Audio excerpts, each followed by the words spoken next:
There is a certain kind of child who grows up not knowing what has been taken from him, only that something is missing. Harry Potter begins there, not in magic, nor in destiny, but in absence. Harry James Potter was born on the last day of July, in a time when the magical world lived beneath a shadow it could not escape. Fear had settled into everyday life. Families whispered rather than spoke. Disappearances were not questioned aloud. And in the center of that quiet terror stood a figure whose name few dared to say. It is important to understand that Harry was not born into peace. His earliest environment, though he could not consciously remember it, was shaped by tension, resistance, and sacrifice. His parents, James and Lily Potter, were not passive figures in this world. They were part of a resistance. They had chosen to stand against something that others fled from. This matters because the emotional inheritance of a child often begins long before memory. Even before his first breath, Harry existed within a story of defiance.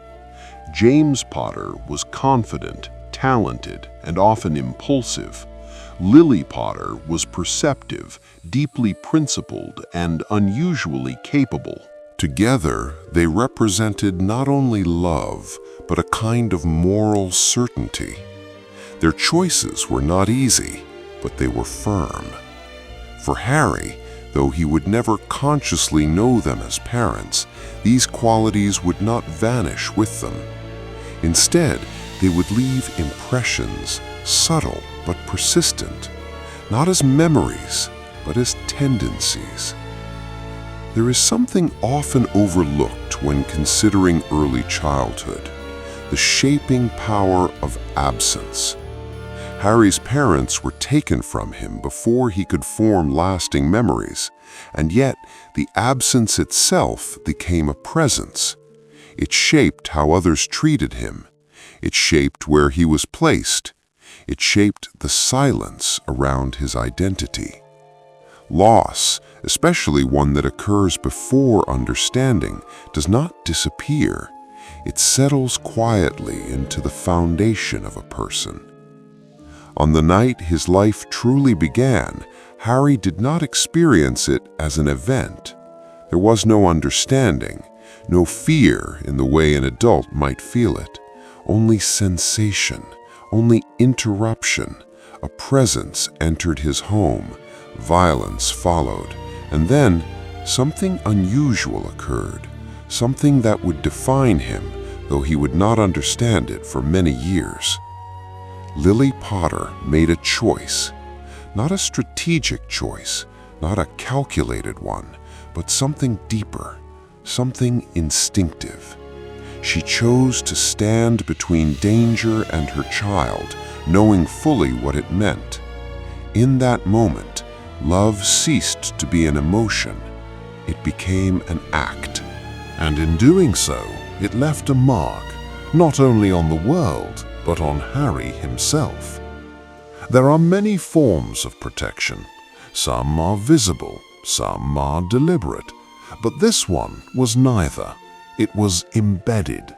It became part of Harry's existence, though he would grow up unaware of it. And this is perhaps one of the most important aspects of his formation. He carried something extraordinary, but he did not know it. This created a unique psychological condition. He was shaped by significance without ever feeling significant. After that night, Harry was placed somewhere far removed from the world he came from. Number 4, Privet Drive. At first glance, it was ordinary, structured, predictable, the kind of place where nothing unexpected was meant to happen. And perhaps that was the intention, to hide him, to remove him from danger. But environments do more than protect. They also define. The Dursley household was not violent in the obvious sense.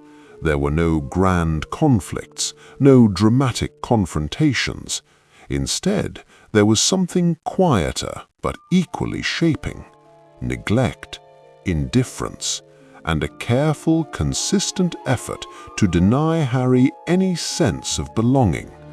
He was not celebrated, not encouraged, not understood. He was tolerated, but only just. His presence was treated as an inconvenience, something to be managed rather than embraced. This kind of upbringing does not create obvious wounds. It creates something more subtle, a quiet uncertainty about one's place in the world. Harry grew up without being told who he was, and more importantly, he grew up being told indirectly that who he was did not matter. This is significant because identity is not only formed by what we are told, but also by what is withheld. Children, when placed in such environments, often respond in one of two ways. Some shrink, others observe. Harry became an observer. He learned to read rooms before entering them. He learned when to remain silent. He learned to expect little so that disappointment would not arrive too sharply.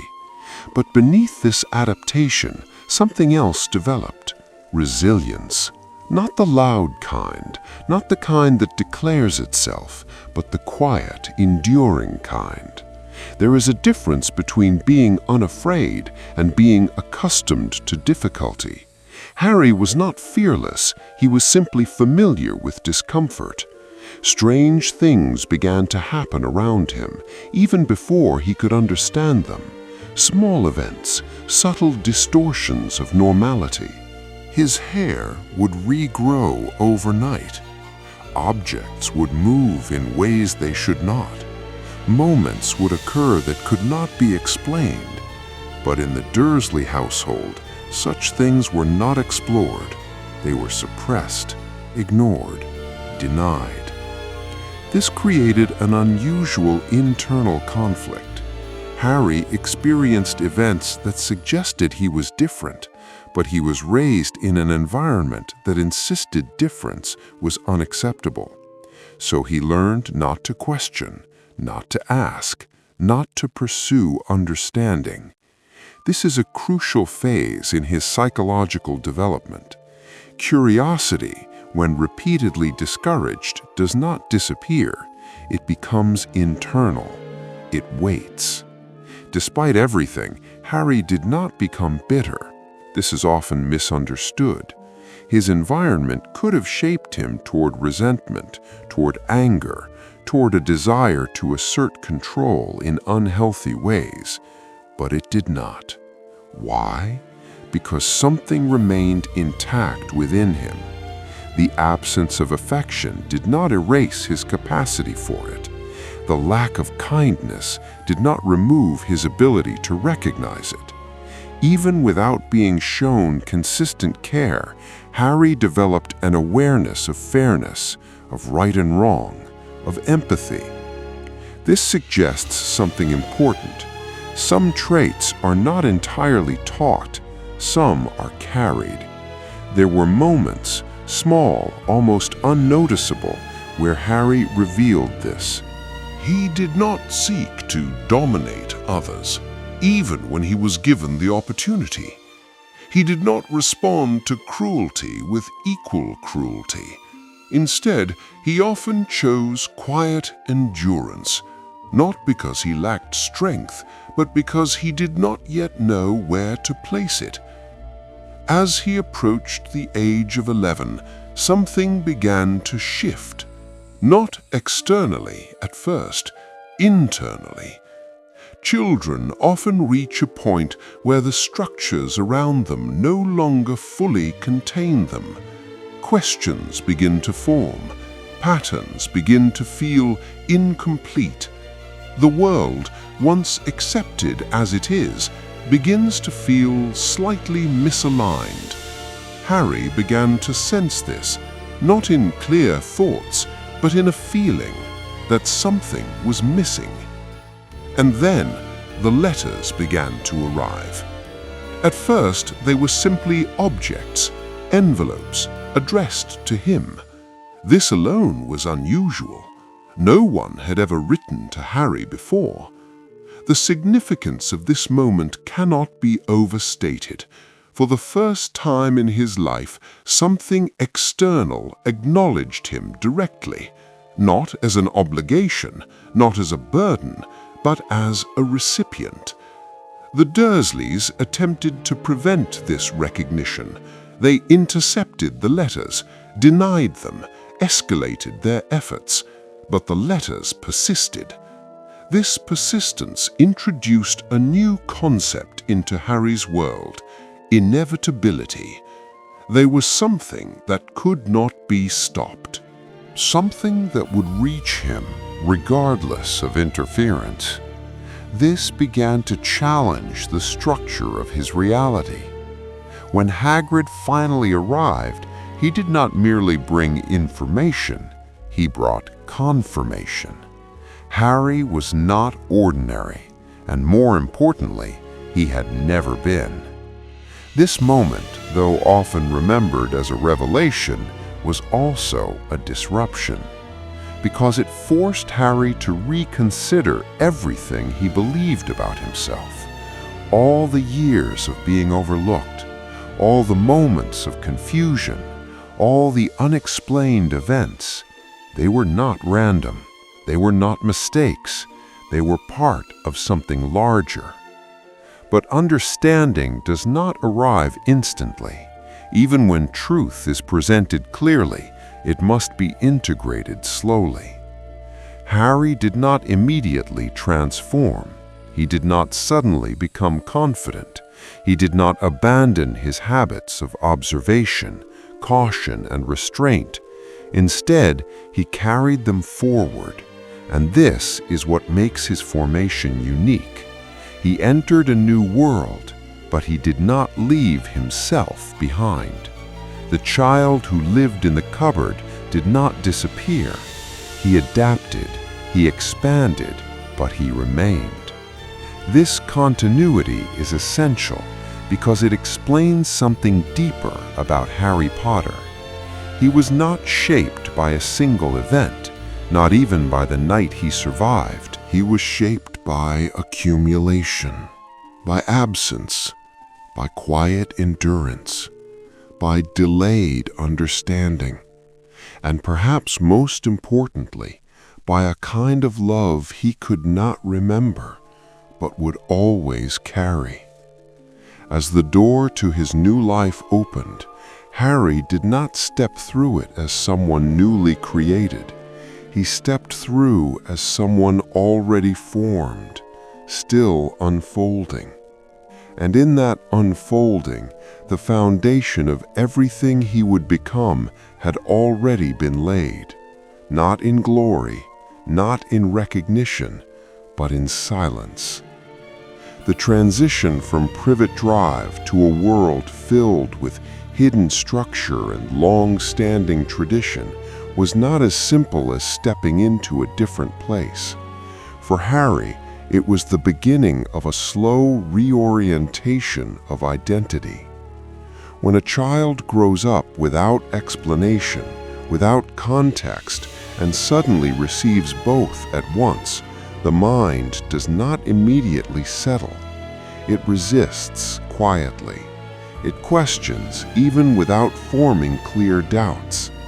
Harry entered this new phase not as someone eager to claim it, but as someone cautiously observing it.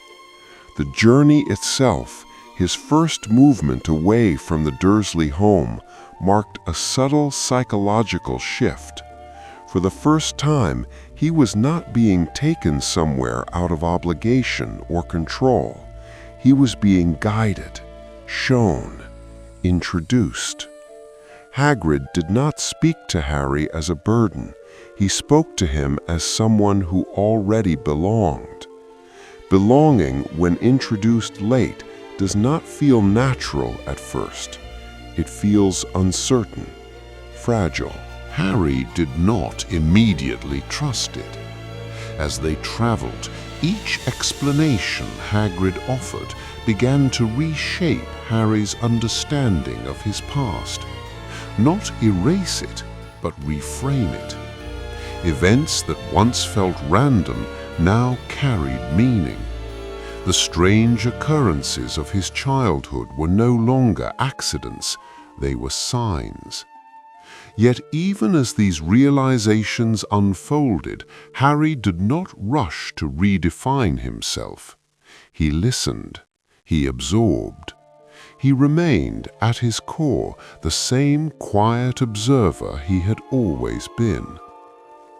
This continuity is critical because it shows that identity is not replaced by new knowledge, it is adjusted. Upon entering Diagon Alley, Harry encountered something he had never experienced before: recognition without explanation. People looked at him with awareness, some with respect, some with curiosity, some with something more complex. To Harry, this was disorienting. He had spent his entire life being overlooked. Now, without having done anything in his own memory, he was being acknowledged. This created a subtle internal tension.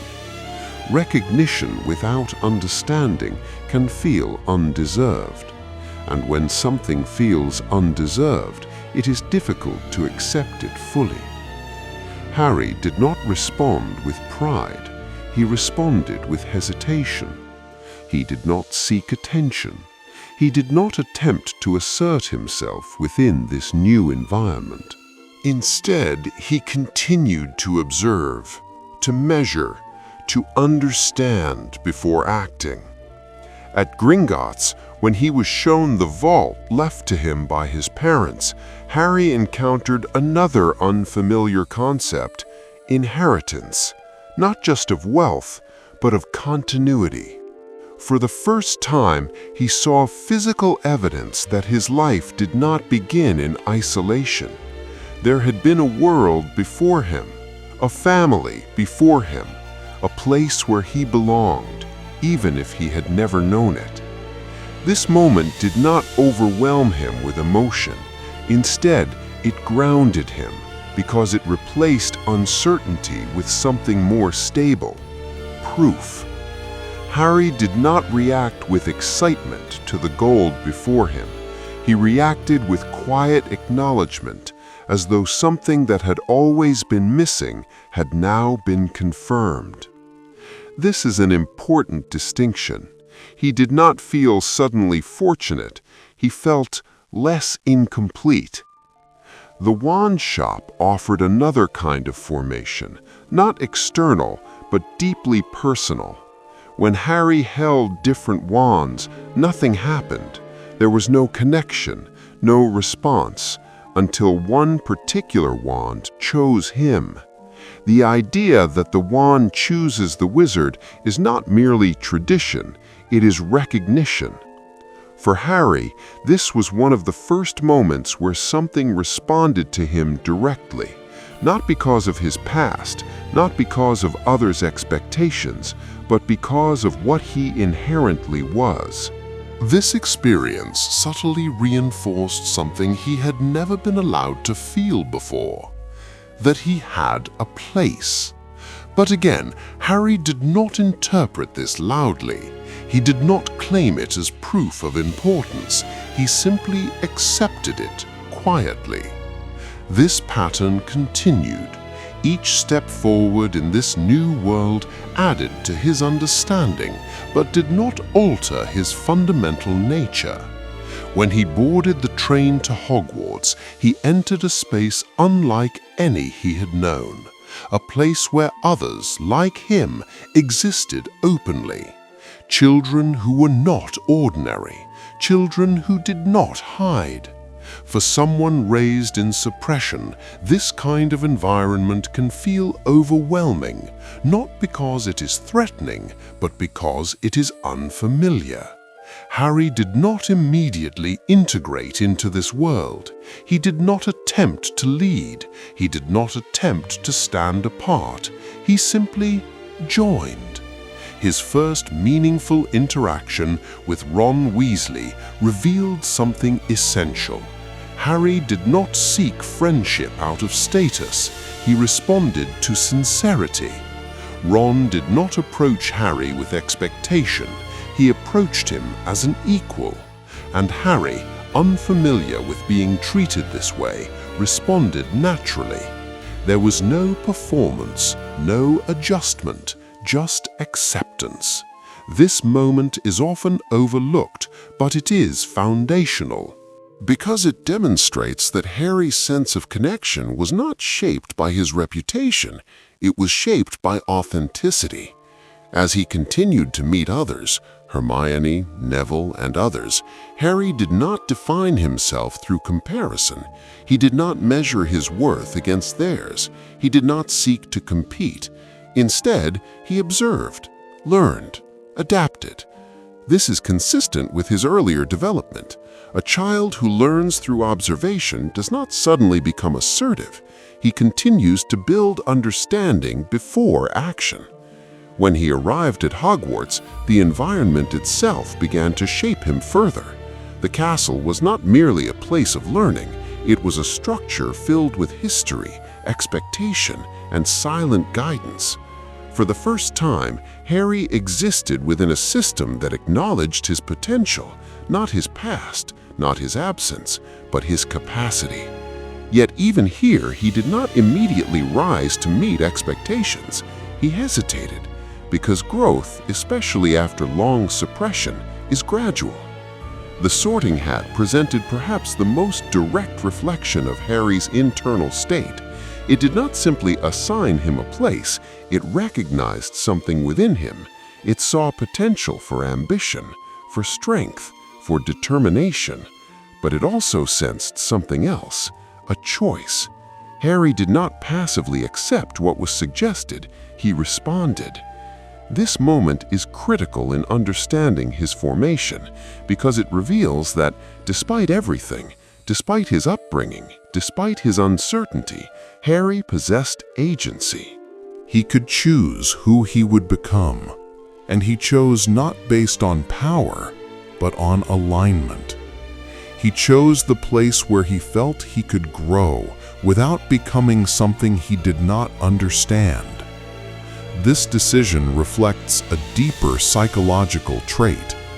Harry does not seek control, he seeks meaning, and this distinction will define him far more than any external label. As his early days at Hogwarts unfolded, Harry continued to develop in quiet ways.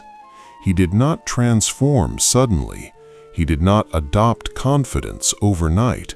He made mistakes. He hesitated. He questioned. But beneath all of this, something consistent remained, a steady, unspoken resilience. The child who once lived without recognition was now surrounded by possibility. But he did not lose himself in it. He carried forward everything that had shaped him, the silence, the observation, the endurance, the quiet understanding of what it means to be overlooked. And in doing so, he began to form something new. Not a hero, not yet, but a person who understands the value of what cannot be seen, because he had lived within it. And as the world around him began to unfold in greater complexity, Harry did not rush ahead. He continued to move as he always had, carefully, thoughtfully, allowing each experience to settle before becoming part of him. And this is how he was formed, not through sudden change, not through singular moments, but through a slow, continuous process where every absence, every silence, every small recognition built upon the last, until the boy who once did not know his place began quietly to understand it, not because it was given to him, but because he had learned how to find it. Understanding for Harry did not arrive as a single realization.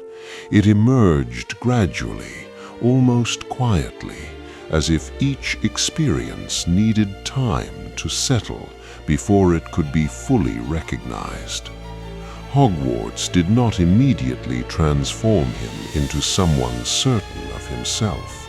Instead, it provided something he had never consistently experienced before: structure with purpose. At Privet Drive, structure had existed, but it was hollow. Rules were enforced without explanation. Expectations were imposed without care. At Hogwarts, however, structure carried meaning. Lessons were not simply obligations, they were pathways. Authority was not merely restrictive, it was guiding. This distinction began to reshape Harry's internal framework. For a child raised in unpredictability masked as normalcy, consistency becomes grounding. The daily rhythm of classes, meals, and shared spaces offered Harry something unfamiliar but stabilizing. He began to anticipate rather than endure, and anticipation, unlike endurance, allows room for growth. Because security is not given by environment alone, it must be learned. In his early lessons, Harry approached everything with a quiet caution. He did not assume competence. He did not expect success. Instead, he watched others. He measured their confidence against his own uncertainty. This was not self-doubt in the usual sense. It was unfamiliarity. He had never been encouraged to try, so he had never learned how to expect improvement. Effort for him was not something that had been rewarded. It had simply been unnoticed. Now, placed in a setting where effort could lead to recognition, he needed time to adjust. The first moments where something responded positively to him, whether a correctly performed spell or a teacher's acknowledgement, did not immediately build confidence. They created surprise, and surprise, repeated over time, becomes belief. Harry's early experience with flying is one such moment that reveals this process clearly. He did not approach the broom with confidence. He did not expect mastery. But when the broom responded to him, quickly, instinctively, it revealed something he had not considered: that ability could exist without prior validation. This realization was subtle but powerful, because it challenged the foundation of his upbringing. He had always assumed that if he had value, it would have been recognized. Now he was beginning to understand that value can exist unacknowledged. This shift does not produce immediate change. It produces quiet reconsideration. Harry did not suddenly become assured. He simply became slightly less uncertain. And in this space, between uncertainty and confidence, true development begins. His interactions with teachers further shaped this process. Not all authority figures were the same. Some offered encouragement, others maintained distance, a few carried something more complicated. From Professor McGonagall, Harry encountered a form of discipline that was firm but not dismissive. She did not lower expectations for him, but neither did she disregard his potential. This introduced him to a new form of authority, one that demanded growth without diminishing worth. From Professor Snape, however, he encountered something closer to what he had known before: scrutiny without explanation, coldness without context. This was not entirely unfamiliar, but within the new environment of Hogwarts, it felt different, because for the first time, Harry could compare. And comparison allows differentiation. He began to understand that not all criticism is the same. Not all authority carries fairness. Not all expectations are equal. This realization is essential in the formation of judgment. A child who has only known one kind of environment cannot evaluate it, but a child exposed to variation begins to form perspective. Harry did not respond to Snape's treatment with rebellion. He responded with quiet endurance, as he had learned to do. But this time, something was different. He recognized the unfairness. Recognition does not always lead to confrontation, but it prevents internalization. And this is a crucial step in psychological development. Harry began to separate how he was treated from who he was. This distinction protects identity. Meanwhile, his friendships continued to deepen, shaping him in ways that structure alone could not. Ron offered familiarity, not in background but in emotional presence. He was imperfect, reactive, sometimes uncertain, but always genuine. Hermione offered something different: clarity, discipline, and a drive for understanding.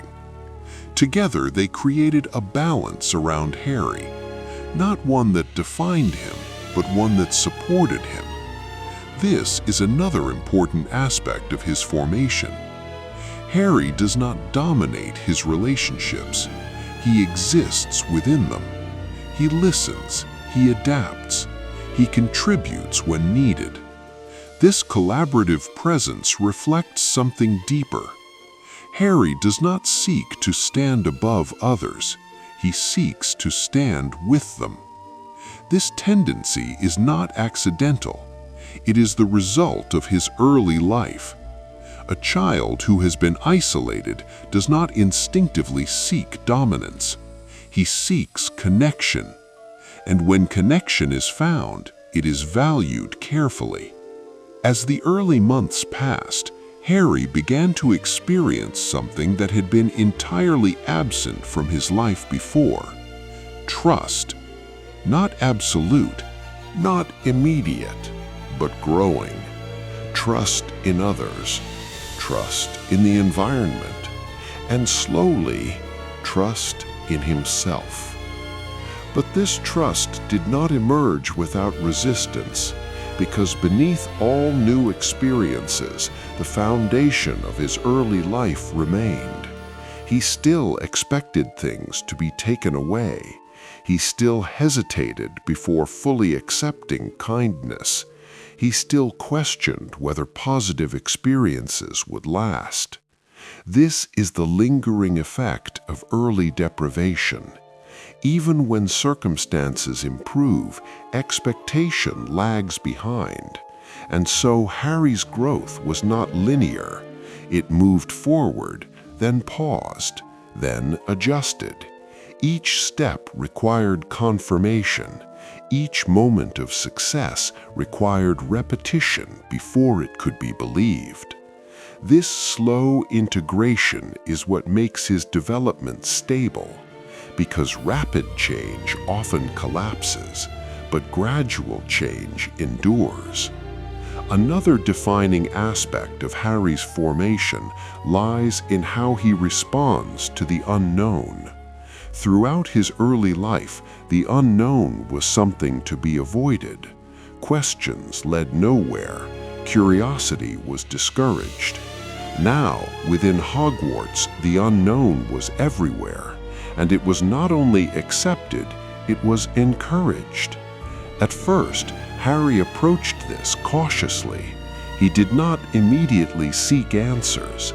He waited, observed. But over time, something shifted. Curiosity, once suppressed, began to surface, not as impulsiveness, but as careful inquiry. He began to ask questions, not loudly, not insistently, but with intention. This is the return of something that had been paused, and its return marks a significant stage in his formation, because curiosity is not only about knowledge, it is about engagement. Harry was no longer simply existing within his environment. He was beginning to participate in it, and participation leads to ownership. Yet even as he grew more engaged, Harry did not lose the qualities shaped by his early years. He remained attentive. He remained cautious. He remained aware of what others might overlook. These traits, once protective mechanisms, began to serve a new purpose. They became strengths. The ability to notice small details, the patience to observe before acting, the instinct to consider others' perspectives, these are not learned quickly. They are formed over time. And in Harry's case, they were formed in silence. As his first year continued to unfold, the layers of his identity began to align, not perfectly, not completely, but meaningfully. The boy who had once lived without acknowledgement was now being seen. The child who had been denied explanation was now gaining understanding. The individual who had once endured quietly was now beginning to choose. And yet, through all of this, he did not become someone new. He became more fully himself. This is the essence of his formation, not transformation, but realization. And realization, unlike transformation, does not erase the past, it incorporates it. Every moment at Privet Drive, every unanswered question, every silent observation, they were not obstacles to overcome, they were foundations. And as Harry moved forward, slowly, carefully, thoughtfully, he did not leave those foundations behind. He built upon them until the quiet child who once lived unseen began to see himself, not as others defined him, not as his past suggested, but as someone still forming, still learning, still becoming. And in that becoming, the origins of Harry Potter continued to take shape, not in grand gestures, not in sudden clarity, but in the steady, almost invisible process of understanding who he had always been. Understanding, for Harry, did not arrive as a single realization. It emerged gradually, almost quietly, as if each experience needed time to settle before it could be fully recognized. Hogwarts did not immediately transform him into someone certain of himself. Instead, it provided something he had never consistently experienced before: structure with purpose. At Privet Drive, structure had existed, but it was hollow. Rules were enforced without explanation. Expectations were imposed without care. At Hogwarts, however, structure carried meaning. Lessons were not simply obligations, they were pathways. Authority was not merely restrictive, it was guiding. This distinction began to reshape Harry's internal framework. For a child raised in unpredictability masked as normalcy, consistency becomes grounding. The daily rhythm of classes, meals, and shared spaces offered Harry something unfamiliar but stabilizing. He began to anticipate rather than endure, and anticipation, unlike endurance, allows room for growth. Yet even within this structure, Harry did not immediately feel secure, because security is not given by environment alone. It must be learned. In his early lessons, Harry approached everything with a quiet caution. He did not assume competence. He did not expect success. Instead, he watched others. He measured their confidence against his own uncertainty. This was not self-doubt in the usual sense. It was unfamiliarity. He had never been encouraged to try, so he had never learned how to expect improvement. Effort, for him, was not something that had been rewarded. It had simply been unnoticed. Now, placed in a setting where effort could lead to recognition, he needed time to adjust. The first moments where something responded positively to him, whether a correctly performed spell or a teacher's acknowledgement, did not immediately build confidence. They created surprise. And surprise, repeated over time, becomes belief. Harry's early experience with flying is one such moment that reveals this process clearly. He did not approach the broom with confidence. He did not expect mastery. But when the broom responded to him, quickly, instinctively, it revealed something he had not considered. That ability could exist without prior validation. Harry did not respond to Snape's treatment with rebellion. He responded with quiet endurance, as he had learned to do. But this time, something was different. He recognized the unfairness. Recognition does not always lead to confrontation, but it prevents internalization. And this is a crucial step in psychological development. Harry began to separate how he was treated from who he was. This distinction protects identity. Meanwhile, his friendships continued to deepen, shaping him in ways that structure alone could not. Ron offered familiarity, not in background, but in emotional presence. He was imperfect, reactive, sometimes uncertain, but always genuine. Hermione offered something different: clarity, discipline, and a drive for understanding. Together, they created a balance around Harry, not one that defined him, but one that supported him. This is another important aspect of his formation. Harry does not dominate his relationships. He exists within them. He listens, he adapts, he contributes when needed. This collaborative presence reflects something deeper. Harry does not seek to stand above others. He seeks to stand with them. This tendency is not accidental. It is the result of his early life. A child who has been isolated does not instinctively seek dominance. He seeks connection, and when connection is found, it is valued carefully. As the early months passed, Harry began to experience something that had been entirely absent from his life before: trust. Not absolute. A child who has only known one kind of environment cannot evaluate it, but a child exposed to variation begins to form perspective. Harry did not respond to Snape's treatment with rebellion. He responded with quiet endurance, as he had learned to do. But this time, something was different. He recognized the unfairness. Recognition does not always lead to confrontation, but it prevents internalization.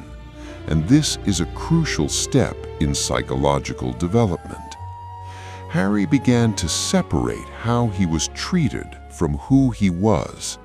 This distinction protects identity. Meanwhile, his friendships continued to deepen, shaping him in ways that structure alone could not. Ron offered familiarity, not in background, but in emotional presence. He was imperfect, reactive, sometimes uncertain, but always genuine.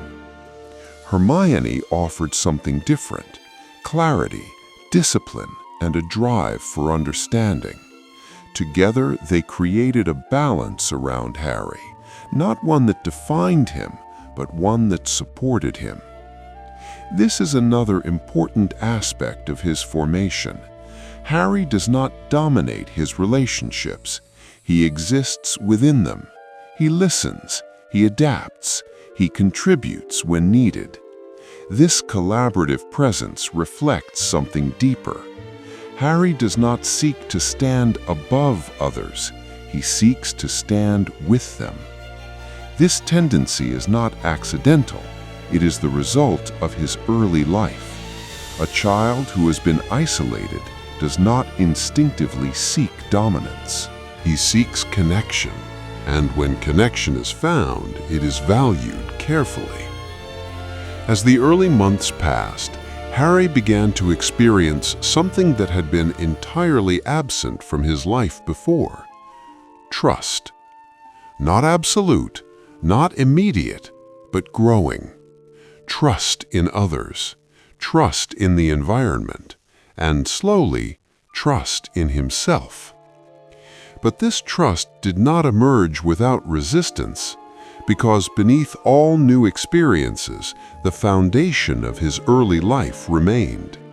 He still expected things to be taken away. He still hesitated before fully accepting kindness. He still questioned whether positive experiences would last. This is the lingering effect of early deprivation. Even when circumstances improve, expectation lags behind. And so, Harry's growth was not linear. It moved forward, then paused, then adjusted. Each step required confirmation. Each moment of success required repetition before it could be believed. This slow integration is what makes his development stable. Because rapid change often collapses, but gradual change endures. Another defining aspect of Harry's formation lies in how he responds to the unknown. Throughout his early life, the unknown was something to be avoided. Questions led nowhere. Curiosity was discouraged. Now, within Hogwarts, the unknown was everywhere, and it was not only accepted, it was encouraged. At first, Harry approached this cautiously. He did not immediately seek answers. He waited, observed. But over time, something shifted. Curiosity, once suppressed, began to surface, not as impulsiveness, but as careful inquiry. He began to ask questions, not loudly, not insistently, but with intention. This is the return of something that had been paused, and its return marks a significant stage in his formation. Because curiosity is not only about knowledge, it is about engagement. Harry was no longer simply existing within his environment. He was beginning to participate in it, and participation leads to ownership. Yet, even as he grew more engaged, Harry did not lose the qualities shaped by his early years. He remained attentive. He remained cautious. He remained aware of what others might overlook. These traits, once protective mechanisms, began to serve a new purpose. They became strengths. The ability to notice small details, the patience to observe before acting, the instinct to consider others' perspectives, These are not learned quickly. They are formed over time, and in Harry's case, they were formed in silence. As his first year continued to unfold, the layers of his identity began to align. Not perfectly, not completely, but meaningfully. The boy who had once lived without acknowledgement was now being seen. The child who had been denied explanation was now gaining understanding. The individual who had once endured quietly was now beginning to choose. And yet, through all of this, he did not become someone new. He became more fully himself. This is the essence of his formation. Not transformation, but realization. And realization, unlike transformation, does not erase the past. It incorporates it. Every moment at Privet Drive, every unanswered question, every silent observation, they were not obstacles to overcome, they were foundations. And as Harry moved forward, slowly, carefully, thoughtfully, he did not leave those foundations behind. He built upon them, until the quiet child who once lived unseen began to see himself, not as others defined him, not as his past suggested, but as someone still forming, still learning, still becoming. And in that becoming, the origins of Harry Potter continued to take shape, not in grand gestures, not in sudden clarity, but in the steady, almost invisible process of understanding who he had always been. Understanding for Harry did not arrive as a single realization. It emerged gradually, almost quietly, as if each experience needed time to settle before it could be fully recognized. Hogwarts did not immediately transform him into someone certain of himself. Instead, it provided something he had never consistently experienced before: structure with purpose. At Privet Drive, structure had existed, but it was hollow. Rules were enforced without explanation. Expectations were imposed without care. At Hogwarts, however, structure carried meaning. Lessons were not simply obligations, they were pathways. Authority was not merely restrictive, it was guiding. This distinction began to reshape Harry's internal framework. For a child raised in unpredictability masked as normalcy, consistency becomes grounding. The daily rhythm of classes, meals, and shared spaces offered Harry something unfamiliar but stabilizing. He began to anticipate rather than endure. And anticipation, unlike endurance, allows room for growth. Yet even within this structure, Harry did not immediately feel secure, because security is not given by environment alone, it must be learned. In his early lessons, Harry approached everything with a quiet caution. He did not assume competence. He did not expect success. Instead, he watched others. He measured their confidence against his own uncertainty. This was not self-doubt in the usual sense, it was unfamiliarity. He had never been encouraged to try, so he had never learned how to expect improvement. Effort for him was not something that had been rewarded, it had simply been unnoticed. Now, placed in a setting where effort could lead to recognition, he needed time to adjust. The first moments where something responded positively to him, whether a correctly performed spell or a teacher's acknowledgement, did not immediately build confidence. They created surprise. And surprise, repeated over time, becomes belief. Harry's early experience with flying is one such moment that reveals this process clearly. He did not approach the broom with confidence. He did not expect mastery. But when the broom responded to him, quickly, instinctively, it revealed something he had not considered. That ability could exist without prior validation. This realization was subtle but powerful because it challenged the foundation of his upbringing. He had always assumed that if he had value, it would have been recognized.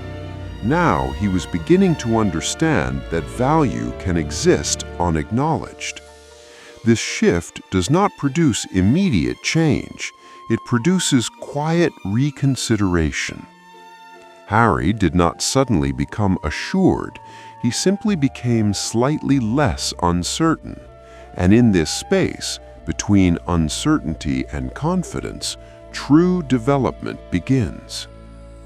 His interactions with teachers further shaped this process.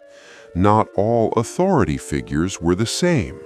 Some offered encouragement. Others maintained distance. A few carried something more complicated.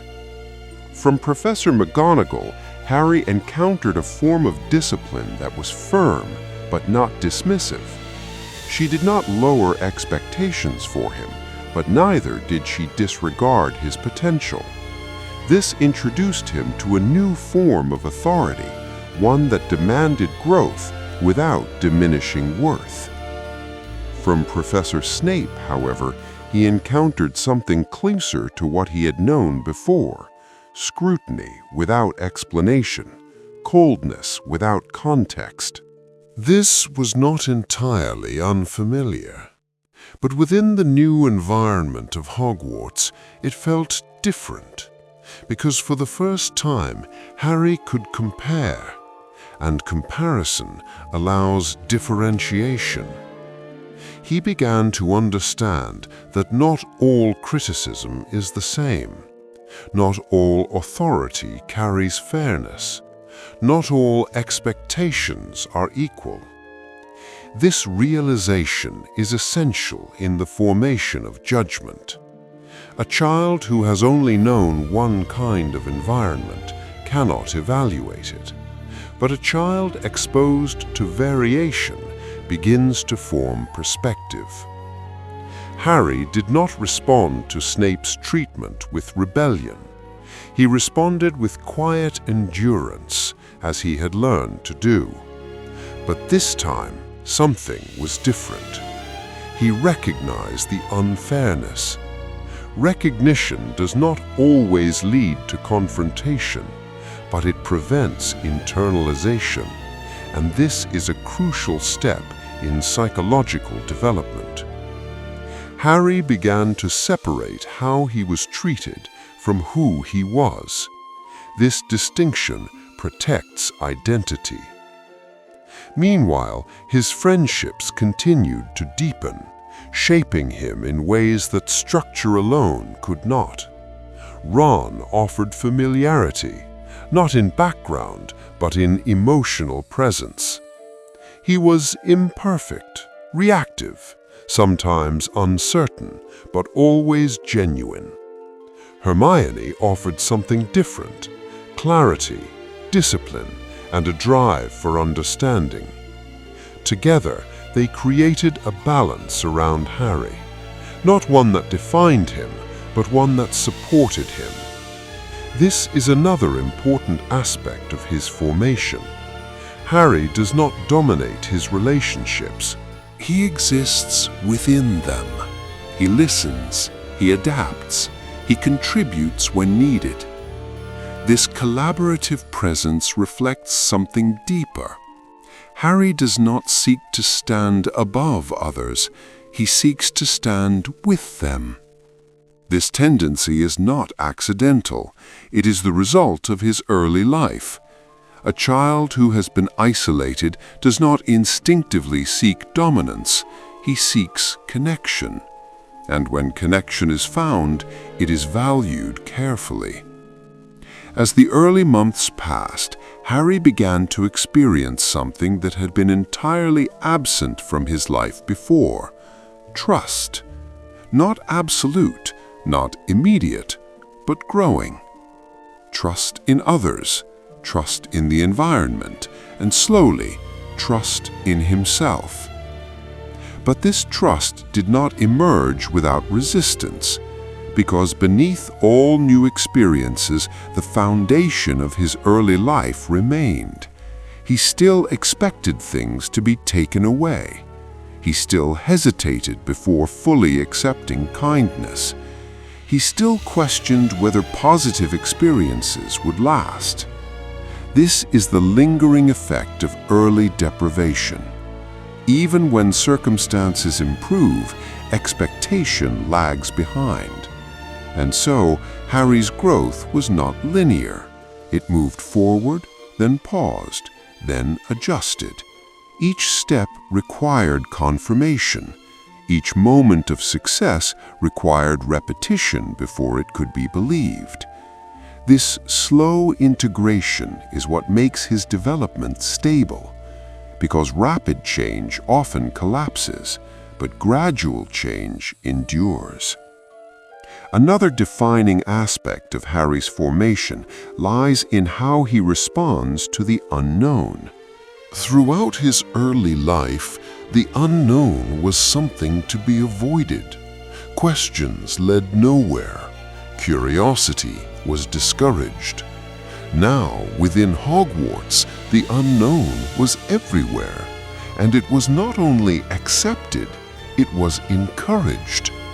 At first, Harry approached this cautiously. He did not immediately seek answers. He waited, observed. But over time, something shifted. Curiosity, once suppressed, began to surface, not as impulsiveness, but as careful inquiry. He began to ask questions, not loudly, not insistently, but with intention. This is the return of something that had been paused, and its return marks a significant stage in his formation. Because curiosity is not only about knowledge, it is about engagement. Harry was no longer simply existing within his environment. He was beginning to participate in it. And participation leads to ownership. Yet even as he grew more engaged, Harry did not lose the qualities shaped by his early years. He remained attentive. He remained cautious. He remained aware of what others might overlook. These traits, once protective mechanisms, began to serve a new purpose. They became strengths. The ability to notice small details, the patience to observe before acting, the instinct to consider others' perspectives. These are not learned quickly. They are formed over time. And in Harry's case, they were formed in silence. As his first year continued to unfold, the layers of his identity began to align. Not perfectly. Every unanswered question, every silent observation, they were not obstacles to overcome. They were foundations. And as Harry moved forward, slowly, carefully, thoughtfully, he did not leave those foundations behind.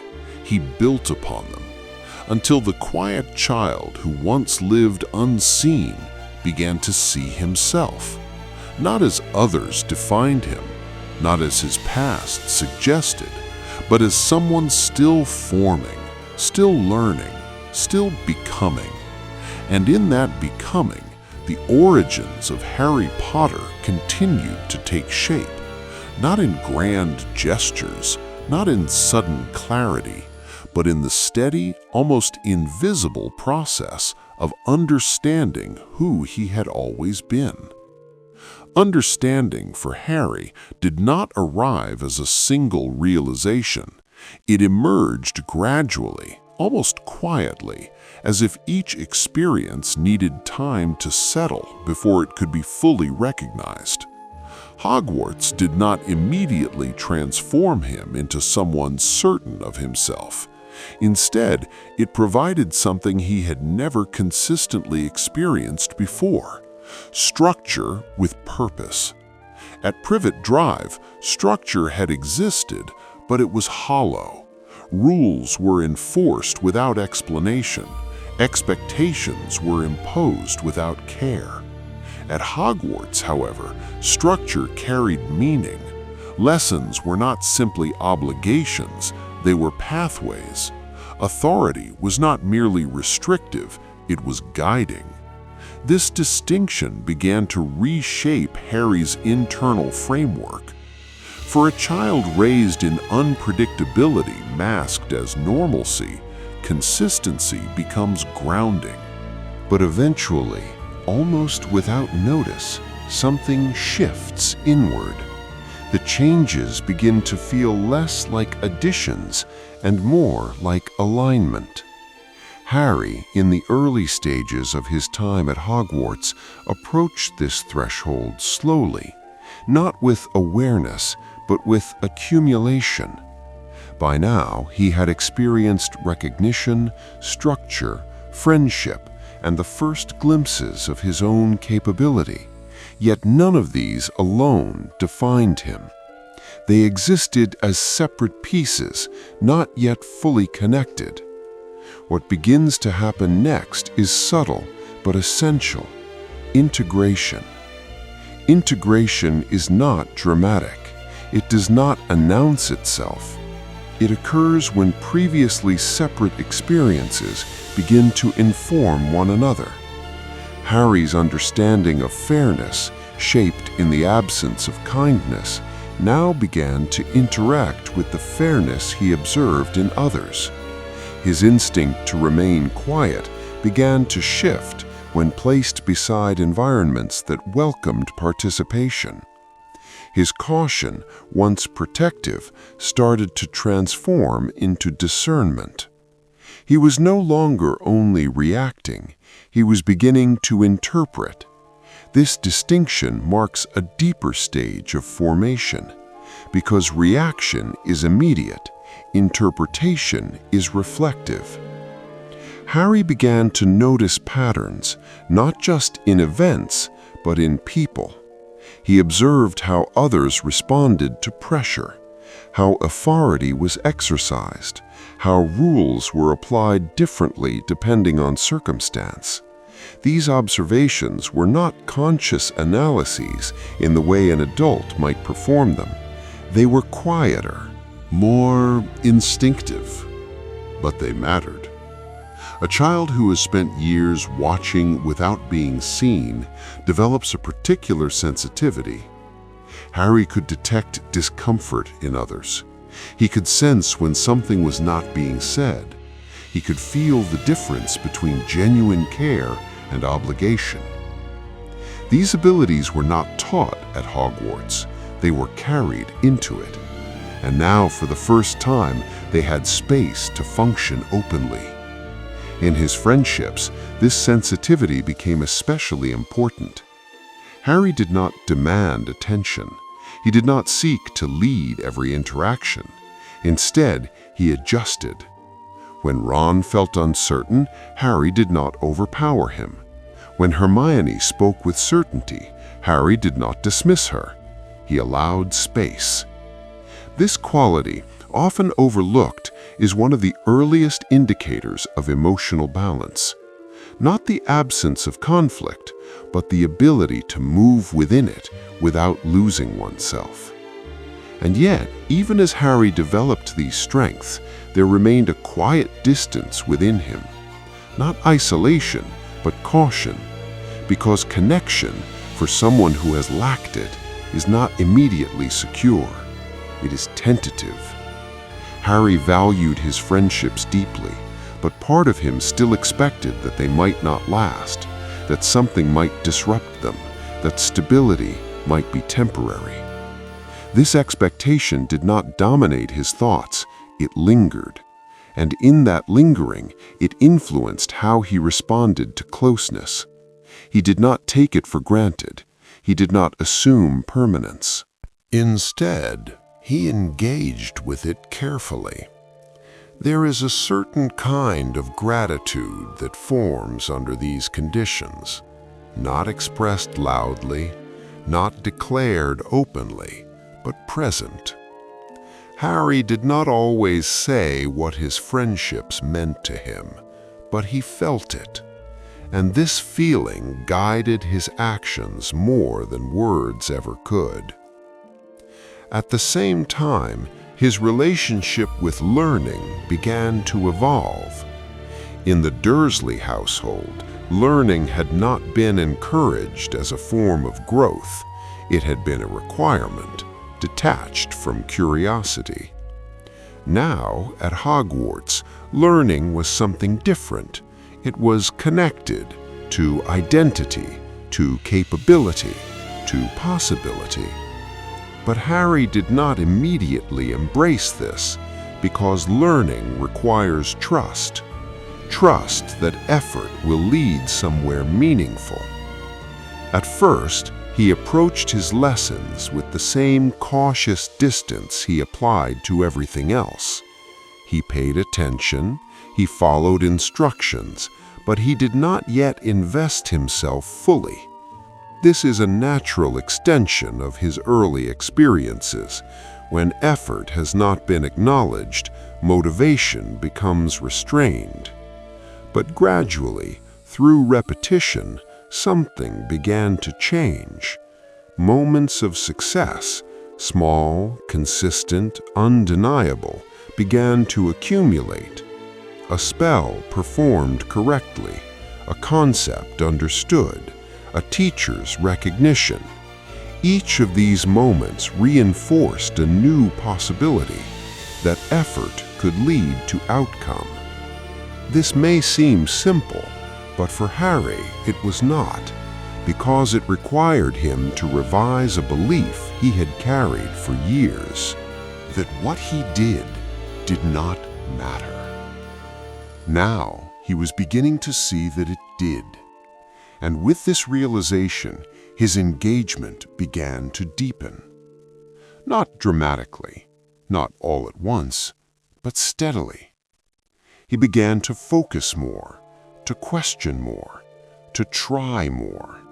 And in doing so, he took another step in his formation. He moved from passive existence to active participation. Yet even here, Harry did not become someone driven by ambition. He did not seek excellence for recognition. He did not measure himself against others. Instead, his motivation remained internal, quiet, personal. He wanted to understand, and this desire, rooted not in competition but in curiosity, would shape the kind of person he was becoming. As the year continued, another important shift occurred, one that is often less visible but deeply influential. Harry began to form an internal sense of direction. Until now, his life had been guided by external forces: where he lived, how he was treated, what he was allowed to know. But within Hogwarts, with its openness and variation, he began to make choices. Small ones at first: who to trust, when to speak, what to question. These decisions were not always perfect, but they were his. And ownership, even of small decisions, builds something essential: identity. Harry was no longer only shaped by what had happened to him. He was beginning to shape himself. This does not erase the past. It does not remove the influence of early experiences, but it introduces something new: agency. And agency transforms formation from something passive into something participatory. Still, Harry did not rush this process. He did not attempt to define himself quickly, because deep change resists speed.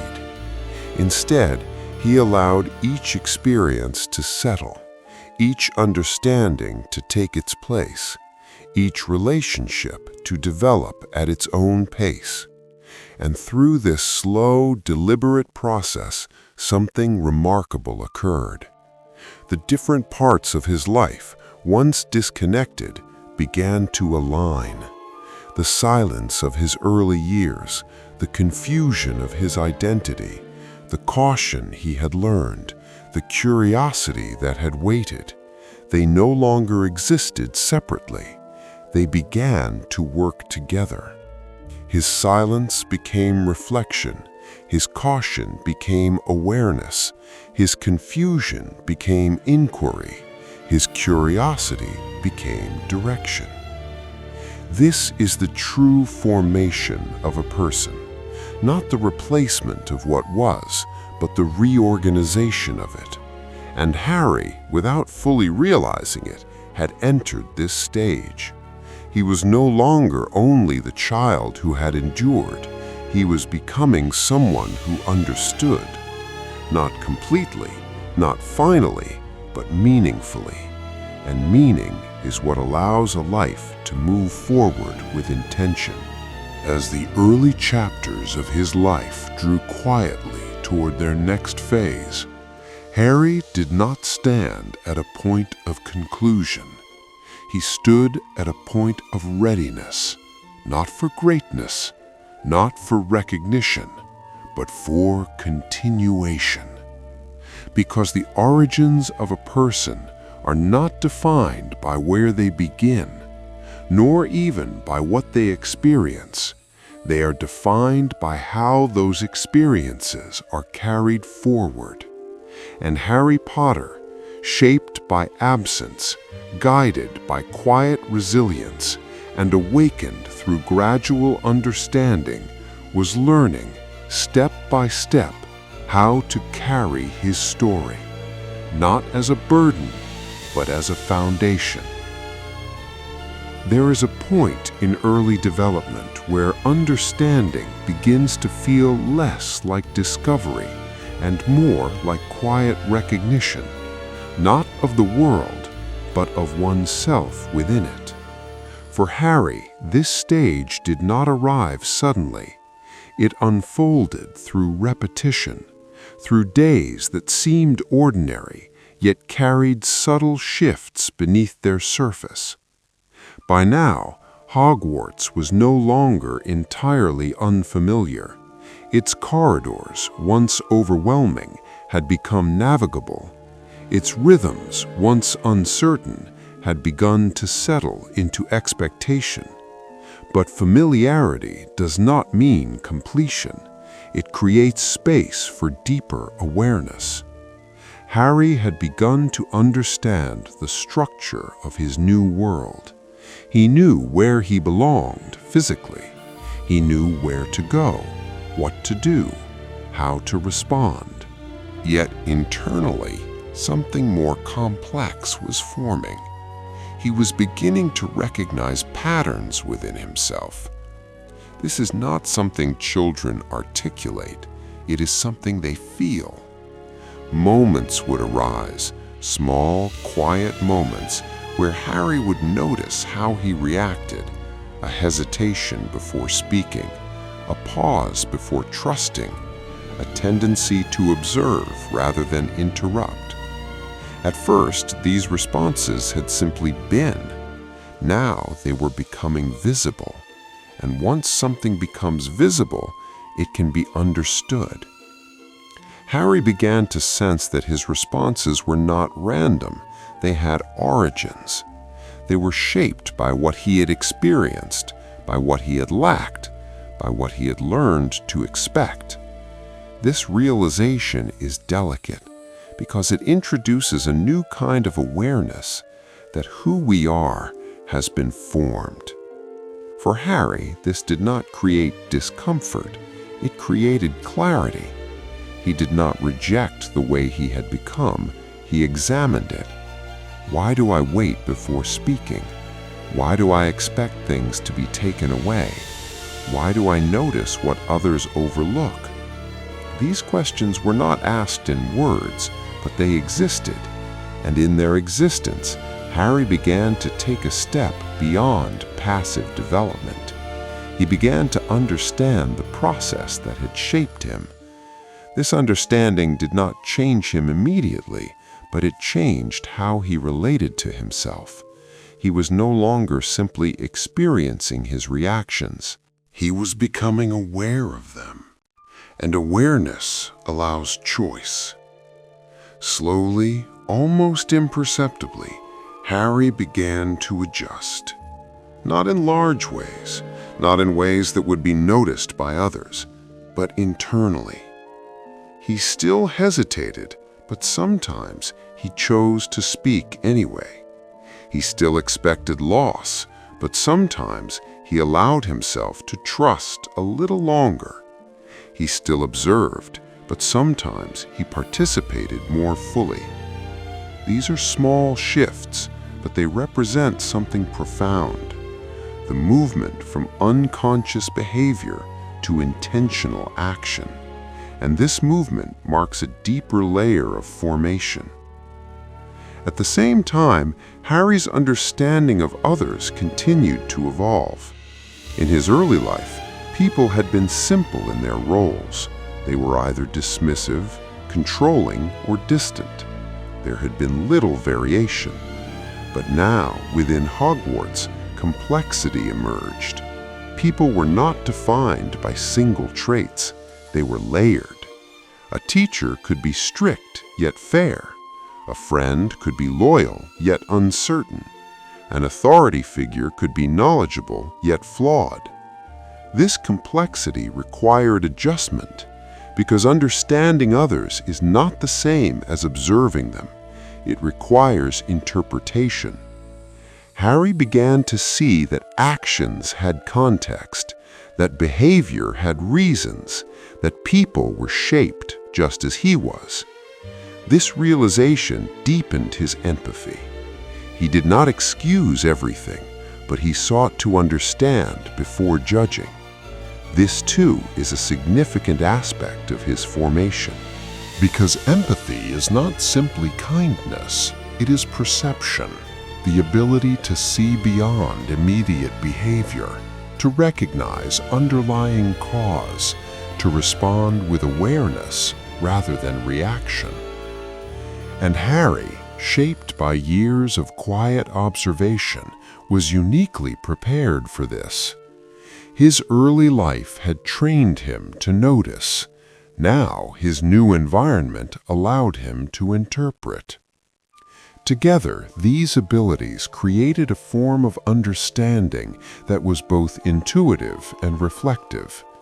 Yet even as Harry developed these internal strengths, something else remained constant, a quiet uncertainty about his place within the larger world.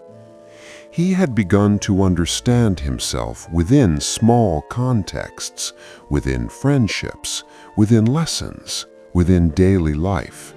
But beyond that, something remained undefined. Why did others recognize him? Why did his past carry weight he could not remember? Why did his presence seem to hold meaning beyond his understanding? These questions did not demand immediate answers, but they existed, and their existence created a subtle tension, because to be seen without understanding why is to exist in a kind of partial identity. Harry was known, but he did not yet know himself fully. This is an important stage in formation. It is the space between external identity and internal understanding, and navigating this space requires patience. Harry did not rush to define himself based on others' perceptions. He did not adopt the significance that others placed upon him. This realization was subtle but powerful because it challenged the foundation of his upbringing. He had always assumed that if he had value, it would have been recognized. Now he was beginning to understand that value can exist unacknowledged. This shift does not produce immediate change. It produces quiet reconsideration. Harry did not suddenly become assured. He simply became slightly less uncertain. And in this space, between uncertainty and confidence, true development begins. His interactions with teachers further shaped this process. Not all authority figures were the same. Some offered encouragement, others maintained distance. A few carried something more complicated. From Professor McGonagall, Harry encountered a form of discipline that was firm but not dismissive. She did not lower expectations for him, but neither did she disregard his potential. This introduced him to a new form of authority, one that demanded growth without diminishing worth. From Professor Snape, however, he encountered something closer to what he had known before: scrutiny without explanation, coldness without context. This was not entirely unfamiliar, but within the new environment of Hogwarts it felt different, because for the first time Harry could compare, and comparison allows differentiation. He began to understand that not all criticism is the same, not all authority carries fairness, not all expectations are equal. This realization is essential in the formation of judgment. A sense of how he moved through the world, how he responded, what he valued. And this direction did not come from instruction, it came from integration, from the merging of past and present, from the alignment of experience and reflection. Harry Potter, still young, still learning, still forming, had begun to understand something essential: that who he was not defined by a single moment, nor by a single place, but by the continuous process of becoming. And in that process, steady and unhurried, his origins continued to deepen, not as a beginning that had passed, but as a foundation that remained, guiding him forward, quietly into everything that would follow. There is a stage, subtle and often unnoticed, where growth begins to feel less like something that is happening and more like something that is being carried. Up until now, Harry had been receiving experiences, knowledge, connection, structure. But as these elements settled within him, something began to change in their nature. They were no longer external influences, they were becoming internal references. This is a quiet turning point in formation, because it is the moment when a person begins to rely not only on what is around them, but on what has already taken root within. Harry did not wake one day with this realization fully formed. Instead, it emerged through small recognitions. He began to notice that when faced with uncertainty, he no longer felt entirely unanchored. There was something, an accumulation of past moments, that offered guidance, not in the form of clear answers, but in a kind of steadying presence. This presence came from everything he had experienced so far, from the silence of his early years, from the first fragile moments of belonging, from the gradual understanding of fairness, trust, and choice. Each of these had left an imprint, and together they began to form something cohesive, an internal compass. It did not tell Harry what to do in every situation. It did not remove doubt, but it allowed him to move through doubt without becoming lost within it. This distinction is essential because uncertainty does not disappear as a person grows. It becomes navigable. Harry, who had once relied entirely on observation to understand his surroundings, was now beginning to combine observation with internal judgment. He still watched, still listened, still measured, but now, when he reached conclusions, they were not only based on what he saw, they were informed by what he had already learned. This marks the emergence of discernment. Discernment is not immediate, it is not reactive. It is the result of accumulated understanding applied in real time. And Harry, without consciously naming it, had begun to develop it. This shift also affected how he approached challenges.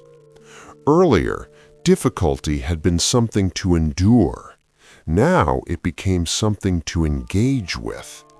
He no longer saw obstacles as interruptions. He began to see them as situations requiring interpretation. This does not mean he welcomed them, but it means he did not withdraw from them.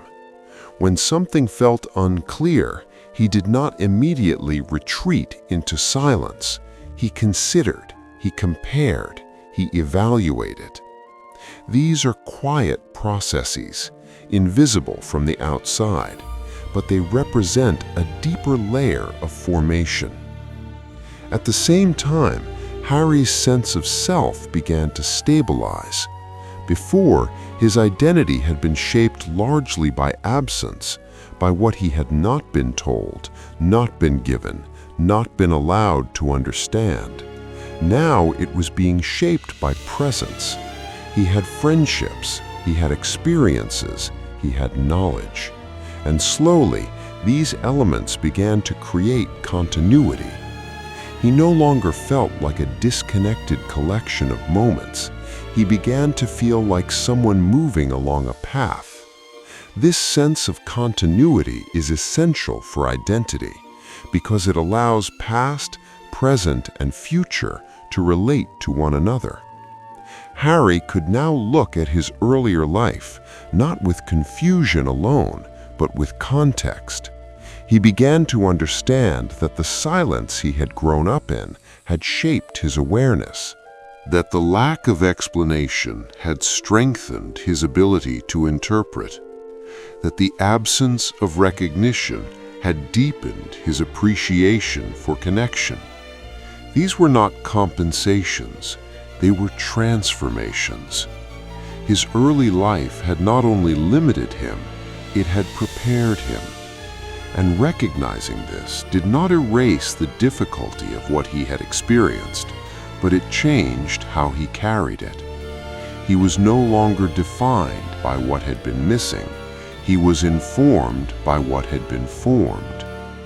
This shift is quiet but powerful because it allows a person to move forward without rejecting their past. Harry did not need to become someone different to grow. He needed to understand the value of what he already was. And this understanding began to reflect in his actions. He became more consistent, not because he forced himself to be, but because his internal and external experiences were beginning to align. He responded to situations with greater clarity. He trusted his interpretations more. He hesitated less, not because doubt had vanished, but because it no longer controlled him. These are the signs of internal stability, not certainty, but coherence. At the same time, Harry's awareness of the world around him deepened. He no longer saw events as isolated.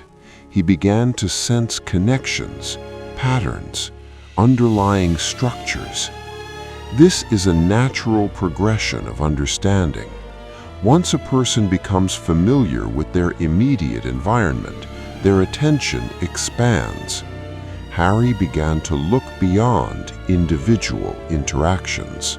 He started to consider how different elements related to one another, how decisions affected outcomes, how behavior influenced relationships, how unseen forces shaped visible events. These reflections did not lead him to conclusions immediately, but they broadened his perspective. And perspective is what allows understanding to grow beyond immediate experience.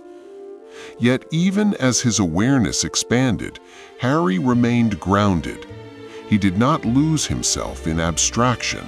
He did not become detached, because his formation had always been rooted in lived experience.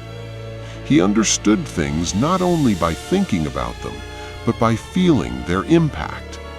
This balance between reflection and experience kept his growth steady, and steadiness, more than speed, is what allows formation to endure. As this stage of his early life continued to unfold, Harry did not reach a final realization. He did not arrive at a complete understanding of himself or the world.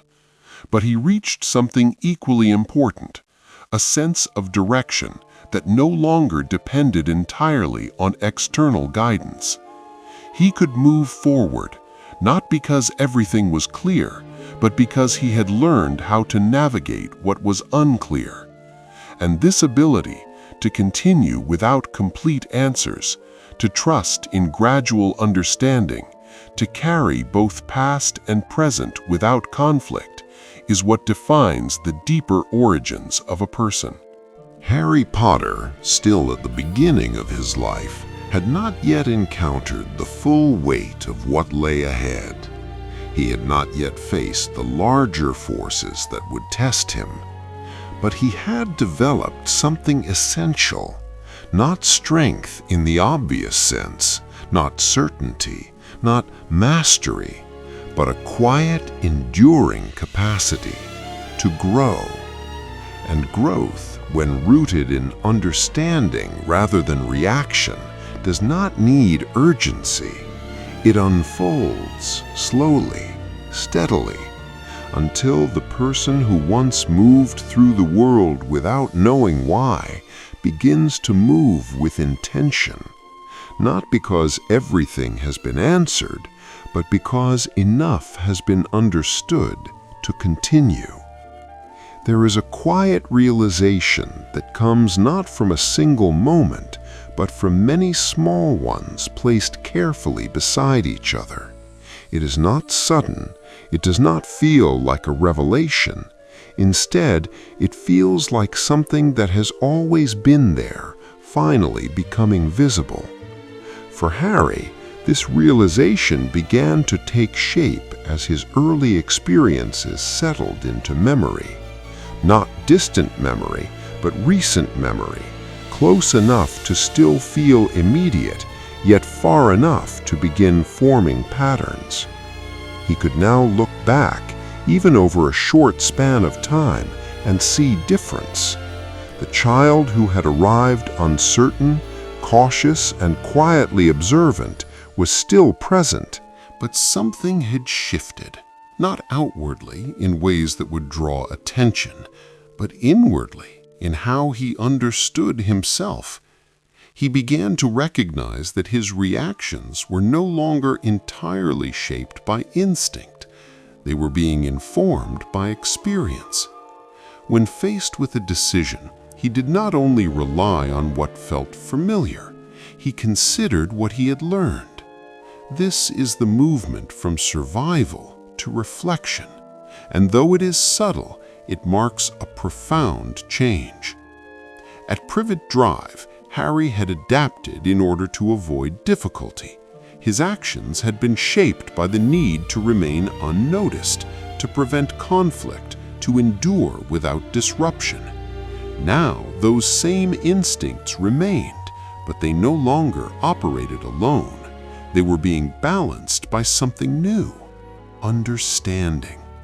He could still sense when to remain quiet, but he also began to sense when silence was unnecessary. He could still anticipate discomfort, but he no longer assumed it would always follow. This balance did not remove his caution, it refined it. And refinement is what turns instinct into awareness. Harry's sense of self, once undefined, was now beginning to take form, not as a fixed identity, but as a consistent presence. He was starting to understand how he moved through the world, not in titles, not in expectations, but in patterns. He noticed that he listened before speaking, that he valued fairness even when it was inconvenient, that he responded to others not based on their status, but on their behavior. These observations were quiet, but they were steady, and steadiness is what allows identity to hold. At the same time, Harry's relationship with his past continued to evolve. Earlier, it had existed as something distant and unclear, an absence filled with unanswered questions. Now it was becoming something more defined, not because he had learned everything, but because he had learned enough to begin forming context. He understood that his early life had not been empty. It had been shaped by forces he had not recognized at the time. The silence had taught him to listen. The uncertainty had taught him to observe. The lack of belonging had taught him to value connection when it appeared. These were not lessons he had chosen, but they were lessons he carried. And carrying them no longer felt like a burden, it felt like continuity. This is an important transition because when the past is seen only as absence, it creates distance. But when it is understood as formation, it creates connection. Harry was beginning to feel that connection.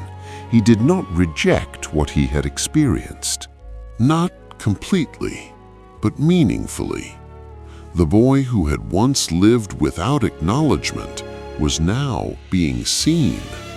The child who had been denied explanation was now gaining understanding. The individual who had once endured quietly was now beginning to choose. And yet, through all of this, he did not become someone new. He became more fully himself. This is the essence of his formation, not transformation, but realization. And realization, unlike transformation, does not erase the past, it incorporates it. Every moment at Privet Drive, every unanswered question, every silent observation, they were not obstacles to overcome, they were foundations. And as Harry moved forward, slowly, carefully, thoughtfully, he did not leave those foundations behind. He built upon them, until the quiet child who once lived unseen began to see himself, not as others defined him, not as his past suggested, but as someone still forming, still learning, still becoming. And in that becoming, the origins of Harry Potter continued to take shape. Not in grand gestures, not in sudden clarity, but in the steady, almost invisible process of understanding who he had always been. There is a quiet moment in every life when change no longer feels external. Until that point, growth is something that seems to happen around a person. New places, new people, new knowledge. Instead, he continued to build his understanding from within. This choice, though not consciously articulated, reveals something essential about his character. He does not seek to become what others expect. He seeks to understand what is true. And truth, unlike expectation, requires time. As the months passed, this internal process continued. Harry became more comfortable in his surroundings, but he did not become complacent. He grew more confident, but he did not become careless. He developed connections, but he did not lose his independence. These balances are not easily maintained, but they emerged naturally from his formation. Because his early life had taught him caution, and his new life was teaching him trust. Together, these forces created equilibrium. And within this equilibrium, Harry began to move more freely, not because he had resolved everything, but because he had learned how to exist within uncertainty. This ability to continue forward without complete understanding is one of the most important aspects of growth. It allows development to continue without being halted by unanswered questions. And so, Harry did not wait for clarity. He continued to learn, to observe, to engage. Each experience added to his understanding. Each interaction refined his perception. Each decision strengthened his sense of self, until, gradually, something began to take shape. Not a final identity, but a direction. He did not attempt to become someone entirely separate from it. Instead, he allowed it to exist alongside what he was becoming. This integration is what gives identity depth. Without it, a person remains divided between who they were and who they are trying to be. With it, both become part of the same unfolding. Harry, without consciously defining it, had begun to live within this integration. He was no longer only shaped by his environment, he was shaping how that environment existed within him. This shift also influenced how he approached the future. Before, the future had been undefined, not as possibility, but as absence of direction. It had simply been something that would arrive. Now it began to feel different, not entirely clear, not fully imagined, but present. He began to sense that his actions would lead somewhere, that the path ahead, though uncertain, was not without structure. This sense does not require specific goals. It requires only the understanding that movement has meaning. And Harry was beginning to feel this. He did not know what lay ahead, but he understood that what he did now mattered. This awareness did not create pressure, it created intention. He began to engage more fully, to consider his choices with greater attention, to recognize that even small decisions contributed to something larger. And yet, through all of this, Harry did not lose the qualities that had defined his earliest self. He remained attentive. He remained thoughtful. He remained quietly aware of what others might overlook. These traits did not fade as he grew. They evolved. His attentiveness became insight. His thoughtfulness became judgment. His awareness became understanding. And through this evolution, he remained consistent, not unchanged, but continuous.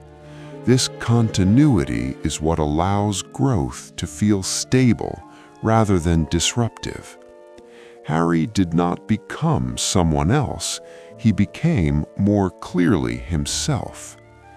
As this phase of his life continued, the separate elements of his formation, past experience, present environment, emerging awareness, began to settle into a quiet alignment, not perfect, not complete, but sufficient. Sufficient to move forward without losing balance, sufficient to engage without hesitation, sufficient to continue forming without becoming lost. And in this sufficiency, there is a kind of quiet readiness, not readiness for specific events, not readiness for defined challenges, but readiness to continue becoming, because the origins of a person are not a single point in time. They are a process, one that does not end when the first answers appear, but continues steadily as each new experience is understood, carried, and integrated. Harry Potter, still early in his life, still at the threshold of greater understanding, had reached this quiet state where he no longer needed to search for who he was, because he had begun to recognize it. Not all at once, not completely, but enough. Enough to trust the process that had shaped him. Enough to continue without certainty. Enough to move forward, guided not only by what he would learn, but by what he had already become. And in that quiet trust, the origins of Harry Potter did not conclude.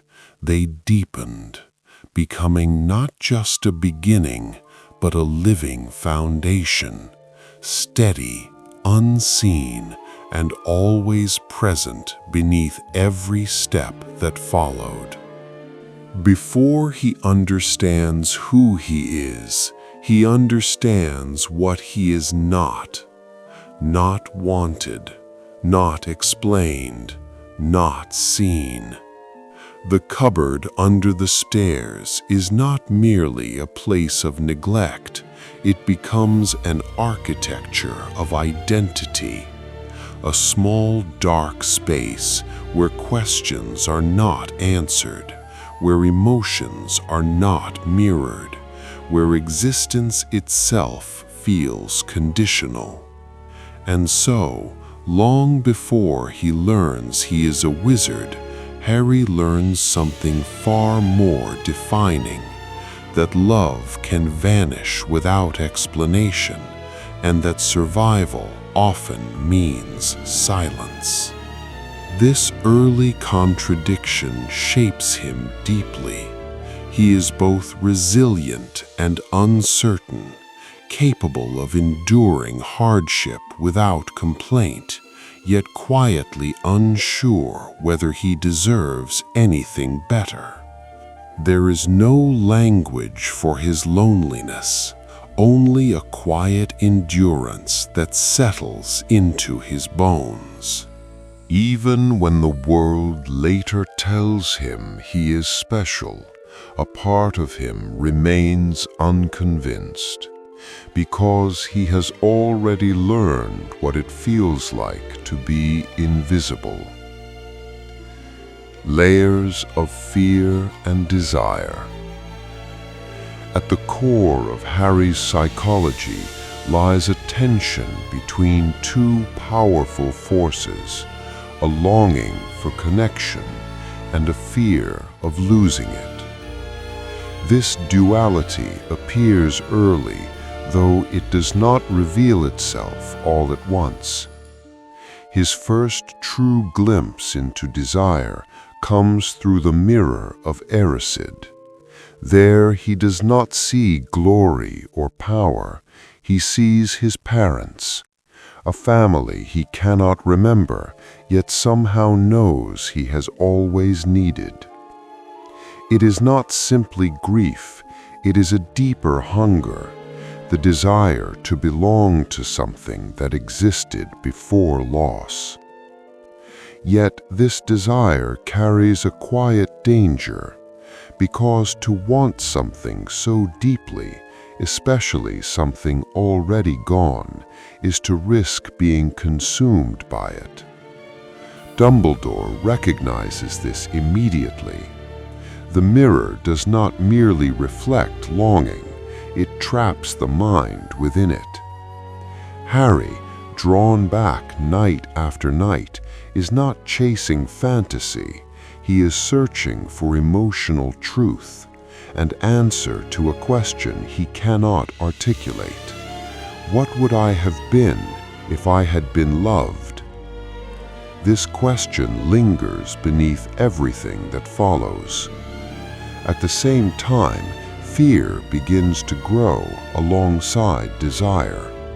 Not the fear of pain, Harry is accustomed to that, but the fear of becoming something he cannot control.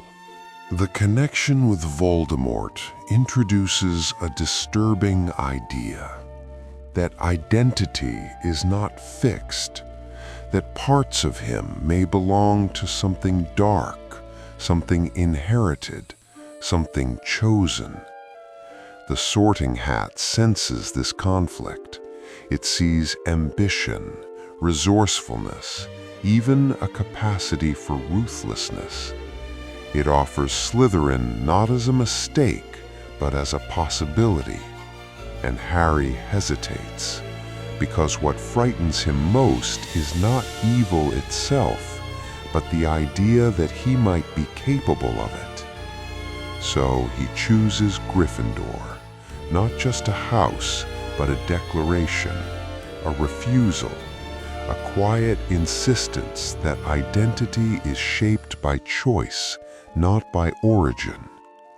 Yet the doubt never fully disappears. It lingers in the background, subtle but persistent. The burden of being seen. As Harry enters the wizarding world, something unexpected happens. He becomes visible, not just acknowledged but recognized, celebrated, observed. For a child who has spent his life unseen, this might seem like fulfillment.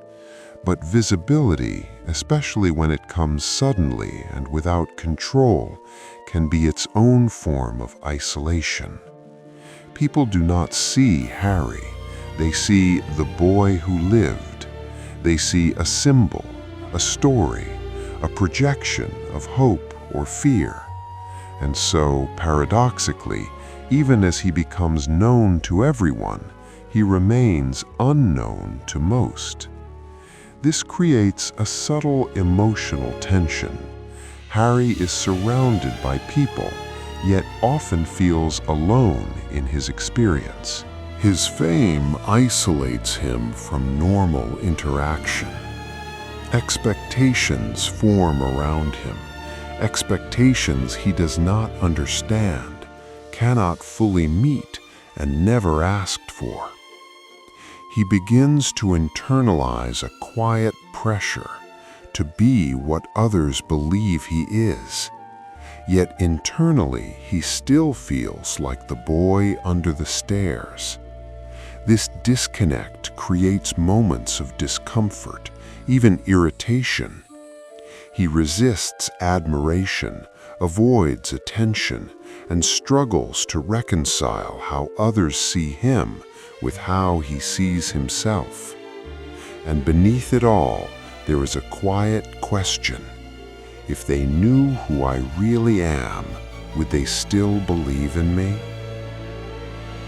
Emotional bonds and the fear of loss. Despite his guarded nature, Harry forms deep attachments. Ron, Hermione, Sirius, Lupin, these relationships become anchors, offering stability where there was once only absence. But attachment for Harry is never simple, because every bond carries with it an unspoken fear that it will end. This fear is not abstract, it is rooted in experience. His parents were taken from him. Stability was never guaranteed. Love, when it appears, feels fragile. And so, while he values connection deeply, he also carries an underlying anxiety about its permanence. This manifests in subtle ways. He feels a heightened sense of responsibility for those he cares about. He places their safety above his own, sometimes to an extreme degree. When danger arises, he does not hesitate, because hesitation feels like risk, and risk feels like loss.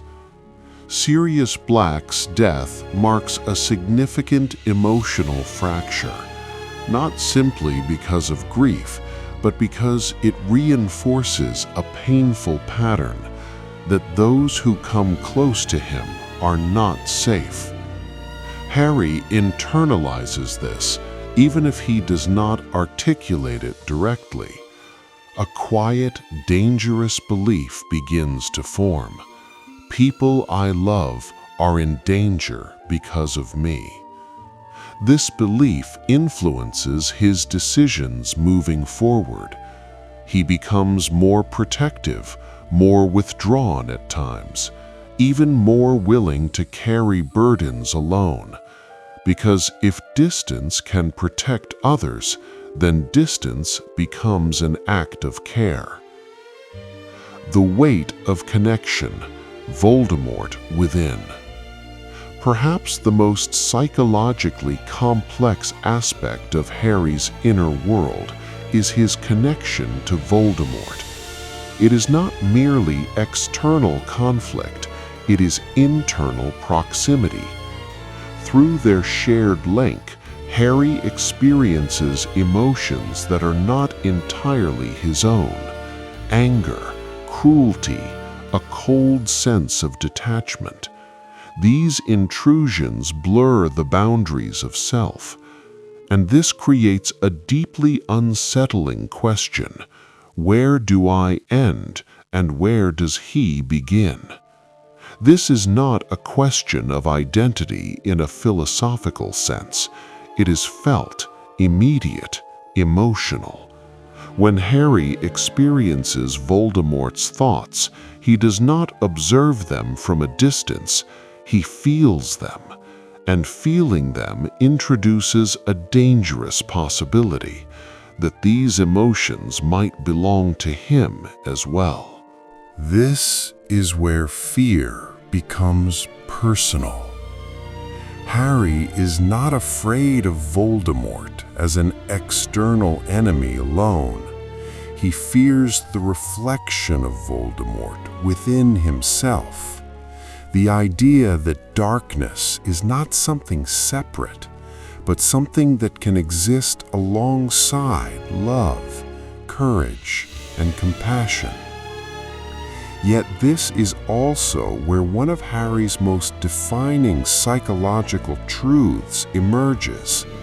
He does not deny these darker impulses. He confronts them, and in doing so, he demonstrates something essential: that identity is not defined by what one is capable of feeling, but by what one chooses to act upon. Moments of emotional fracture. There are moments in Harry's journey where the internal tension becomes too great to contain quietly. These are not dramatic outbursts for their own sake. They are fractures, points where accumulated pressure finds release. The period during Order of the Phoenix is particularly significant. Harry becomes irritable, reactive, at times distant.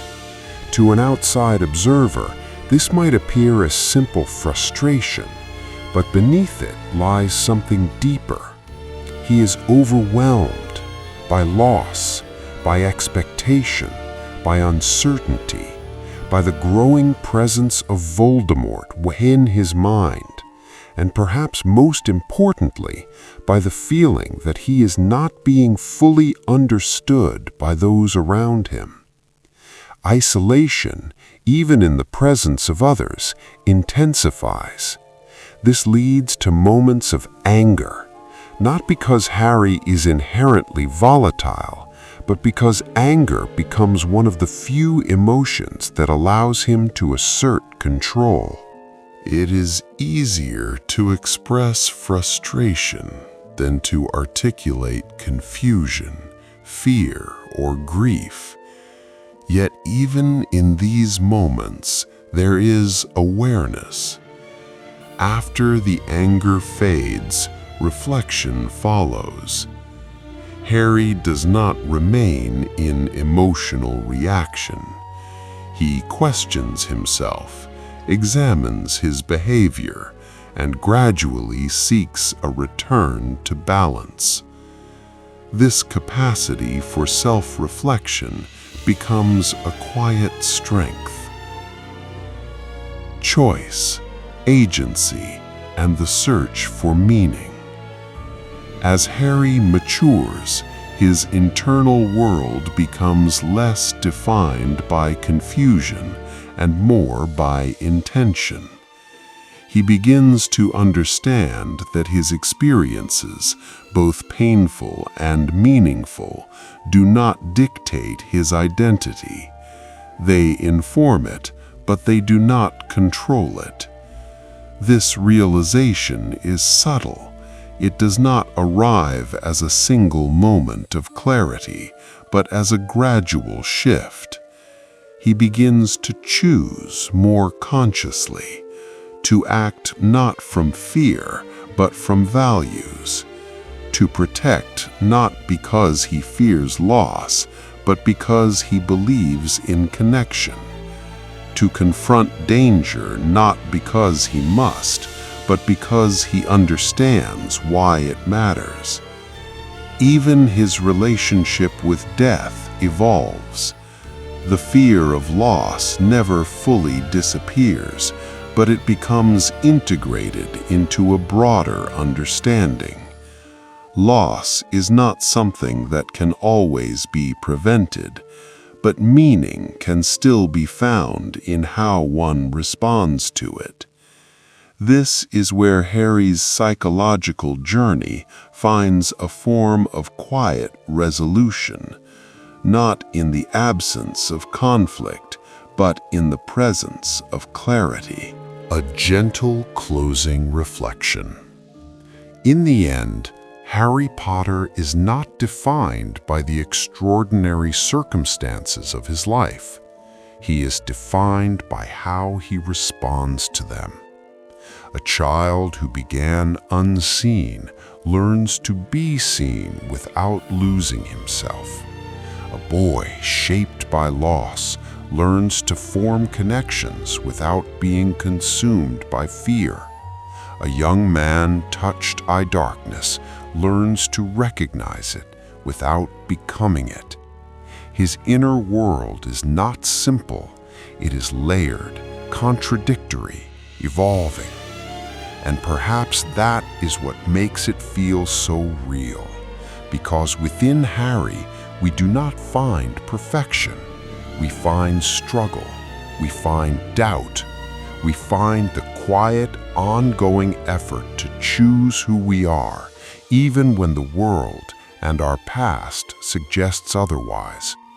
And in that effort, there is something deeply human, something calm, something enduring, something that even in the quiet of night continues to grow. Even as Harry grows older, gaining skill, experience, and a deeper understanding of the world around him, one element never fully disappears: doubt. Not the loud, paralyzing kind, but something softer, more persistent, a quiet voice that lingers beneath his decisions. It appears in moments where certainty would seem justified. When others look to him for leadership, he often hesitates, not outwardly, but internally. There is always a pause, a small questioning of whether he is truly the right person to act.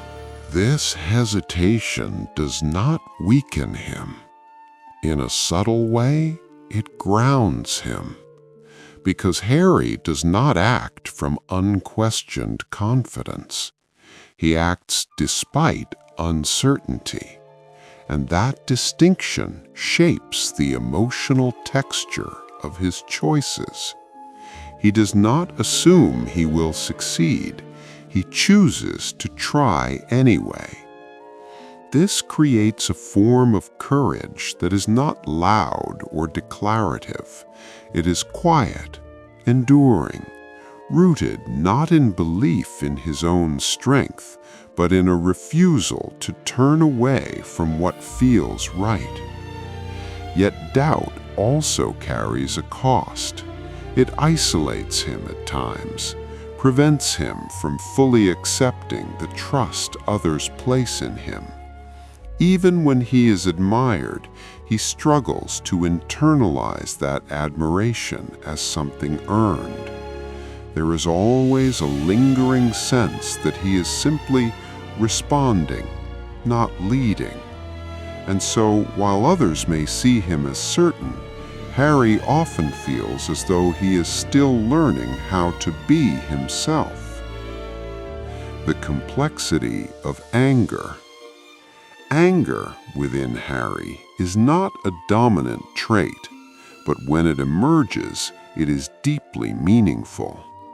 It is not careless or impulsive. It is tied to something more specific: violation, injustice, the sense that something deeply important has been threatened or taken. This is why his anger often appears in moments where others are harmed, misunderstood, or silenced. It is protective. Yet, because Harry is not fully comfortable with anger, he does not always know how to process it. When it rises, it can feel overwhelming, not because of its intensity, but because of its unfamiliarity. He is used to endurance, to quiet resilience. Anger disrupts that pattern.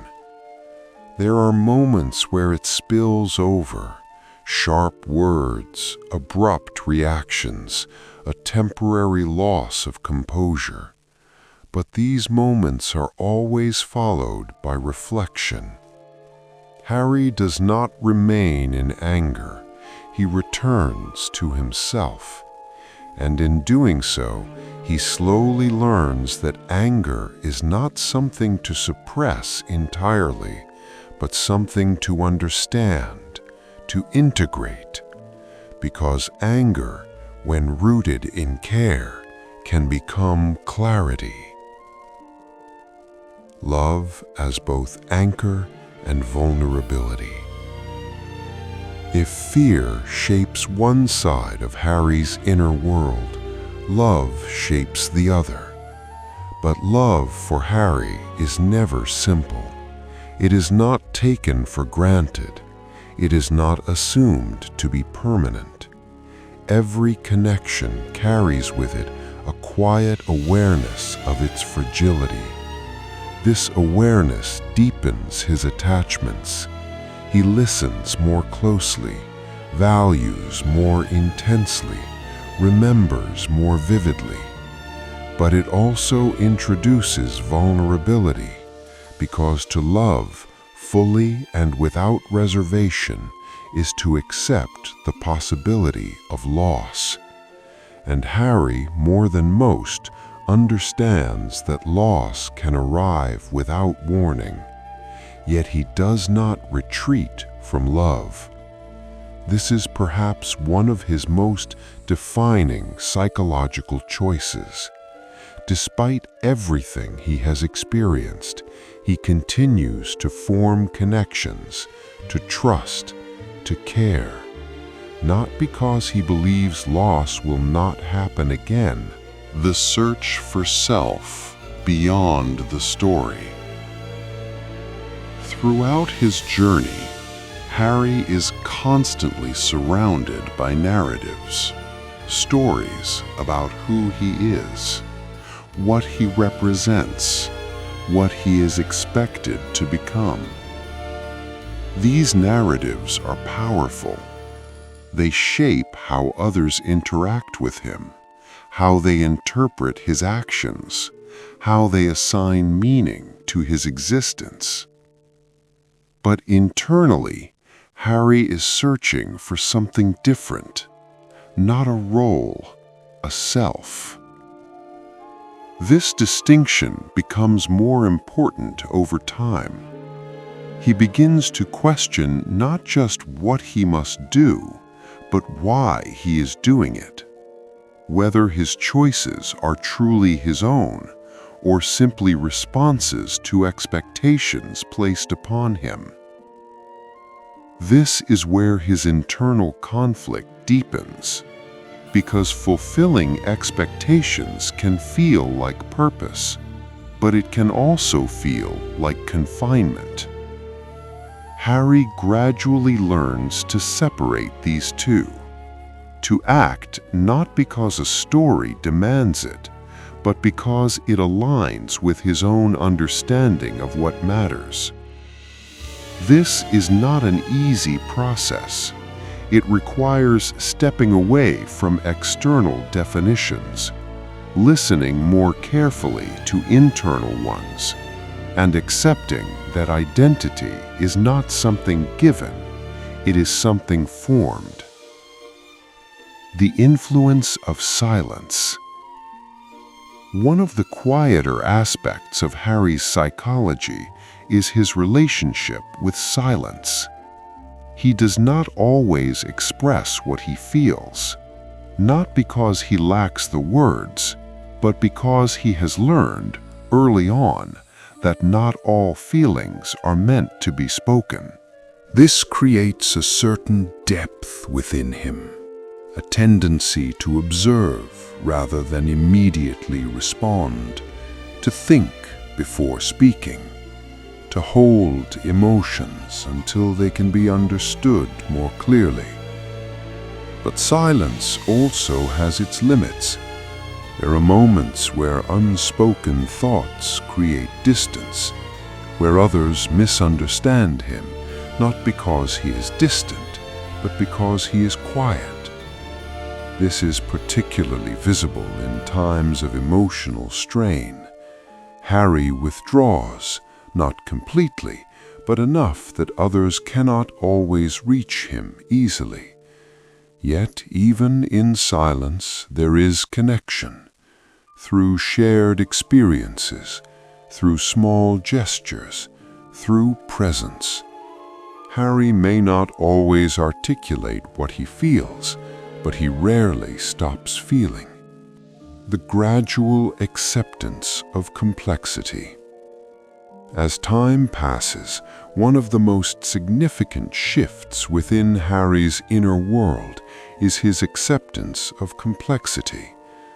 Early on, he searches for clear distinctions, good and evil, right and wrong, self and other. But experience challenges these distinctions. He encounters people who are neither entirely good nor bad, situations where the right choice is not immediately clear, emotions that do not fit into simple categories. And perhaps most importantly, he begins to see this complexity within himself. He is capable of courage and doubt, of kindness and anger, of clarity and confusion. Rather than rejecting these contradictions, he slowly learns to accept them, not as flaws, but as parts of a larger whole. This acceptance brings a certain calm. Not the absence of conflict, but a deeper understanding of it. A final, quiet understanding. If one were to listen closely, beneath all the layers of experience, emotion, and growth, there is a quiet thread that runs through Harry's inner world. A simple, enduring question. Who am I when no one is watching? It is a question he never answers fully, but perhaps that is not the point, because in the asking, in the reflecting, in the choosing, again and again, he continues to shape that answer. Not all at once, not perfectly, but steadily. And in that steady shaping, there is something deeply peaceful, not because the world becomes simpler, but because he no longer needs it to be. Closing reflection, the gentle continuation of becoming. Harry's inner world is not defined by resolution. It is defined by continuation, a quiet, ongoing process of understanding, adjusting, choosing. He does not outgrow his fears. He learns to live alongside them. He does not eliminate doubt. He allows it to coexist with action. He does not escape loss. He finds meaning within it.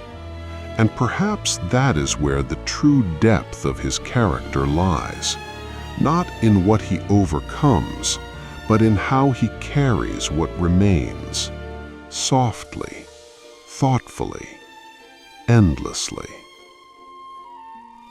As the night settles and the story fades into stillness, what remains is not a final answer, but a quiet presence, a sense of someone who continues to grow, even in silence. And in that quiet growth, there is rest. There is a quiet force within Harry that does not come from training or knowledge or even conscious intention. It comes from memory. Not memory in the ordinary sense, clear images, specific moments, but something softer, more foundational, a felt imprint, the lingering presence of something that existed before he could understand it. Love. Though Harry cannot remember his parents in detail, their absence is not empty. It is shaped, defined. It carries weight. This is important because it means that love, for Harry, is not something he learns for the first time when he enters the wizarding world. It is something he recognizes, almost instinctively. This recognition becomes a quiet compass. When faced with uncertainty, when logic and emotion pull in different directions, Harry often returns, without fully realizing it, to this internal sense of what love feels like, what it protects, what it refuses to abandon. It is why he is drawn to protect others, even at personal cost, not because he seeks to prove anything, but because something within him already knows that love, once present, must be honored, even in absence, even in danger. The subtle weight of survival. There is another, more complex layer beneath Harry's inner world, the weight of survival. To survive when others have not is not a neutral experience. It carries questions, unspoken ones. Why me? What makes me different? Was there something I did or something I was that allowed me to remain? when others were lost? Harry does not dwell on these questions explicitly, but they shape him quietly. They create a sense of responsibility that goes beyond circumstance, a feeling that survival must mean something, that it cannot be random. This is not arrogance, it is the opposite. It is the subtle burden of believing that one must justify their existence. And so Harry often acts not only to protect others, but to give meaning to his own continued presence, to ensure that survival is not simply an accident, but something that leads to care, to action, to purpose. Yet this belief is both motivating and heavy, because it leaves little room for rest. Trust and the difficulty of letting go. Trust for Harry is something earned slowly, not because he is unwilling to trust, but because early experiences have taught him that not all authority is protective and not all structures are safe. This creates a careful awareness. He does not accept information blindly. He questions, observes, and often relies on his own judgment, even when others might defer to established systems. This independence becomes one of his strengths, but it also creates tension because trust requires a form of letting go, an acceptance that others may know what he does not, that guidance can be offered without control. Harry struggles with this at times, not out of defiance, but out of caution. He has learned to rely on himself, and unlearning that, even partially, is not simple. Yet over time, he begins to understand that trust does not mean surrender. It means collaboration, a shared responsibility, a willingness to stand alongside others rather than always ahead of them. This shift is quiet but meaningful. It allows him to form deeper connections, to accept support, to recognize that strength does not diminish when it is shared. The fear of becoming a symbol. As Harry's journey continues, something else begins to take shape within his inner world, a subtle discomfort with becoming an idea, a symbol.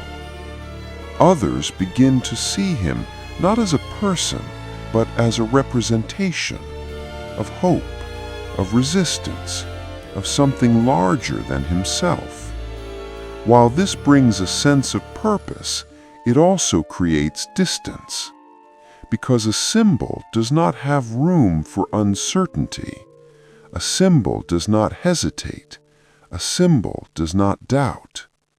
But Harry does. And so there is a quiet tension between how he is perceived and how he feels. He does not want to be untouchable. He wants to remain human, to make choices, to question them, to grow through them. This desire to remain grounded, even as others elevate him, becomes a defining aspect of his psychology. He does not reject responsibility, but he resists losing himself within it. The quiet role of choice in healing. Healing for Harry is not a single moment. It is not something that arrives fully formed. It is something he participates in through choice. Small choices often. Choosing to trust again after loss. Choosing to connect after isolation. Choosing to act with care even when fear is present. These choices do not erase what has happened. They do not remove pain, but they change its meaning. They transform experience from something that defines him into something that informs him. And in that transformation, there is a form of quiet healing, not complete, not final, but real. The integration of past and present.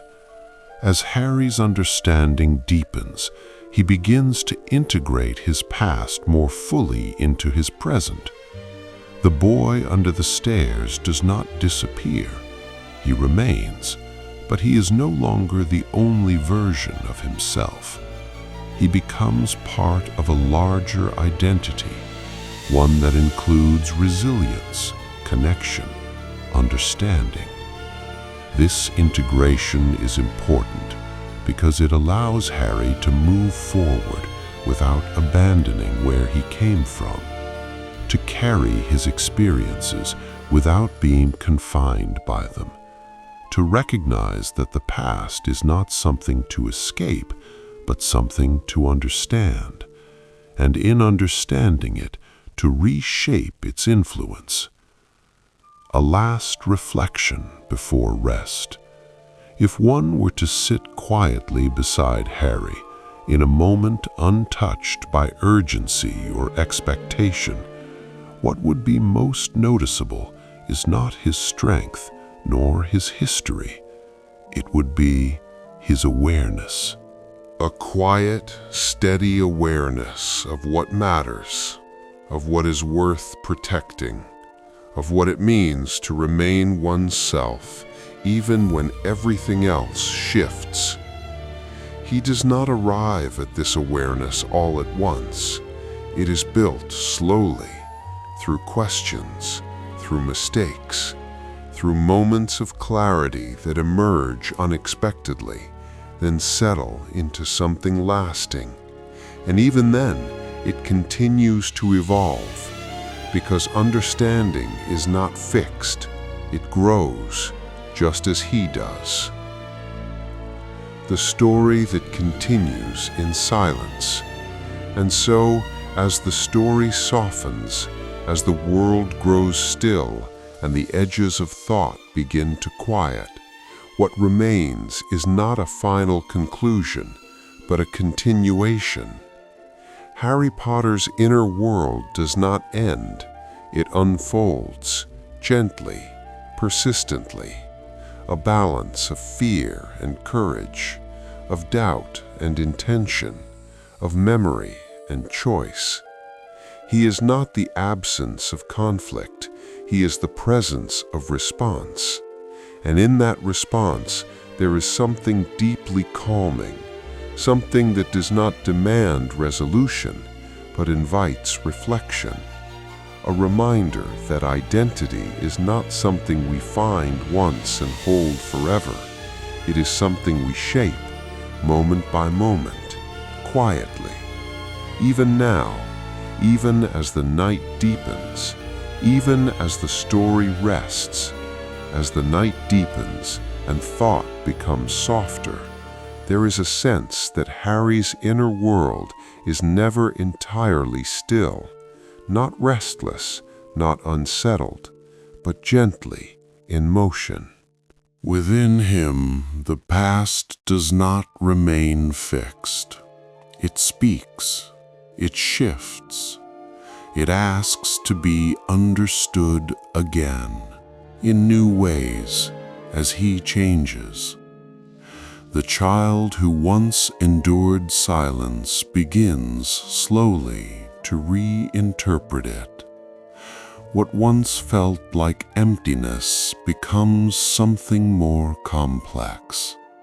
It becomes the origin of his awareness, his sensitivity to others, his ability to notice what is often left unspoken. And so even painful memories begin to transform, not into something pleasant, but into something meaningful. This is one of Harry's quiet strengths, the ability to allow the past to evolve rather than remain frozen in its original form. He does not forget, he re-sees. the subtle courage of softness. Courage is often imagined as something forceful, visible, certain. But within Harry there exists another kind of courage, a softer one. The courage to remain open, to feel deeply even after loss, to care even when care has led to pain, to remain kind even when confronted with cruelty. This is not instinctive, it is chosen again and again, and perhaps this is what makes it so significant, because it would be easier in many ways to close inward, to protect oneself by becoming distant, controlled, unreachable. But Harry does not do this, not fully. He allows himself to remain affected by the world, to be moved by it, and in doing so he preserves something essential, his ability to connect. The tension between control and surrender. There are moments in Harry's life where control feels necessary, where planning, action, and decisiveness provide a sense of stability. But there are also moments where control is not possible, where uncertainty must be accepted, where outcomes cannot be predicted or shaped. This creates an internal tension, a desire to act balanced against the recognition that not everything can be managed. Early on, this tension is difficult. It creates frustration, even discomfort. But over time, Harry begins to understand something quieter, that control is not always about shaping events. Sometimes it is about how one meets them. This shift is subtle, but it changes everything, because it allows him to remain grounded even when the world around him is not. The presence of others within the self. Though Harry often feels alone in his thoughts, he is never entirely solitary. Within him there are traces of others, not as voices, not as memories in the usual sense, but as influences. The patience of those who guided him, the warmth of those who cared for him, the lessons of those who challenged him. These influences do not disappear, they become part of his internal landscape, and in quiet moments they shape his responses, not by instructing him, but by reminding him of what he has learned. In this way, connection extends beyond presence. It becomes internal, sustained, enduring. The acceptance of imperfection. There comes a point in Harry's inner journey where perfection loses its importance, not because it was ever fully attainable, but because he begins to see that striving for it creates distance from something more valuable, authenticity. He allows himself to be uncertain, to make decisions that are not flawless, to experience emotions that are not entirely balanced. And in allowing this, he becomes more aligned with himself, less divided, less pressured. This does not remove difficulty, but it reduces resistance. It creates space for growth that is not driven by correction, but by understanding. The gentle strength of continuity. If there is one thread that remains consistent throughout Harry's inner world, it is continuity, a steady, ongoing presence. he does not become a completely different person. He becomes a more integrated version of who he has always been. The resilience of his early years remains, but it is softened by connection. The caution he once relied on remains, but it is balanced by trust. The questions he once carried remain, but they are held with greater ease. This continuity creates a sense of stability, not rigid, not unchanging, but dependable, a quiet foundation beneath everything else, a final quiet moment. And now, as everything slows, as thoughts begin to settle into something softer, there is a final image to hold, not of action, not of conflict, but of stillness. Harry, not as a figure defined by story, but as a presence defined by experience, sitting quietly, perhaps without needing to decide anything, without needing to prove anything, simply existing within the space he has gradually come to understand. There is no urgency here, no expectation, only a quiet awareness of self, of memory, of the gentle unfolding of identity that continues even in silence. The story that does not end, because some stories are not meant to conclude. They are meant to continue, softly, without announcement, without finality. Harry's inner world is one of those stories, not resolved, not completed, but ongoing, a quiet process of becoming. And as the night deepens, as the world grows still, there is something comforting in that, the understanding that not everything must be finished, that growth can remain open, that identity can remain fluid, and that within that openness there is peace, a calm, steady peace, the kind that does not demand answers, only presence, only quiet, only the gentle continuation of being. As the mind begins to slow, there is a place within Harry that exists between what is thought and what is felt. It is not easily defined, not entirely conscious, yet not hidden either.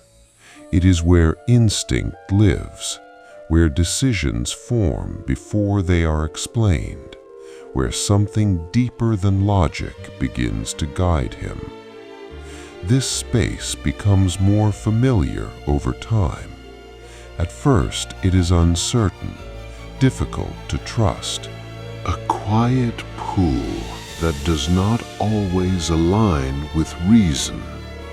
But gradually, Harry learns to listen, not to every impulse, not without reflection, but with a growing awareness that some forms of understanding do not arrive through analysis.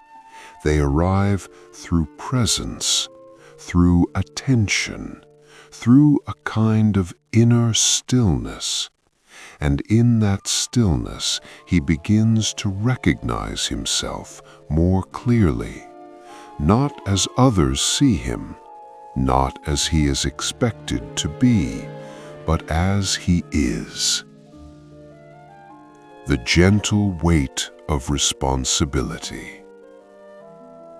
Responsibility in Harry's life is not something he seeks.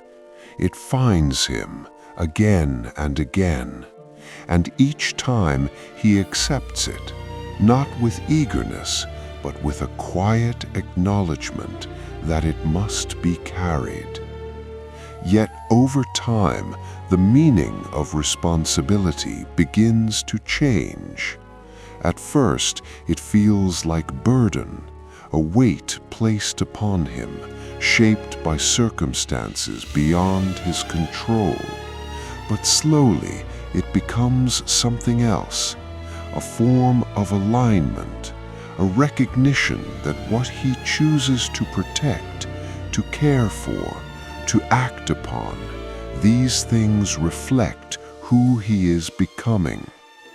Responsibility is no longer just something he holds, it is something he shapes, and in shaping it, he shapes himself. The presence of unanswered questions. There are questions within Harry that never fully resolve, not because they lack answers, but because their answers are not fixed, they evolve.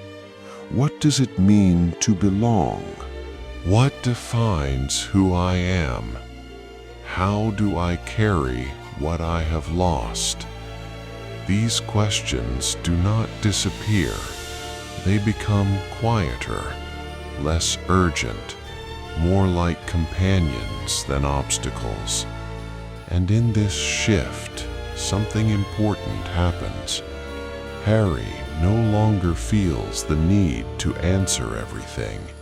He allows some things to remain open, and in that openness there is a kind of freedom. The subtle transformation of fear. Fear, which once felt immediate and sharp, begins to change. It does not vanish, but it softens. It becomes something that can be observed, rather than something that must be escaped. Harry begins to notice fear as it arises, to understand its shape, to see where it comes from, and in doing so, he gains distance from it. Not separation, but space, enough space to choose his response. This is not control in the traditional sense, it is awareness, and awareness allows for something deeper than reaction. It allows for intention, the quiet influence of hope. Hope within Harry is not loud, it does not declare itself, it does not promise certainty. It exists quietly, sometimes barely noticeable, but always present.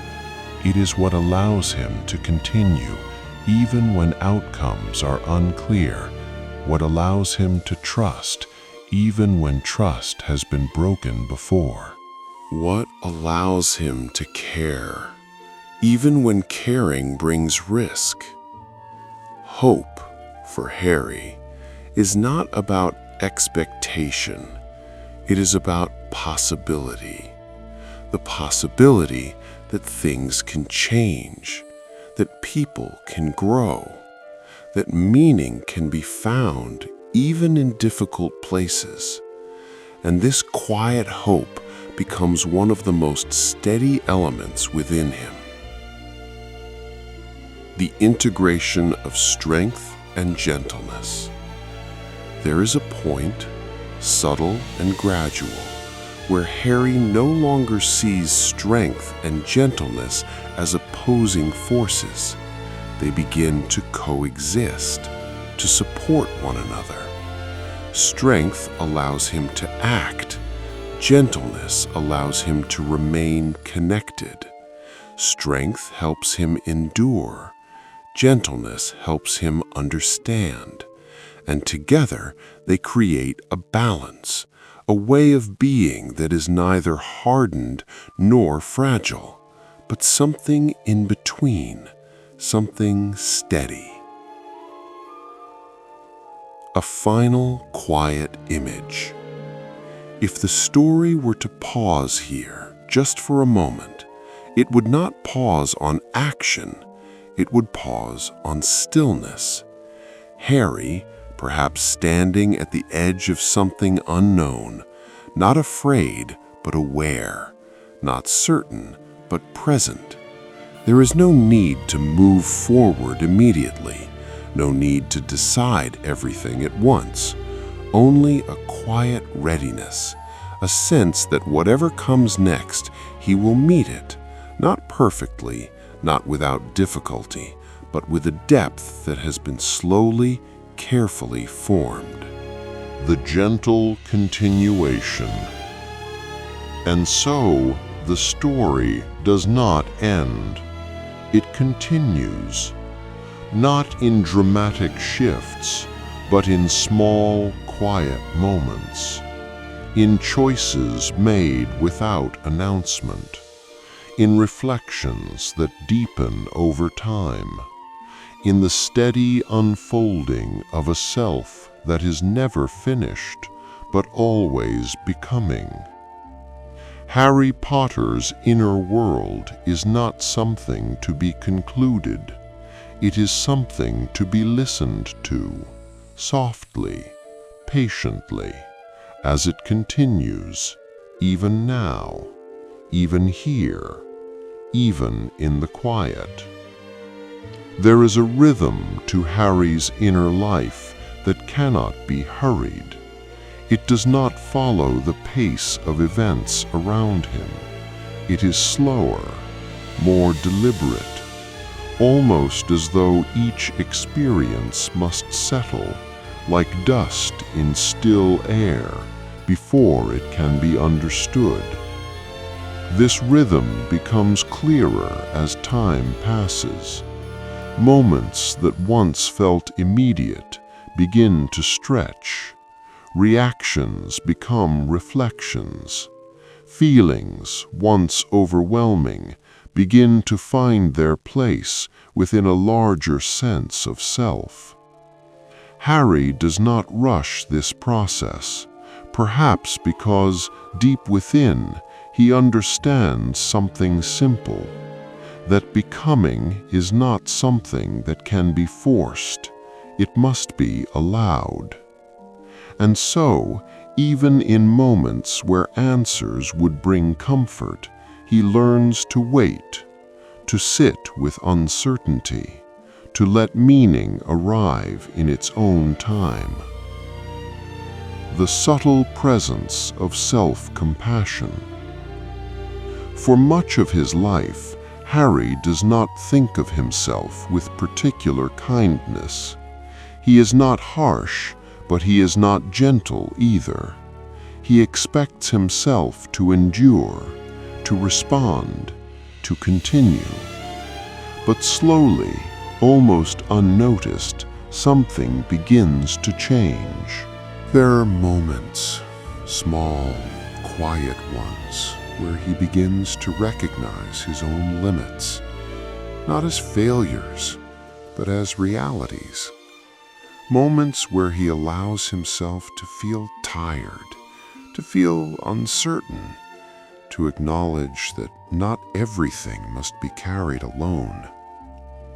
This is the beginning of something new, not strength in the usual sense, but self-compassion, a softer way of relating to himself, one that does not demand perfection, one that allows space for being human.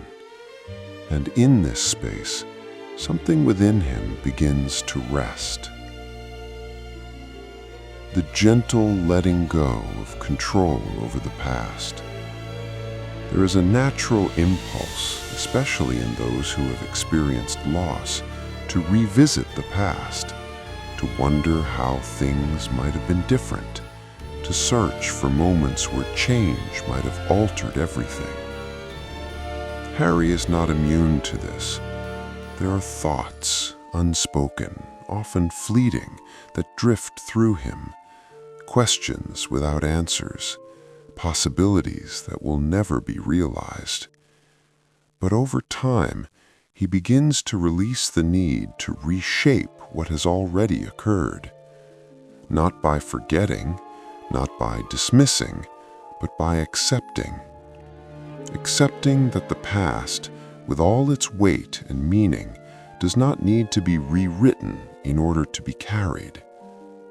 This acceptance is quiet. It does not arrive as a conclusion. It unfolds gradually, and as it does, something within him becomes lighter, not empty, but less burdened. The relationship between identity and choice. One of the most enduring truths within Harry's inner world is the relationship between identity and choice.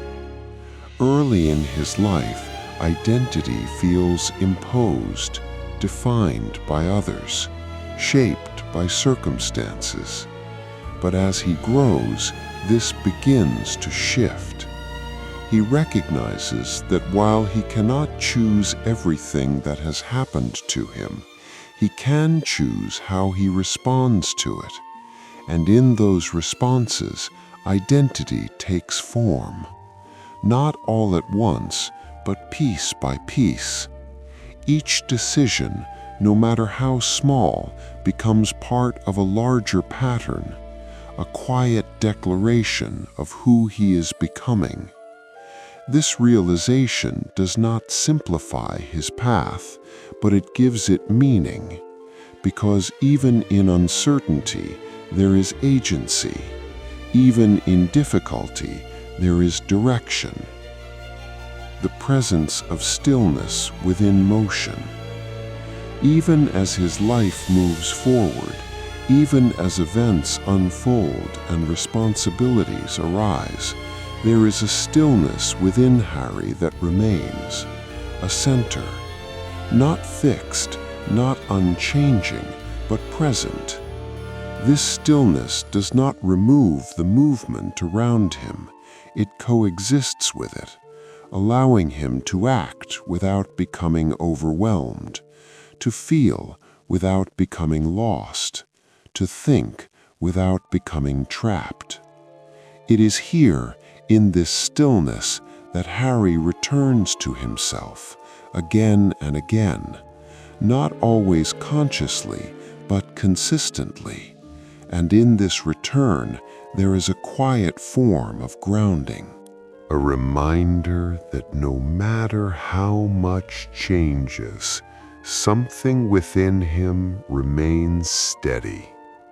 The unspoken understanding of connection. Connection, for Harry, is not always expressed through words. It is often felt in presence, in shared moments, in the quiet understanding that does not require explanation. This form of connection becomes more important over time because it allows for closeness without pressure, for understanding without definition, for care without expectation. Harry learns to recognize these moments, to value them, to trust that connection does not always need to be spoken to be real. And in doing so, he deepens his relationships, not through intensity, but through consistency. A final moment of quiet clarity. As the story softens once more, there is a final moment to observe, not as an ending, but as a pause. Harry stands not at the beginning, nor at the end, but somewhere in between, a place where past and future meet, where memory and possibility exist together. He does not need to resolve everything here. He does not need to understand every part of himself. It is enough to be present, to recognize that he is changed, that he continues to change, and that this process, though sometimes uncertain, is also deeply human. The story that rests but does not end. And so, as the night settles fully, As thought becomes softer and quieter, the story finds its resting place, not in conclusion, but in continuation. Harry Potter's inner world remains open, not unfinished, but ongoing, a gentle unfolding, a steady becoming. And within that, there is something deeply peaceful, a reminder that identity is not a destination, it is a journey, one that continues quietly, even in stillness, even in rest, even now. Deep within Harry, there remain echoes of the beliefs he formed before he ever understood their meaning. They are not always visible, they do not always speak clearly, but they exist, shaping his reactions in subtle ways. The belief that he must not ask for too much, the belief that attention can be withdrawn without warning, the belief that it is safer to endure than to expect. These beliefs were not chosen, they were learned, formed in a time when understanding was limited, when experience came before explanation. And though Harry grows beyond them, they do not disappear entirely. Instead, they soften, they become quieter. But in certain moments, especially those involving uncertainty or vulnerability, they reappear, gently influencing how he perceives the world. Yet now, there is something different, awareness. He begins to notice these patterns, to question them, to recognize that not everything he learned early on must remain true. And in this recognition, there is a gradual shift, a redefinition of what he allows himself to believe. The subtle art of letting others in. Letting others in is not a single decision for Harry. It is a process, layered, gradual.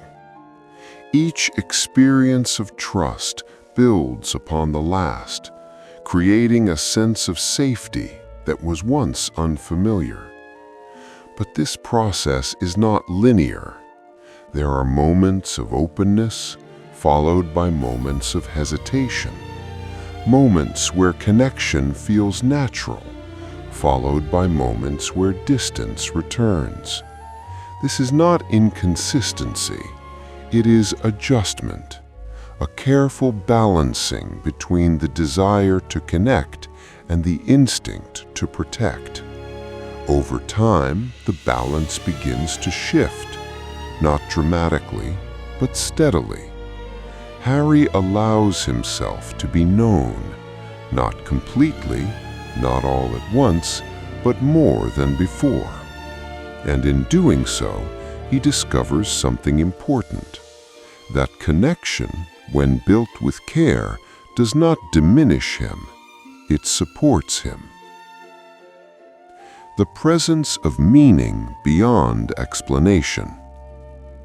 There are experiences in Harry's life that resist simple explanation, moments that feel significant but cannot be fully understood through logic alone. These moments do not confuse him, they deepen him.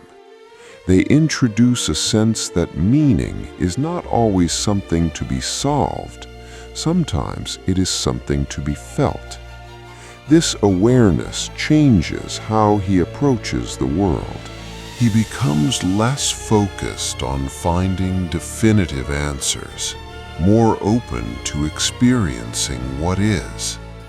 And in this openness, he finds a different kind of clarity, one that does not rely on certainty, but on presence.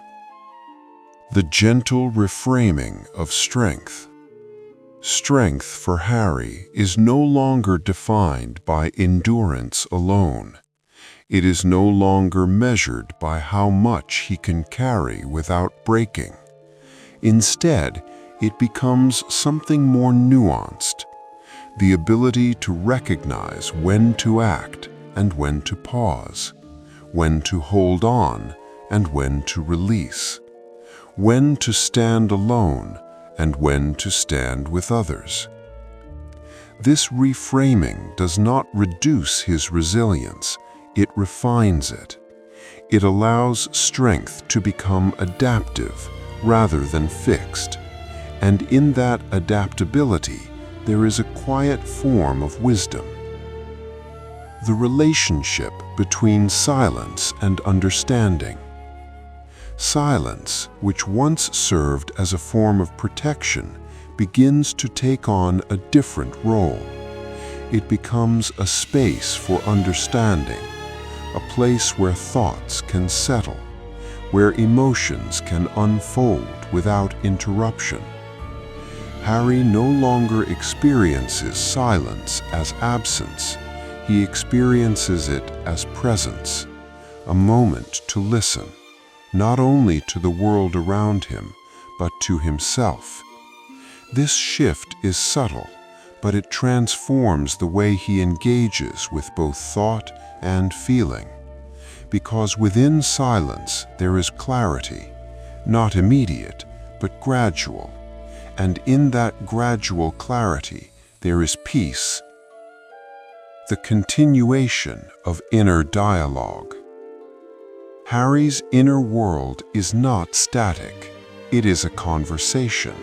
Ongoing, evolving, between past and present, between fear and understanding, between who he was and who he is becoming. This dialogue does not seek resolution, it seeks coherence, a way of holding different parts of himself together without forcing them into simplicity.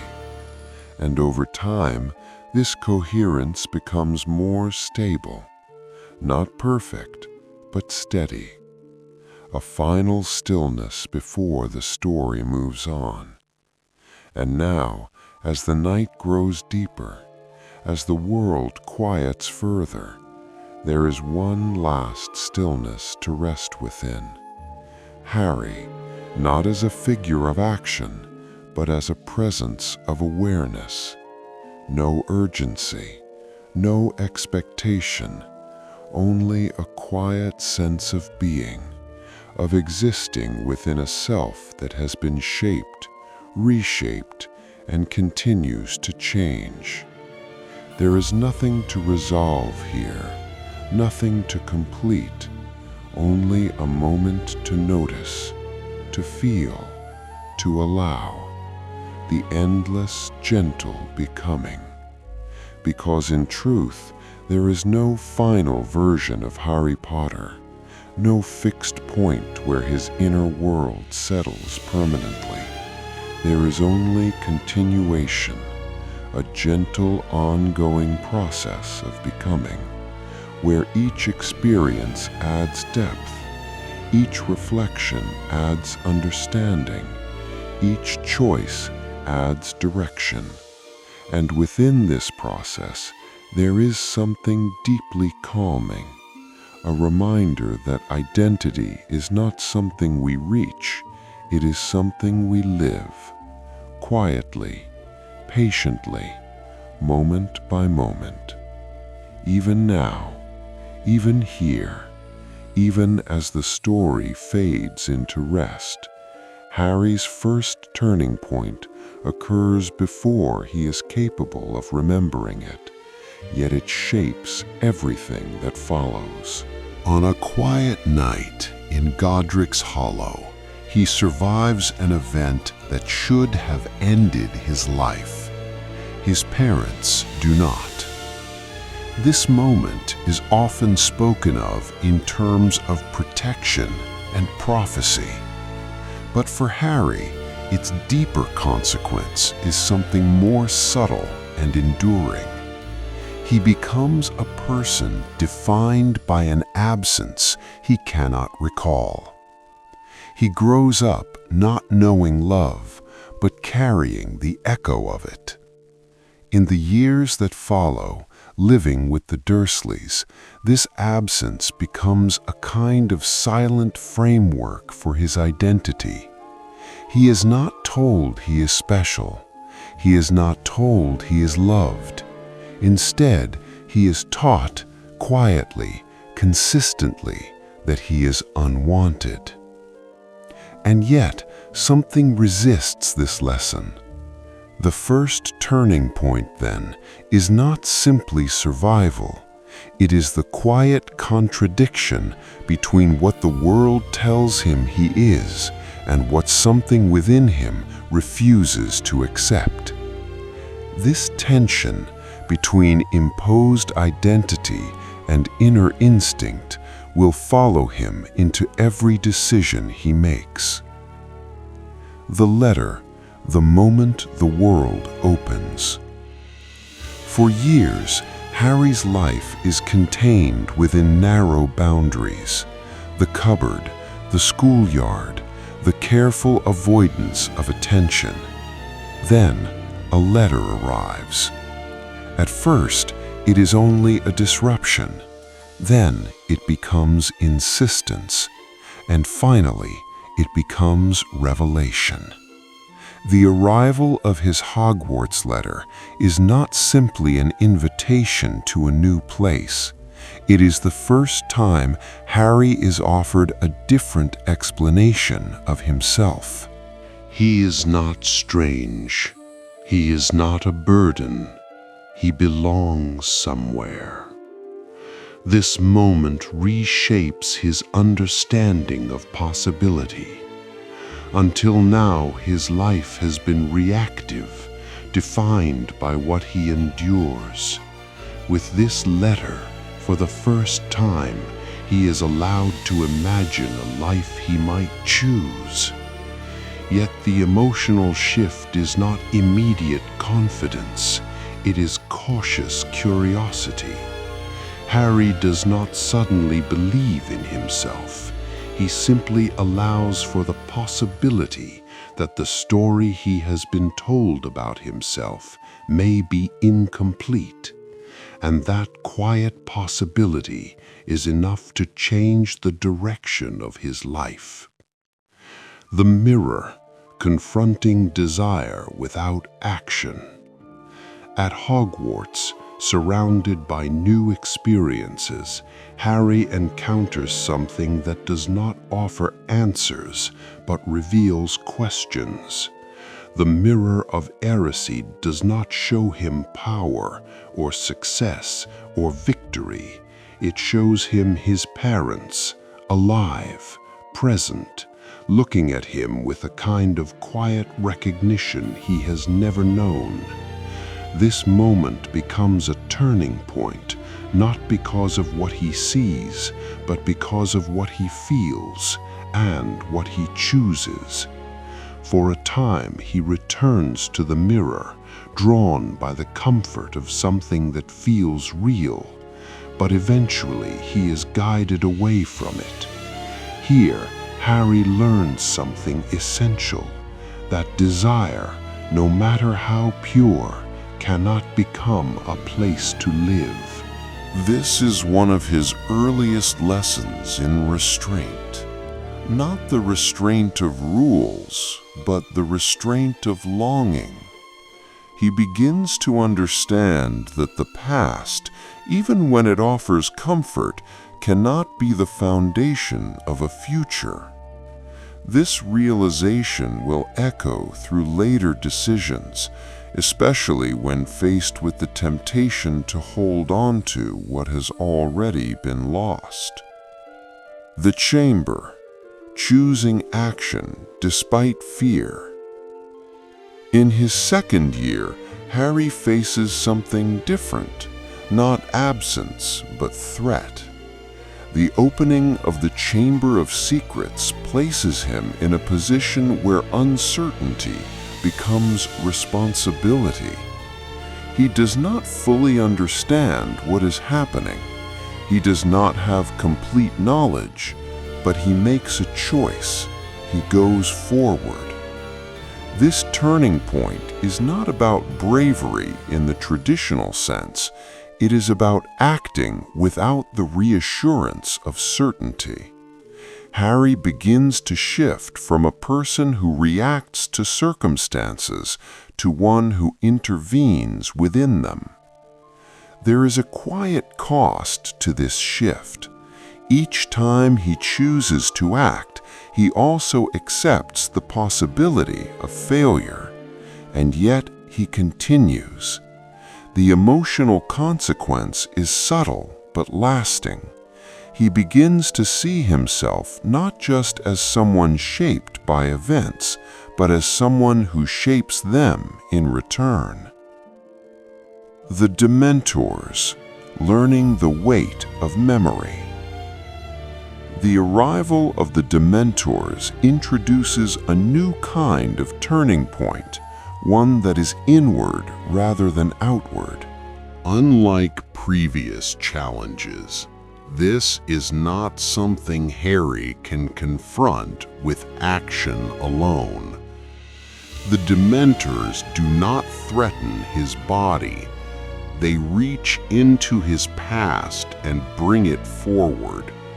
For the first time, Harry experiences his parents' final moments not as distant history, but as something immediate and overwhelming. This changes his relationship with memory. Until now, his past has been something he lacks. Now it becomes something he must endure. Learning the Patronus is not simply a defensive skill. It is a process of selecting which memories to hold on to and which to release. Harry learns that memory is not neutral.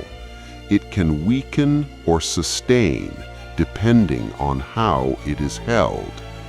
This realization deepens his understanding of himself, not as someone defined by loss, but as someone who must choose how that loss is carried.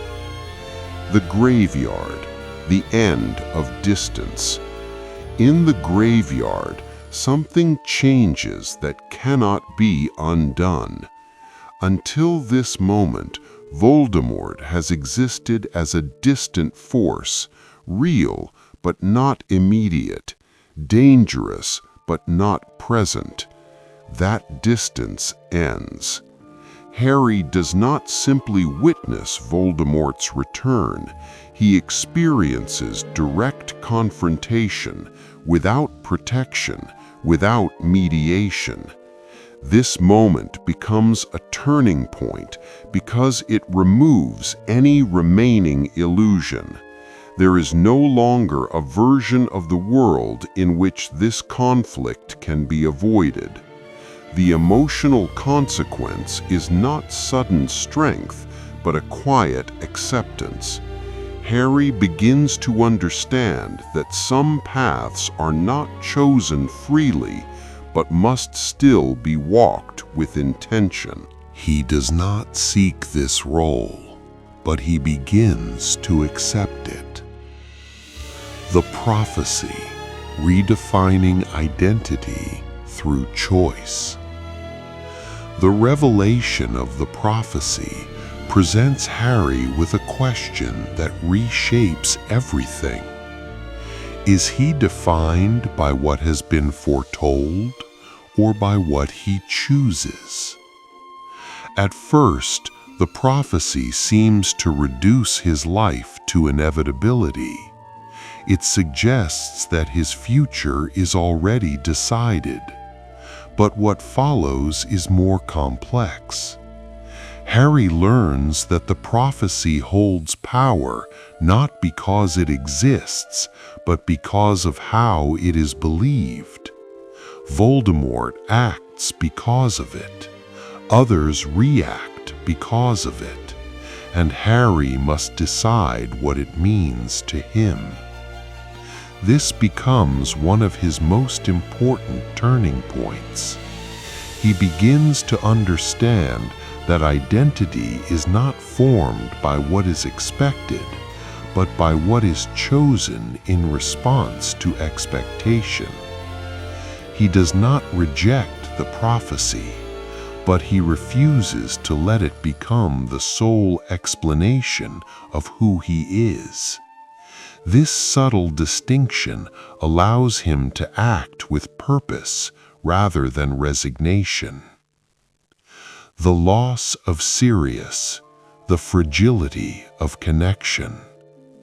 When Sirius dies, the impact is not only emotional, it is structural.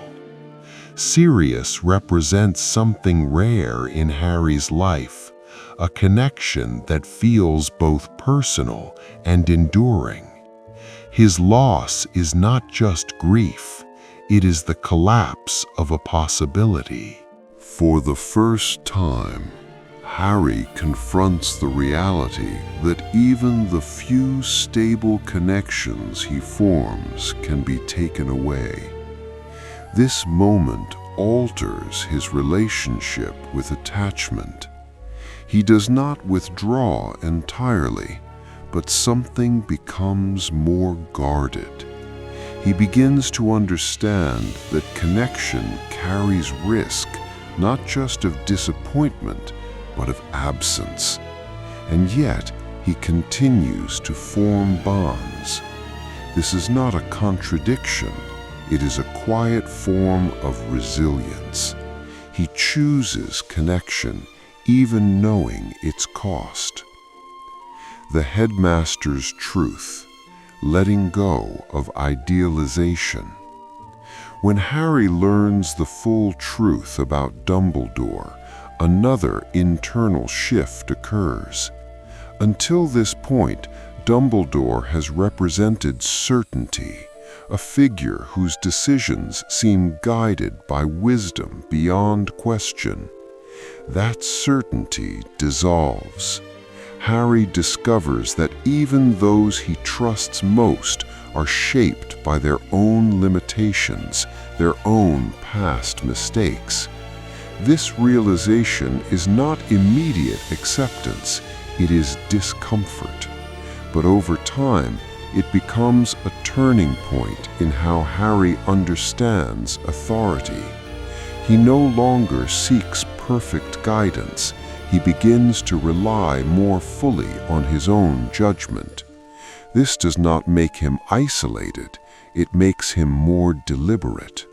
He learns that trust does not require idealization, it requires understanding. The walk into the forest, the quietest choice. Perhaps the most significant turning point comes not in battle, but in stillness. When Harry chooses to walk into the forest, he does so without expectation of return. There is no strategy here, no attempt to outmaneuver or escape, only a decision. This moment is not defined by sacrifice alone, but by clarity. For the first time, Harry acts without uncertainty. He understands what must be done, and he accepts it, not as obligation, but as intention. The emotional consequence is not fear, but a kind of calm. This calm does not come from certainty of outcome. It comes from alignment between belief and action. In this moment, Harry is no longer shaped by turning points. He becomes the one who creates them. Closing reflection, a life formed in quiet shifts. When we look back across these moments, a pattern begins to emerge.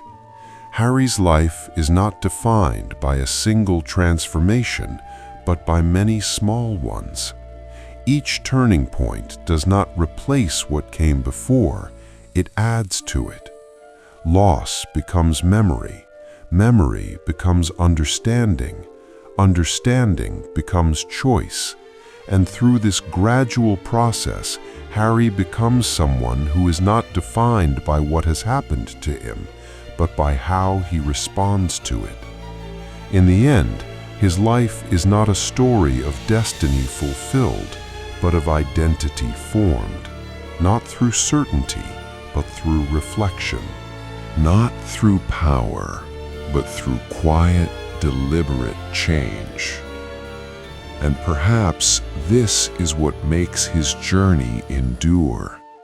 Not the events themselves, but the way they reshape the person who moves through them, one turning point at a time. When Harry returns from the forest, something fundamental has already changed. The act of walking toward death without resistance, without bargaining, has altered his relationship with fear. But what follows is more complex than relief. He is alive, but not in the same way as before. This becomes a turning point not because he survives, but because survival no longer feels like something to cling to. The urgency that once accompanied danger has softened. He does not move faster or with more force. Instead, he moves with a kind of quiet precision. The emotional consequence is subtle. Before this moment, Harry's actions often carried a sense of pressure, an underlying need to prove, to protect, to respond quickly enough. Now there is less urgency and more clarity. He no longer acts to avoid loss. He acts because he understands what matters. This shift changes the quality of his decisions. They become less reactive, more intentional. He does not hesitate out of fear, nor rush out of anxiety. He simply continues. And in that continuation, there is a quiet stability that did not exist before. The final confrontation, choosing not to become what he fights. When Harry faces Voldemort for the last time, the confrontation is not defined by power, but by restraint. There is no escalation, no attempt to overwhelm. Instead, there is an insistence on something quieter, understanding. Harry speaks, he explains, he offers Voldemort a chance to recognize what he has become. This moment is a turning point because it reveals how far Harry has moved from the path that once seemed possible for him.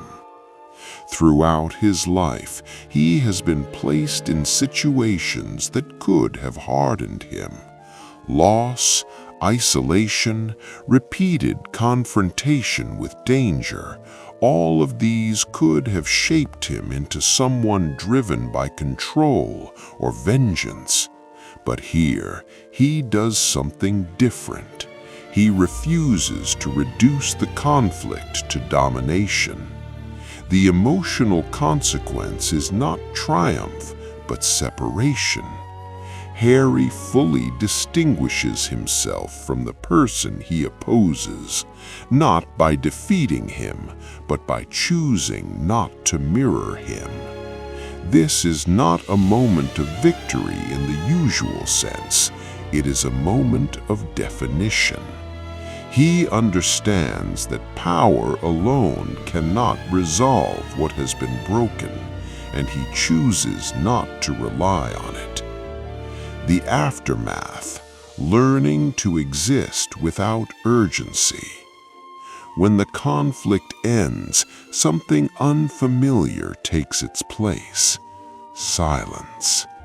For most of his life, Harry has existed in a state of anticipation. There was always something approaching, a threat, a revelation, a responsibility. Now there is nothing immediate to prepare for. This absence becomes a turning point of a different kind. He must learn how to exist without the structure that conflict provided. At first, this can feel disorienting. Without external pressure, decisions become more open-ended. There is no clear next step, no defined role to fulfill. The emotional consequence is not relief alone, but uncertainty. Harry must begin to construct a life that is not shaped by reaction. This requires a different kind of strength, the ability to choose direction without necessity. He begins to understand that purpose does not always arrive from outside. Sometimes it must be formed slowly through smaller, quieter decisions. Rebuilding trust, connection without fear of loss. After everything he has experienced, Harry's relationship with connection continues to evolve. He has known loss repeatedly. He understands, more than most, that attachment carries risk, and yet he continues to choose it. This becomes a turning point, not because it is dramatic, but because it is deliberate. He allows himself to remain open to friendships, to companionship, to the possibility of building something lasting. The emotional consequence is a quiet kind of courage. Not the courage to face danger, but the courage to remain connected despite knowing what connection can cost. He does not protect himself by withdrawing. He accepts that loss is part of what gives connection its meaning, and in doing so, he changes the nature of his relationships. They are no longer defined by fear of losing them, but by the decision to value them while they exist. The weight of memory, carrying the past without being defined by it. As time passes, Harry's relationship with his past continues to shift. The memories remain of his parents, of those he has lost, of the moments that shaped him, but they no longer carry the same intensity. They become quieter. This is not because they matter less, but because he has learned how to carry them differently. This turning point is gradual, almost imperceptible. He begins to understand that memory does not need to be resolved in order to be lived with. It does not need to be revisited constantly to remain meaningful. The emotional consequence is a kind of balance. The past remains present, but it no longer dictates his emotional state. It informs him rather than overwhelming him. He is no longer defined by what he has lost. He is shaped by it, but not confined by it. A life beyond definition, letting identity remain open. Throughout his life, Harry has been given many identities. The boy who lived, the chosen one, the survivor, the one who must face what others cannot. Each of these roles has carried expectations, some external, some internal. But in the quieter years that follow, something changes. He no longer feels the need to define himself through these roles. This becomes a final turning point, not because it alters what he does, but because it changes how he understands himself. He allows identity to become less fixed. He is not only the person shaped by past events, he is also the person who continues to change, to adapt, to choose differently over time. The emotional consequence is a quiet freedom. He does not reject who he has been, but he no longer feels bound to it. Closing reflection, the shape of a life in motion. If we step back from these moments, what becomes visible is not a single transformation, but a continuous process. Harry's life does not move from weakness to strength or from uncertainty to certainty. Instead, it moves through layers of understanding. Each turning point adds something, but also softens something else. Fear becomes awareness. Urgency becomes intention. Loss becomes memory. And through this gradual unfolding, a different kind of stability emerges. Not the stability of control, but the stability of alignment between what he has experienced and how he chooses to live with it. In the end, Harry is not defined by the events that shaped him, nor by the roles he was given. He is defined by the way he responded, again and again, at each quiet threshold. Not with certainty, not with perfection, but with a steady willingness to continue. And perhaps that is what gives his life its lasting meaning. Not the turning points themselves, but the way they are carried forward, becoming part of a life that never stops quietly becoming something new. Let us continue a little further still, into the quieter distances that follow even resolution, where a life, no longer defined by crisis, begins to reveal its deeper shape. The absence of the enemy, learning who he is without opposition. For much of Harry's life, identity formed in contrast. There was always something to stand against, an external force that clarified his role. Danger gave direction, conflict gave structure. Even uncertainty had a kind of orientation because it pointed towards something that needed to be understood or faced. But when that opposition disappears, something unexpected remains. A question. Who is he when there is nothing left to oppose? This becomes a subtle but profound turning point. Not a moment marked by action, but by the absence of it. At first, the space feels unfamiliar. Without tension, there is no immediate definition. Without a clear adversary, there is no instinctive response to rely on. The emotional consequence is not emptiness, but openness. Harry begins to experience time differently. It is no longer divided by urgency. It stretches, allowing for reflection that was once postponed. In this space, identity becomes something quieter. He is no longer required to be a symbol. He is allowed to be a person. And this shift, though gentle, changes everything that follows. The rediscovery of ordinary life, finding meaning without scale.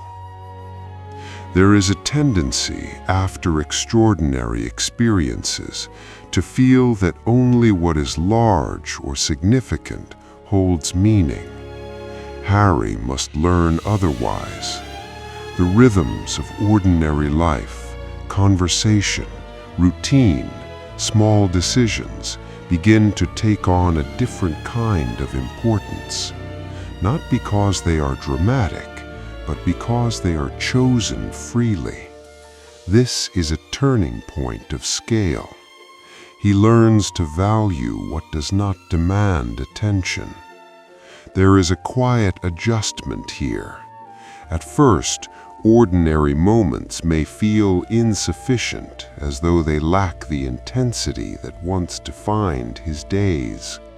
But over time, something changes.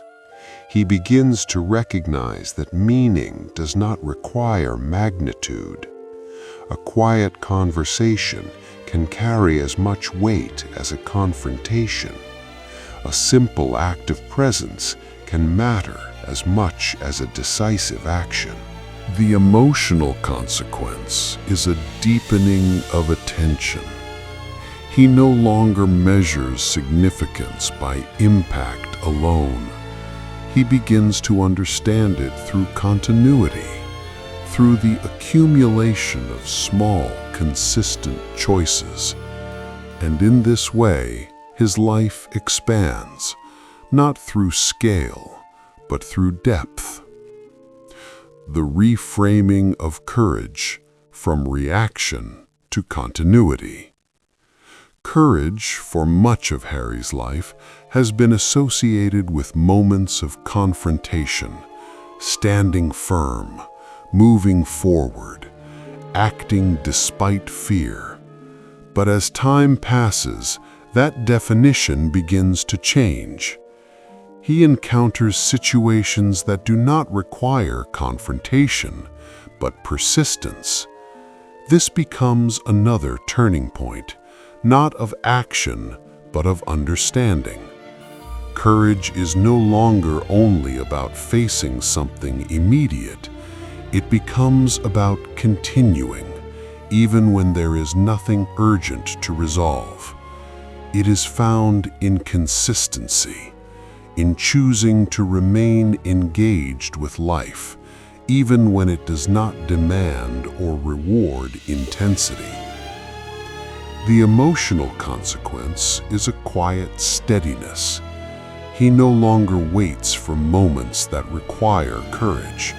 He understands that courage can exist in the absence of crisis, and this understanding allows him to live without needing constant proof of strength.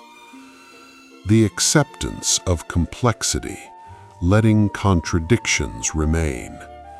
As Harry reflects on the people and events that shaped him, another shift occurs.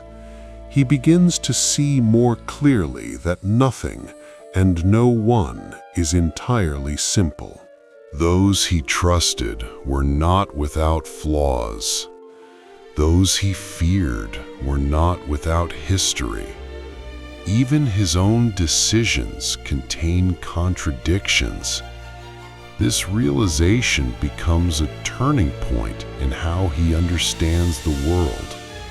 He no longer seeks clear divisions between right and wrong, or certainty in every judgment. Instead, he allows for complexity. The emotional consequence is not confusion, but patience. He becomes less inclined to resolve everything immediately, less driven to categorize or conclude. This does not weaken his sense of right and wrong, it refines it. He understands that clarity does not always come from simplicity. Sometimes it emerges through the willingness to hold multiple truths at once, and this makes his understanding quieter but more complete. The transformation of legacy, from burden to background. For much of his life, Harry's story has been carried not only by himself, but by others. He has been known, remembered, spoken of. This awareness once carried weight. It shaped expectations. It influenced how others saw him, and at times how he saw himself. But over time, this changes. His past remains part of him, but it no longer defines his present in the same way. This becomes a turning point in how he relates to his own history. He does not reject it, he does not diminish it, but he allows it to settle into the background. The emotional consequence is a quiet release. He is no longer responsible for maintaining a certain image or fulfilling a role defined by others' perceptions. He becomes less concerned with how he is remembered and more focused on how he continues. And in this shift, his life becomes less about what has been achieved and more about what is still unfolding. The continuity of change, accepting that nothing fully settles. Perhaps the final turning point is the realization that there is no final turning point, that life does not resolve into a fixed state. For someone whose life has been shaped by clear moments of transformation, this understanding can feel unfamiliar. There is no single moment where everything becomes settled, where all questions are answered, where identity becomes complete. Instead, there is continuation. Change does not end. It becomes quieter, less visible, but it remains present. The emotional consequence is a kind of acceptance. Harry no longer looks for a definitive version of himself to arrive at. He allows himself to remain in motion, to continue learning, adjusting, understanding. This is not uncertainty, it is openness. And in that openness, there is a kind of calm that does not depend on resolution. There comes a point, often much later than expected, when early experiences begin to be seen differently. For Harry, childhood was not something he had time to interpret while living through it. It was something to endure. The cupboard, the silence, the absence of kindness, these were not analyzed. They were simply lived. But in the absence of urgency, reflection becomes possible. This becomes another quiet turning point. He begins to understand that what once felt normal was in fact formative in ways he did not recognize at the time. The emotional consequence is not resentment, but clarity. He sees how those early years shaped his instincts, his reluctance to expect too much, his sensitivity to exclusion, his tendency to accept less than he deserved without question. And yet, alongside this understanding, there is something else: recognition of what did not change. Despite that environment, something within him remained intact, a quiet resistance to becoming indifferent, a persistent capacity for empathy. This realization reshapes how he understands himself. He is not only a product of what he endured, he is also a reflection of what he did not become. And that distinction carries a quiet strength. The nature of choice, seeing patterns in past decisions. As Harry reflects on the many decisions he has made, another layer of understanding begins to form. At the time, each choice felt immediate, shaped by the circumstances of the moment, by limited knowledge, by emotional urgency. But with distance, patterns begin to appear. He notices how often he chose connection over isolation, even when isolation would have been easier. How often he moved toward responsibility, even when he did not fully understand it. How often he acted not because he was certain, but because inaction felt more difficult. This recognition becomes a turning point in how he understands agency. He begins to see that identity is not formed only in major moments, but in repeated tendencies. The emotional consequence is a quiet coherence. His past decisions no longer feel scattered or reactive.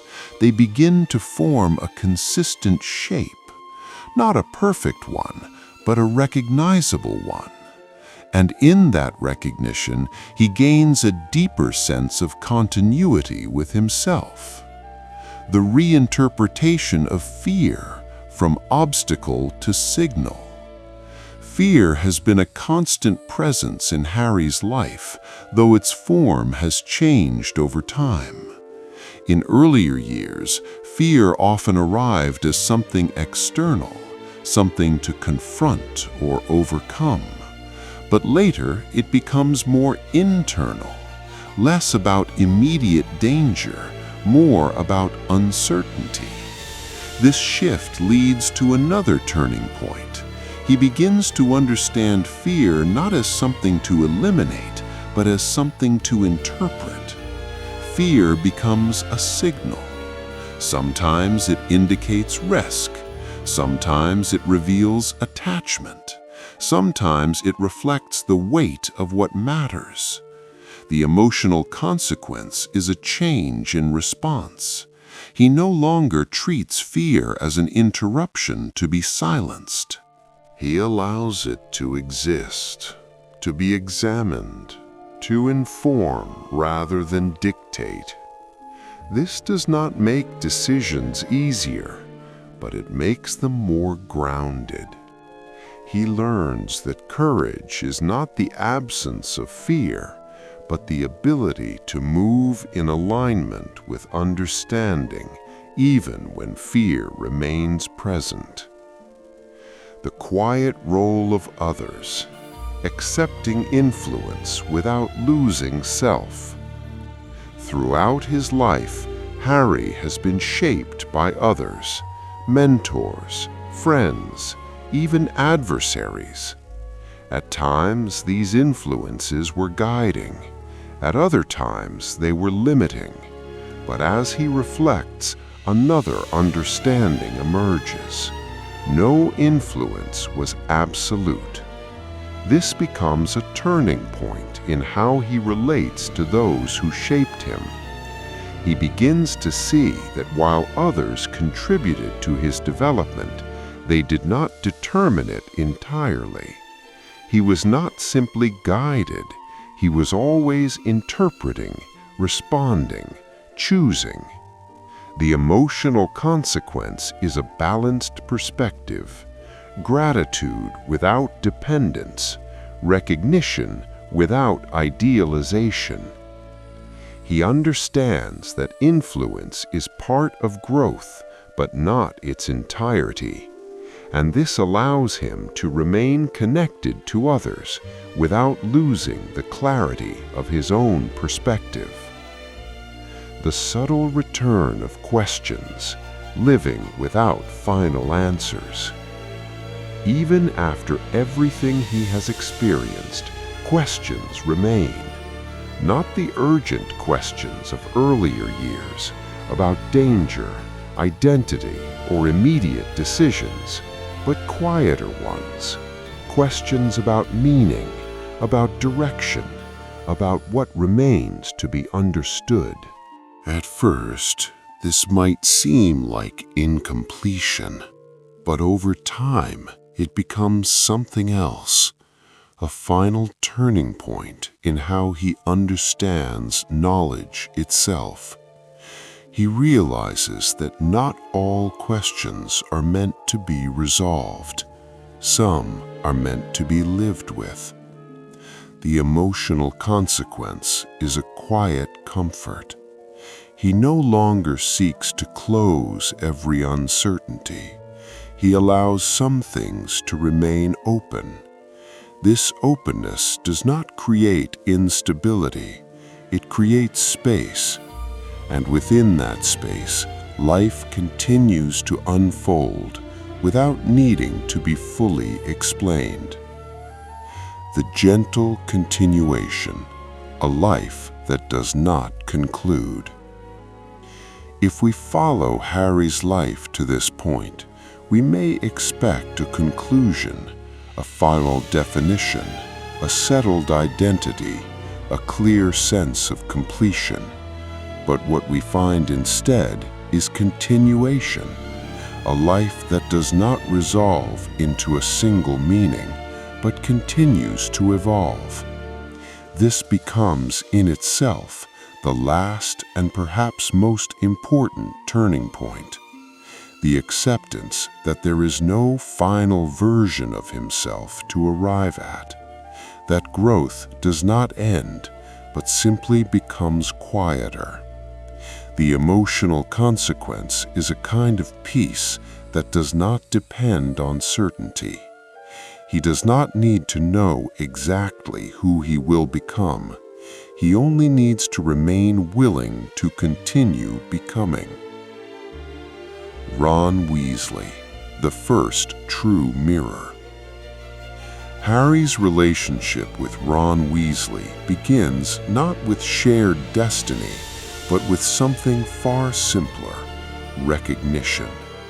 On the Hogwarts Express, Ron becomes the first person to treat Harry not as a legend, nor as an inconvenience, but as an equal. This moment, though small, carries emotional weight. Harry had never experienced a friendship that was freely given. Ron's presence offers something new, a mirror that reflects not expectation, but companionship. Over time, this friendship becomes foundational. Ron represents stability in Harry's life, but not in the sense of perfection. Their bond includes jealousy, misunderstanding, and moments of distance. These imperfections are essential. They allow Harry to learn that loyalty is not the absence of conflict, but the willingness to return after it. One of the most defining tensions in their relationship emerges from imbalance. Harry's fame, though unwanted, creates a quiet divide. Ron, who has grown up overshadowed in his own family, occasionally struggles with this dynamic. His moments of insecurity do not weaken the relationship, they deepen it. They force Harry to confront the unintended effects of his identity on those closest to him. Through Ron, Harry learns that friendship is not effortless. It requires patience, forgiveness, and an understanding that even the closest bonds can be strained. Yet when tested, Ron's loyalty consistently returns. He chooses Harry again and again, even after doubt. This repetition of choice becomes one of the most important lessons Harry carries forward, that true connection is not static, it is continually reaffirmed. Hermione Granger, the anchor of reason. If Ron represents emotional grounding, Hermione represents intellectual and moral clarity. Her relationship with Harry is built on a different foundation, not immediate ease, but growing respect. In the beginning, Hermione's presence challenges Harry. She embodies structure, rules, and a kind of certainty that contrasts with Harry's instinctive, reactive nature.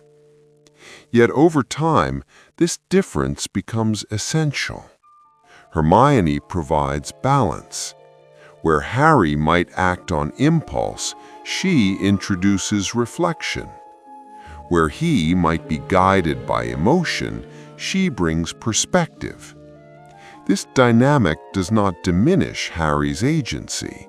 Instead, it refines it. Their bond is marked by a quiet trust. Hermione believes in Harry's judgment, even when it defies authority. This belief becomes a stabilizing force, especially as the world around Harry grows more uncertain. Emotionally, Hermione offers something Harry has never fully had: unwavering support, without dependency. She does not need Harry to define herself, yet she chooses to stand beside him. This creates a relationship that is both strong and independent. Their conflicts are less about personal tension and more about differing approaches. Hermione's adherence to logic sometimes clashes with Harry's instinctive decisions. Yet these conflicts rarely fracture their bond. Instead, they create a space where Harry learns to integrate different ways of thinking. Through Hermione, Harry understands that loyalty can be expressed through challenge. Not all support comes in agreement. Sometimes it comes in the form of questioning, of urging caution, of holding someone to a higher standard. Albus Dumbledore, guidance and distance. The relationship between Harry and Albus Dumbledore is perhaps the most complex in his life. It is not a simple mentorship. It is a connection shaped by both guidance and withholding. Dumbledore becomes, in many ways, a symbolic figure for Harry, a source of knowledge, protection, and authority. Yet this relationship is marked by distance. Dumbledore does not reveal everything.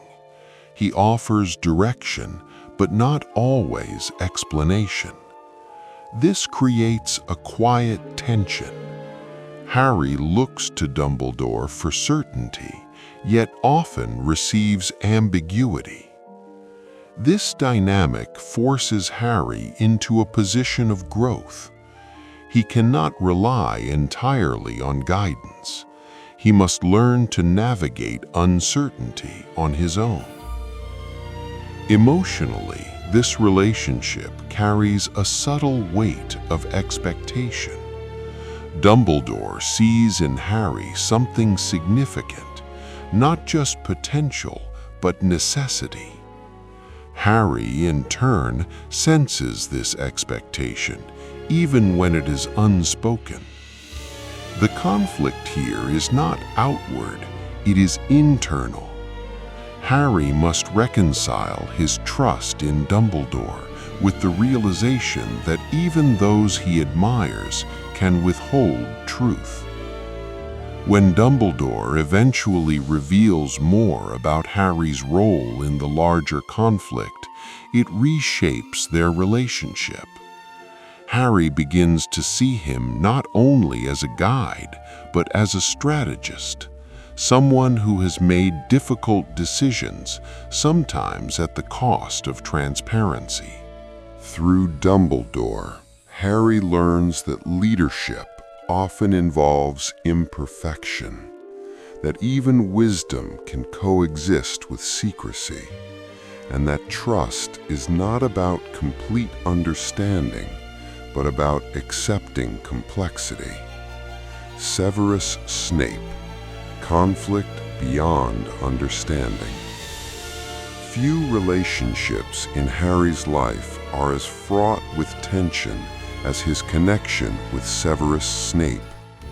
From the beginning, Snape represents hostility, suspicion, and an almost personal disdain. This conflict is layered.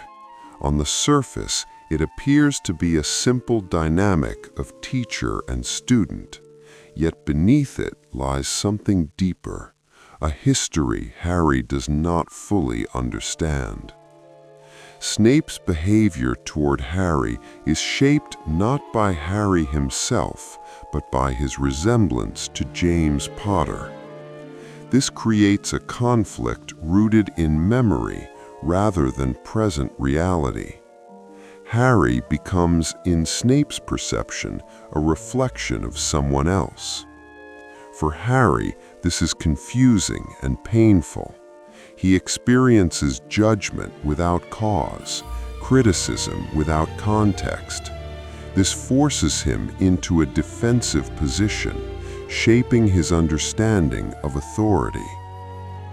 Over time, this relationship becomes a study in misinterpretation.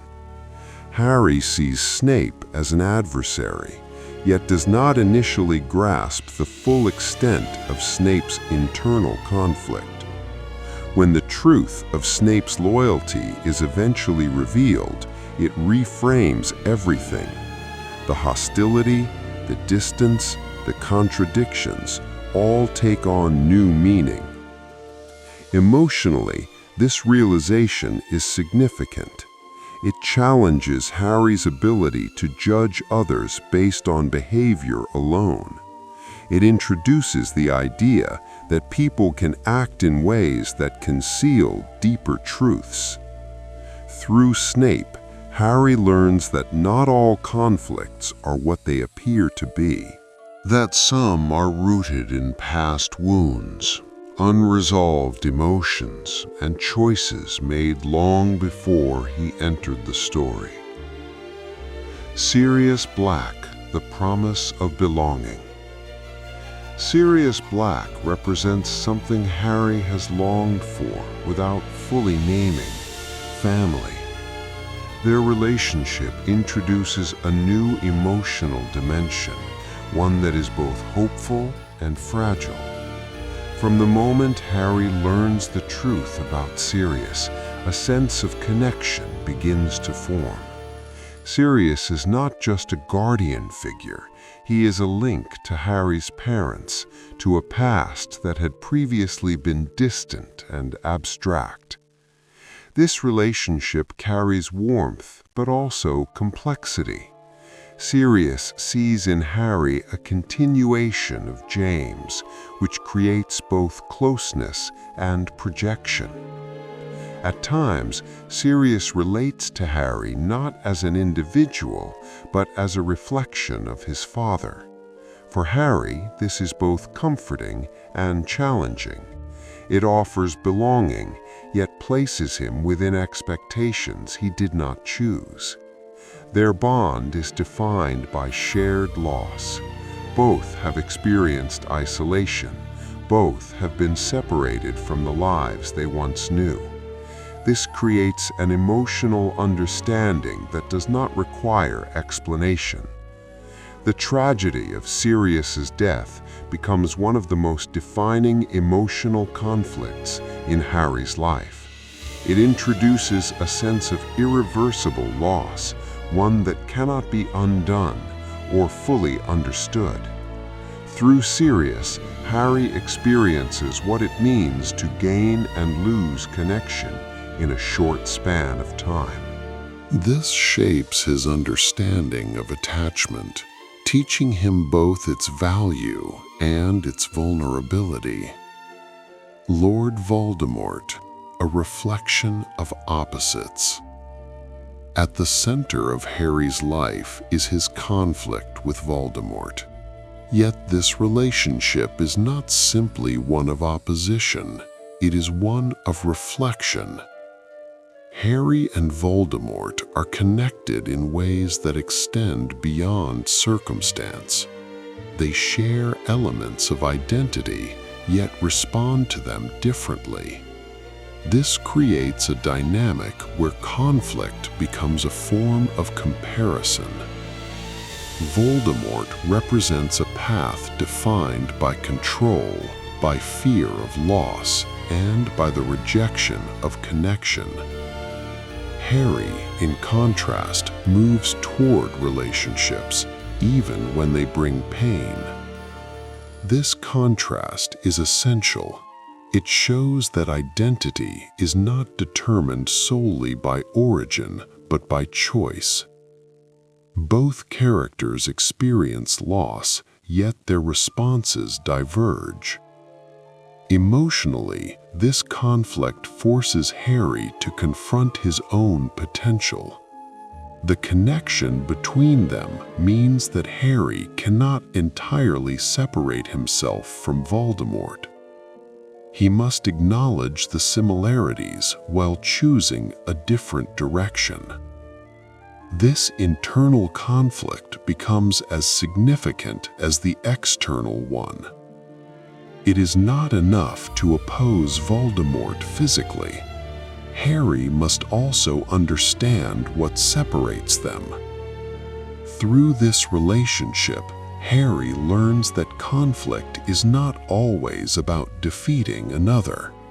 Sometimes it is about defining oneself in contrast to what one could become. Ginny Weasley, quiet understanding. Ginny Weasley's relationship with Harry develops gradually, shaped not by immediate intensity, but by growing familiarity.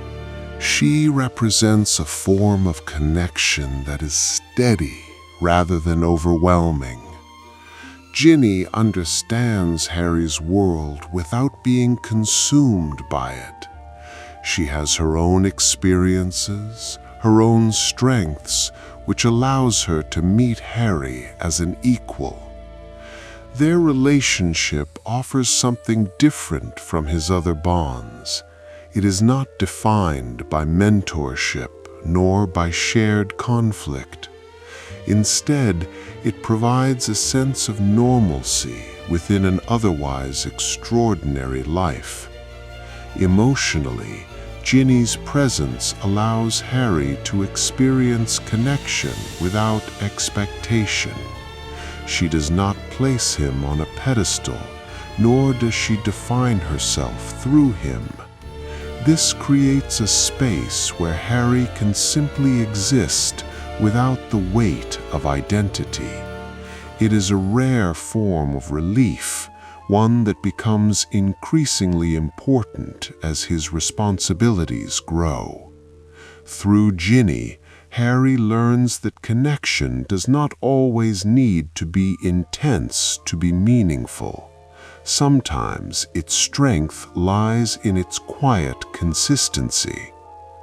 Remus Lupin, the gentle presence of understanding. Among the many figures who entered Harry's life, Remus Lupin stands apart for the quiet way he offered understanding without expectation. Their relationship did not begin with intensity or mystery, but with a calm, steady presence that Harry had rarely encountered. Lupin was one of the first adults to treat Harry not as a symbol, nor as a responsibility, but as a person still in the process of becoming. This distinction, though subtle, carried deep emotional significance. Harry had grown accustomed to being observed, judged, or protected, but rarely simply understood. Lupin's influence was not rooted in authority, but in empathy. He carried his own burdens, his own sense of isolation, and this allowed him to recognize similar patterns in Harry. Their connection formed not through shared experiences, but through shared emotional landscapes. In Lupin, Harry found a form of guidance that did not impose itself. Lessons were offered gently, without pressure. Strength was encouraged, but not demanded. This created a space where Harry could grow without feeling measured against expectation.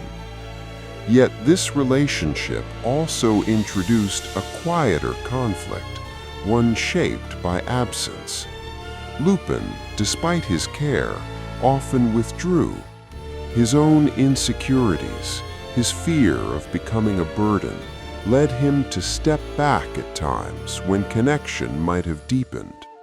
For Harry, this was difficult to understand. It echoed earlier experiences of distance, yet felt different in nature. Lupin did not withdraw out of indifference, but out of self-doubt. This distinction required Harry to develop a more nuanced understanding of human behavior. Through Lupin, Harry learned that not all distance is rejection. Sometimes it is the result of internal struggles that remain unseen. Rubeus Hagrid, the first door to belonging. Before Hogwarts, before friendships and conflicts took shape, there was Hagrid. His arrival marked the first true shift in Harry's understanding of connection. Hagrid did not simply introduce Harry to a new world. He introduced him to the possibility of belonging within it. His warmth was immediate, unfiltered, and unwavering. For Harry, who had known only conditional acceptance, this kind of openness was transformative. Their relationship was not defined by equality in the same way as his friendships. Hagrid occupied a space that blended protector, guide, and companion. Yet what made this bond significant was not its structure, but its sincerity. Hagrid believed in Harry from the beginning, without hesitation. This belief was not based on reputation or prophecy. It was instinctive. And for someone who had grown up without affirmation, this had a lasting impact. However, this relationship also carried its own form of tension. Hagrid's emotional openness sometimes led to vulnerability. His trust could be misplaced, his judgment clouded by loyalty. This placed Harry in situations where he had to navigate responsibility earlier than expected. Through Hagrid, Harry experienced both the comfort and complexity of unconditional support. He learned that kindness, while powerful, can also carry risks. That trust, when given freely, must still be approached with awareness. Yet, despite these challenges, Hagrid remained a constant, a reminder that connection, at its core, is built on sincerity rather than perfection. Draco Malfoy, the shape of rivalry. Not all relationships in Harry's life were defined by warmth or understanding. Some were shaped by opposition, by contrast, by the tension of conflicting values. Draco Malfoy represents one such connection. From their first meeting, there is a clear divergence. Draco offers a worldview built on hierarchy, on inherited status, on the preservation of certain boundaries. Harry, though new to this world, instinctively resists these ideas. This creates a rivalry that is less about personal animosity and more about differing perspectives. Draco's behavior is influenced by upbringing, by expectation, by the desire to align with a particular identity. Harry's responses, in contrast, are shaped by his own experiences of exclusion. Over time, this relationship becomes a study in parallel development. Both characters are navigating identity, yet in opposite directions. Draco moves toward conformity with his environment, while Harry gradually defines himself in resistance to it. Emotionally, this conflict teaches Harry something important, that not all opposition is rooted in simple hostility. Sometimes it reflects deeper insecurities, inherited beliefs, and the pressure to belong within a certain framework. There are moments where Draco's certainty falters, where the weight of expectation becomes visible. These moments, though brief, introduce complexity into what might otherwise seem like a straightforward rivalry. Through Draco, Harry learns that conflict can exist without resolution, that some relationships are not meant to become understanding, but still hold meaning in the way they shape perspective. The Weasley family, a model of home. For Harry, the burrow was more than a place. It was an environment where connection existed naturally, without condition. The warmth of the Weasleys did not depend on achievement or identity. It was given freely. This experience was unfamiliar. Harry had grown up in a space where presence did not guarantee inclusion. Within the Weasley family, he encountered a different model, one where imperfections were accepted, where differences were integrated rather than excluded. Each member contributed to this sense of home in their own way. Molly's care provided a form of nurturing Harry had never known. Arthur's curiosity and kindness introduced a gentler perspective on the world. Even the chaos of the household carried a kind of comfort. Emotionally, this environment allowed Harry to experience stability, not in the sense of predictability, but in the assurance that he was part of something larger than himself. Yet this relationship also brought its own form of quiet conflict, one rooted in fear of loss. As Harry grew closer to the Weasleys, the possibility of losing them became more significant. Connection, while comforting, also introduced vulnerability. Through the Weasley family, Harry learned that belonging is not something that can be earned through action alone. It is something that must be accepted. And in accepting it, one also accepts the risk that comes with it. Neville Longbottom, the reflection of potential. Neville Longbottom's relationship with Harry is not defined by intensity, but by parallel experience. Both share elements of history that connect them in ways that are not immediately visible. Neville represents a different path, one where uncertainty, doubt, and gradual growth take center stage.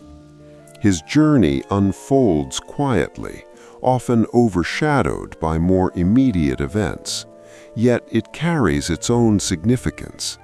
For Harry, Neville becomes a point of reflection. He sees in Neville a version of what might have been had circumstances been slightly different. This realization introduces a sense of humility. Their connection deepens not through shared action, but through mutual understanding. Neville's struggles, his moments of hesitation, and his eventual strength all contribute to Harry's broader perception of courage. Through Neville, Harry learns that growth is not always immediate, that strength can emerge slowly, shaped by persistence rather than expectation. The weight of conflict and the meaning of choice. As Harry's relationships expanded, so too did the complexity of his conflicts. They were no longer isolated interactions, but interconnected experiences that shaped his understanding of the world. Each relationship carried its own form of tension, whether through misunderstanding, expectation, or loss. Yet these tensions were not obstacles to connection, they were part of it. Harry's life became a balance between opposing forces, trust and doubt, belonging and isolation, guidance and independence. Each relationship contributed to this balance, offering both support and challenge. What emerges when viewed in quiet reflection is not a story of perfect connections, but of meaningful ones. Relationships that were shaped by imperfection, yet sustained by choice. Harry did not always understand the people around him. He misjudged, he doubted, he struggled to reconcile conflicting truths. Yet he continued to engage, to connect, to return. And in doing so, he defined something essential, that relationships are not measured by their ease, but by their endurance. Luna Lovegood, understanding without expectation. Some relationships enter quietly, without the structure of necessity or the urgency of conflict. Luna Lovegood's connection with Harry is one of these, gentle, unforced, and deeply revealing in its simplicity. Luna does not approach Harry with the weight of his history. She does not measure him against expectation, nor does she attempt to interpret him through the lens of reputation. Instead, she accepts him as he is, without adjustment. This creates something rare in Harry's life, a space free from pressure. Luna herself exists slightly outside the structures that define others. Her way of seeing the world is not shaped by consensus, but by personal perception. This could have created distance, yet in Harry's case, it creates closeness.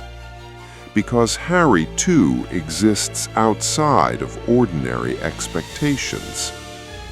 Their connection forms not through shared interests or aligned personalities, but through a mutual familiarity with being misunderstood.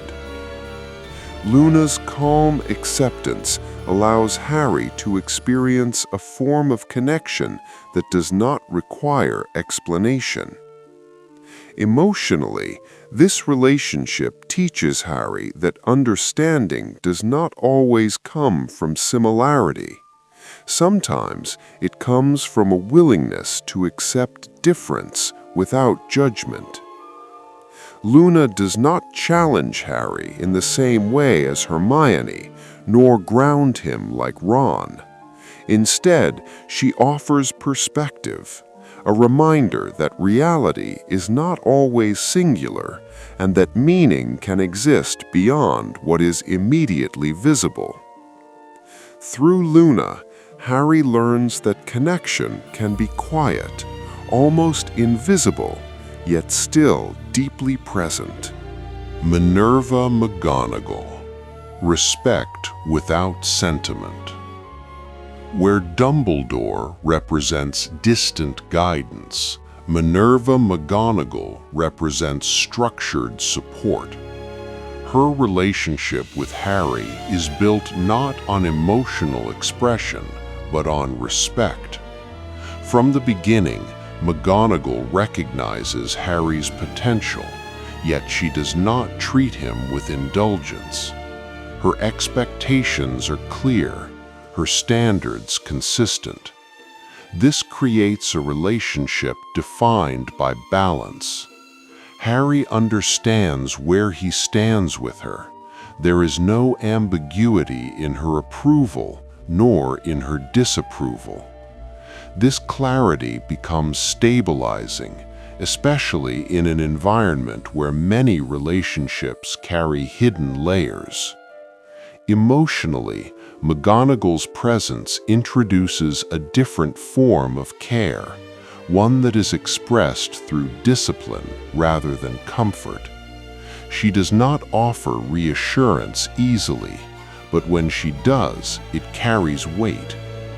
There are moments where her protection of Harry becomes visible, though rarely stated directly. These moments reveal a deeper layer beneath her composed exterior. Through McGonagall, Harry learns that support does not always appear gentle. It can exist within structure, within expectation, within the quiet insistence that one must rise to meet their own potential. Fred and George Weasley, the lightness within conflict. Not all relationships in Harry's life are shaped by tension or responsibility. Fred and George Weasley bring something different, a sense of lightness that exists alongside seriousness. Their presence introduces balance. In a life increasingly defined by conflict, they offer moments where weight is temporarily lifted. This is not avoidance, but relief. For Harry, this becomes essential. This is not avoidance, but relief. For Harry, this becomes essential. It reminds him that connection does not always need to carry depth in the traditional sense. Joy, humor, and shared moments of ease are equally meaningful. Yet even within this lightness, there is significance. Fred and George represent a form of resistance, a refusal to let fear define every moment. Their choices, though often playful, carry an underlying defiance. Emotionally, Harry learns from them that resilience is not only about endurance, it is also about the ability to maintain a sense of self in the face of pressure. Their eventual loss introduces a different dimension to this relationship. What was once light becomes heavy in absence. This shift reinforces a recurring theme in Harry's life, that connection, once experienced, continues to shape him even after it is gone. The Order of the Phoenix, collective trust, and hidden burdens. As Harry grows, his relationships extend beyond individuals into larger groups. The Order of the Phoenix represents one such connection, a network built on shared purpose, yet marked by complexity. Within the Order, Harry is both included and excluded. He is recognized as important, yet often shielded from full understanding. This duality creates tension.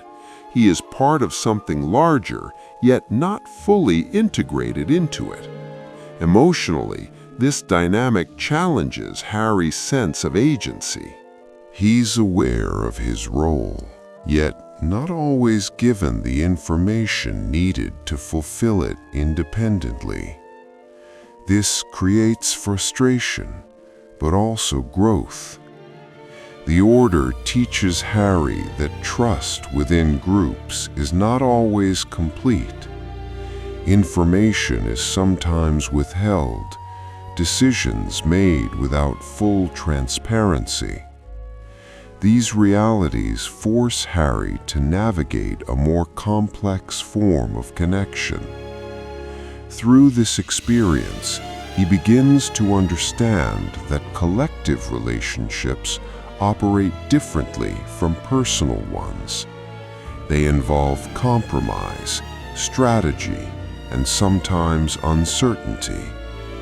Yet, despite these challenges, the Order represents something essential. the idea that connection can extend beyond personal bonds into shared purpose. The internal conflict between self and influence. While Harry's relationships shape him externally, they also give rise to internal conflict. Each connection introduces perspectives, expectations, and influences that must be reconciled within his own identity.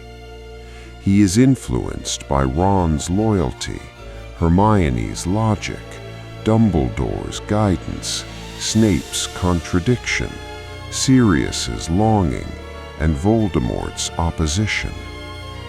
These influences do not exist separately. They intersect, creating complexity. Harry must navigate these layers, determining which aspects to carry forward and which to question. This process is not immediate. It unfolds gradually, often through moments of tension. There are times when he doubts his own judgment, when conflicting advice creates uncertainty. Yet it is through this uncertainty that identity forms. Emotionally, Harry learns that connection does not mean absorption. To be shaped by others is not to lose oneself, but to refine understanding. This internal conflict becomes one of the most significant aspects of his journey. It is not resolved through a single realization, but through continuous reflection. Molly Weasley, care that redefines worth. There are forms of care that arrive gently, and others that reshape a person without asking permission. Molly Weasley's presence in Harry's life belongs to the latter. From the very beginning, Molly offers something Harry has never experienced in a sustained way, a kind of maternal attention that is neither distant nor conditional. It is practical, immediate, and deeply rooted in concern for his well-being. What makes this relationship significant is not only the care itself, but how it alters Harry's understanding of worth. For much of his early life, he existed in an environment where his needs were minimized. Attention was either absent or given reluctantly. Molly changes this quietly. She notices, she anticipates, she provides. These actions, though simple on the surface, carry emotional weight. They communicate something Harry had not fully internalized, that he deserves to be cared for, not because of who he is in the larger world, but simply because he exists. Yet this relationship is not without tension. Molly's protectiveness, while rooted in love, sometimes conflicts with Harry's growing need for independence. She sees him as someone who must be shielded. He begins to see himself as someone who must act. This difference creates moments of quiet resistance. Harry does not reject Molly's care, but he struggles against its limitations. He is grateful, yet restless. Through Molly, Harry learns that love can sometimes seek to preserve, even when growth requires exposure. That protection, while comforting, can also become a boundary that must eventually be navigated. Still, Molly remains a constant, a steady presence that grounds Harry even as his world becomes increasingly uncertain. Arthur Weasley, curiosity without judgment. Where Molly offers warmth, Arthur Weasley offers something more understated: curiosity, without expectation. Arthur's interest in the world, particularly in things he does not fully understand, creates a unique form of connection with Harry. He does not assume knowledge. He asks, observes, and engages with a quiet openness. For Harry, this is disarming. He is accustomed to being interpreted through assumptions, either elevated or dismissed based on what others believe about him. Arthur, in contrast, approaches him without preconception. This creates a relationship defined by ease. Arthur does not place pressure on Harry to fulfill a role. He does not demand explanation or performance. Instead, he allows Harry to exist within the conversation rather than at its center. Emotionally, this introduces a new experience, being engaged with rather than evaluated. Through Arthur, Harry learns that connection can be built on curiosity rather than certainty. That understanding does not require immediate comprehension, but a willingness to explore. Dobby, loyalty without condition. Dobby's relationship with Harry is unlike any other, not because of its structure, but because of its intensity. From their first meeting, Dobby forms a bond that is immediate and unwavering. His loyalty does not develop gradually. It exists fully from the beginning. For Harry, this is both moving and difficult to process. He is not accustomed to being the object of such absolute devotion. It introduces a sense of responsibility, not imposed, but felt. Dobby's actions are often driven by a desire to protect Harry, sometimes at great personal risk. This creates a dynamic where Harry must confront the impact of his presence on others. Dobby's loyalty is not abstract. It is expressed through action, through sacrifice. Emotionally, this relationship deepens Harry's understanding of what it means to be valued. Dobby sees him not as a symbol, but as a person worthy of care. Yet this bond also carries a quiet weight. Dobby's eventual loss becomes one of the most personal moments of grief Harry experiences. It is not tied to prophecy or conflict. It is tied to connection. Through Dobby, Harry learns that loyalty, when given freely, carries both strength and vulnerability. That to be cared for deeply is also to risk deep loss. Cho Chang, The Complexity of First Emotion. Not all relationships in Harry's life are stable or clearly defined. Some are marked by uncertainty, by misalignment, by the difficulty of understanding oneself in relation to another. His connection with Cho Chang reflects this. It emerges during a time when Harry is already carrying emotional weight. His experiences have begun to shape him in ways he is still trying to understand. Cho, too, is navigating her own grief and confusion. This creates a relationship where emotions exist but do not align. There is an attempt at connection, but it is hindered by timing, by unspoken expectations, and by the inability to fully communicate internal states.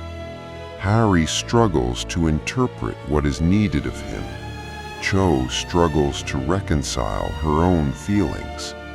Emotionally, this relationship introduces complexity rather than clarity.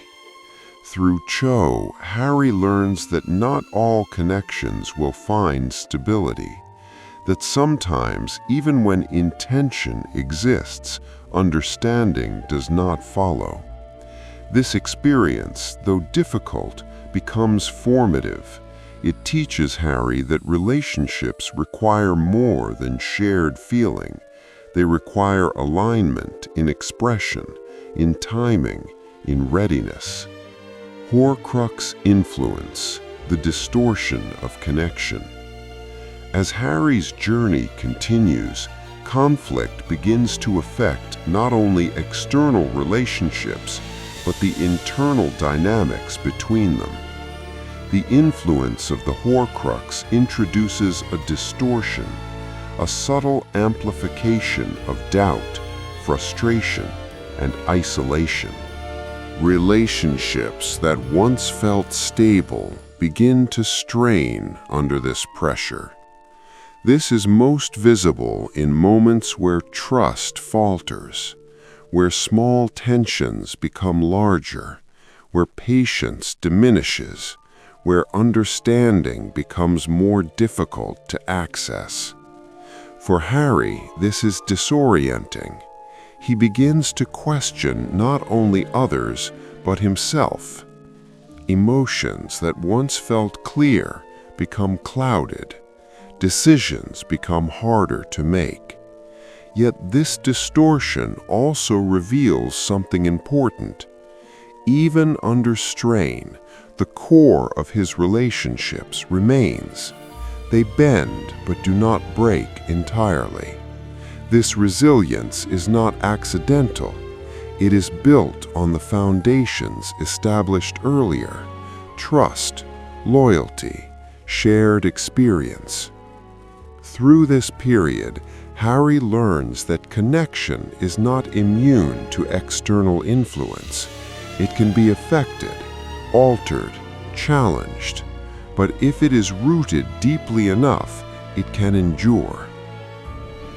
Cedric Diggory, respect without rivalry. Not every connection in Harry's life is long enough to fully unfold, yet some leave a lasting impression despite their brevity. Cedric Diggory represents one such relationship, defined not by closeness, but by mutual respect. Their connection develops within the structure of competition. The Tri-Wizard Tournament places them in positions that might naturally invite rivalry. Yet what emerges instead is something quieter. Cedric does not treat Harry as an obstacle. He recognizes the unusual circumstances surrounding Harry's selection and responds not with resentment, but with fairness. Harry, in turn, sees in Cedric a model of integrity, someone who approaches challenge without arrogance. This dynamic introduces a different form of connection, one that does not rely on familiarity, but on recognition of character. Emotionally, this relationship expands Harry's understanding of others. It shows him that respect can exist independently of friendship. That connection does not always require shared history, but can arise from shared values. Cedric's death becomes a defining moment, not only because of its suddenness, but because of what it represents. It transforms a relationship of quiet respect into a source of lasting impact. Through Cedric, Harry confronts the fragility of life in a direct and personal way. The loss is not abstract, it is immediate, irreversible, and deeply unsettling. This experience reshapes Harry's perception of conflict.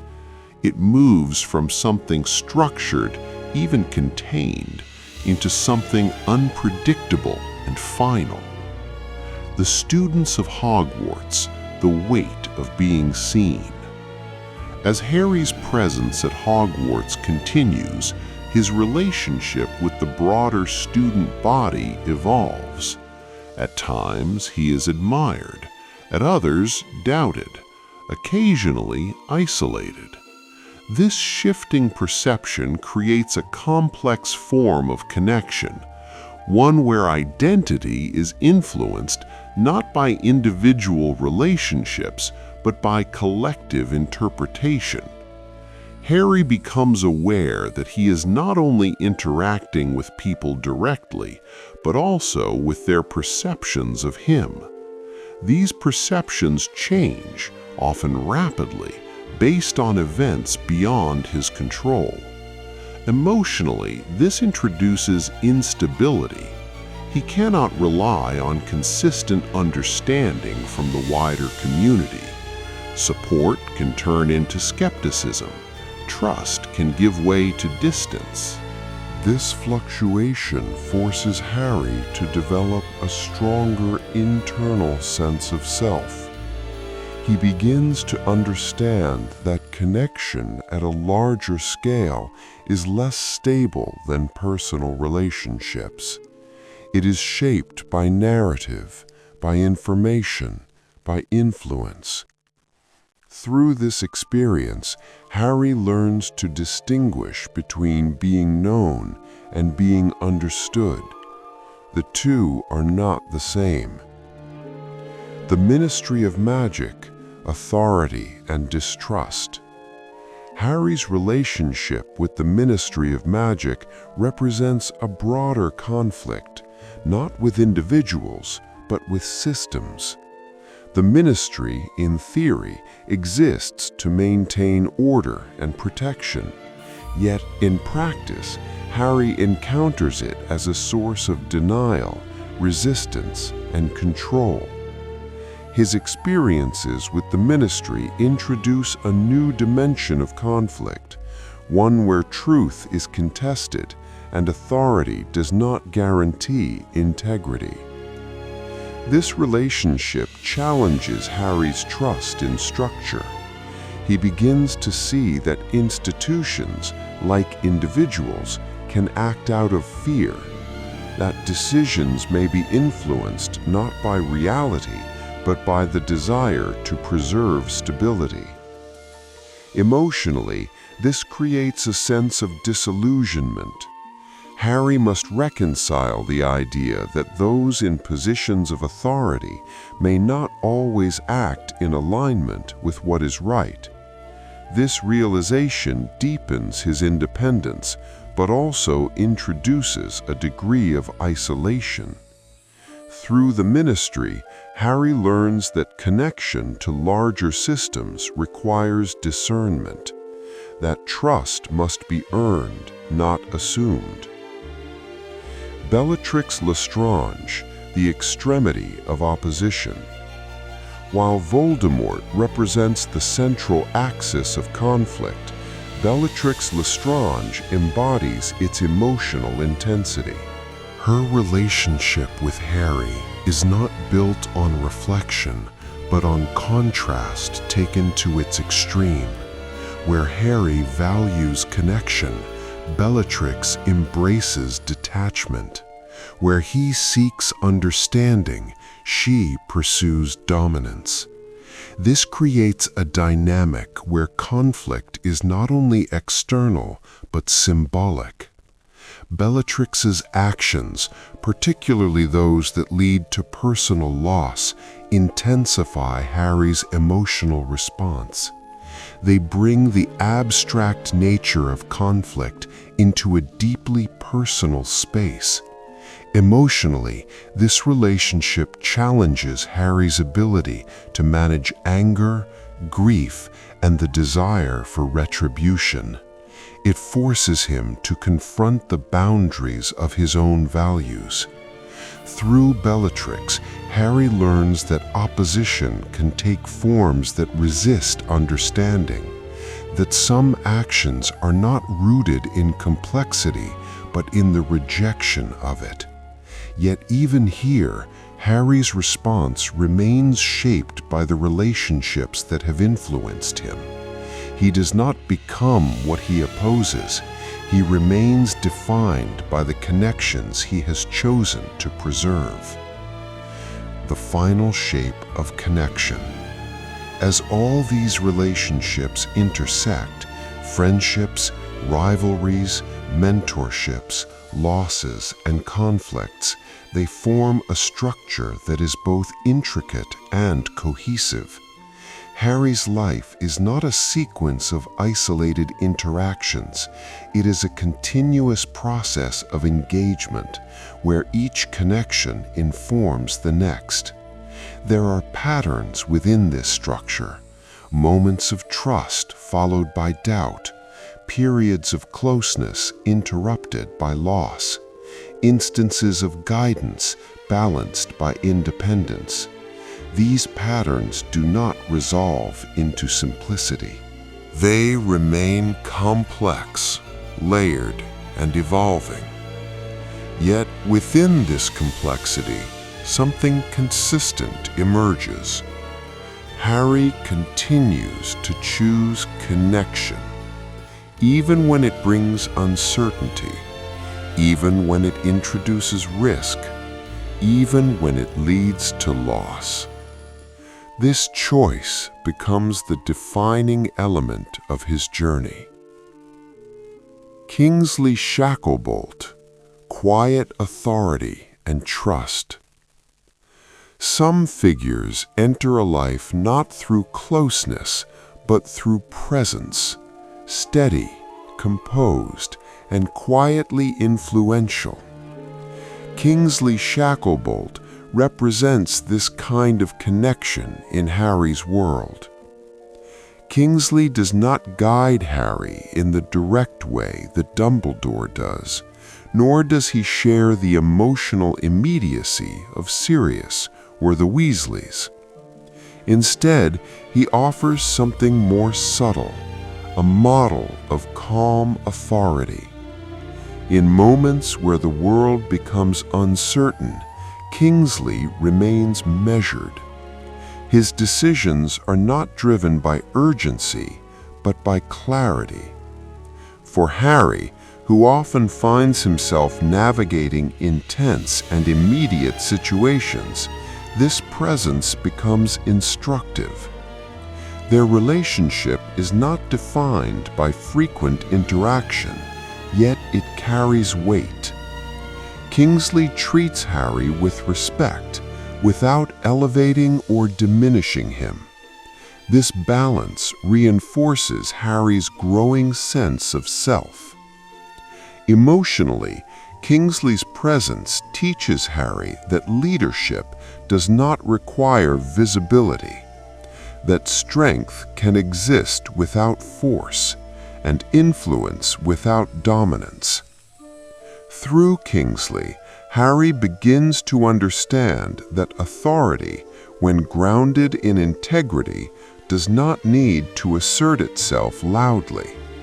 It is recognized through consistency. Horace Slughorn, recognition and selective connection. Horace Slughorn introduces a different kind of relationship, one shaped by selectivity and perception. Slughorn values potential.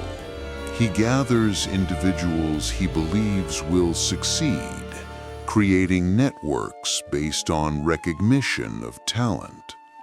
When he includes Harry within this circle, it is not only because of Harry's abilities, but because of what Harry represents. This creates a nuanced dynamic. Harry is both seen and categorized.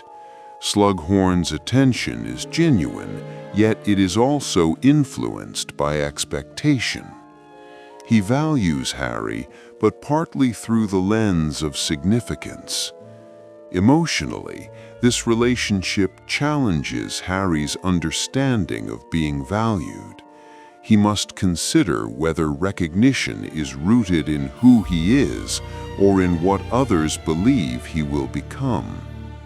There is also a quiet tension in Slughorn's past, a reluctance to confront certain decisions, a hesitation shaped by regret. Harry's interaction with him becomes a means of bringing these hidden elements into the open. Through Slughorn, Harry learns that connection can sometimes be influenced by perception rather than understanding. That recognition, while meaningful, does not always equate to depth. Yet, even within this complexity, there is growth. Harry learns to navigate relationships where intention and self-interest coexist. The Dursleys, the origin of emotional distance. To understand Harry's relationships fully, one must return to where they began, to the Dursleys and the environment that shaped his earliest understanding of connection. The Dursleys did not offer guidance, nor warmth, nor encouragement. Their presence was defined by avoidance, by discomfort with anything that disrupted their sense of normalcy. For Harry, this created a foundation of emotional distance. He learned early on to observe rather than expect, to endure rather than rely.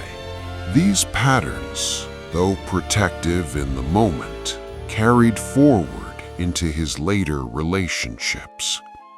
Yet, what is most striking is not how this environment limited him, but how he responded to it. Harry did not replicate the absence he experienced. He did not withdraw from connection entirely. Instead, he moved toward it when given the opportunity. This choice is significant. It reveals that while early experiences shape perception, they do not determine outcome. Harry's relationships are not defined by what he lacked, but by what he chose to build. Through the Dursleys, Harry learns what connection is not, and in doing so, he becomes more attuned to what it can be.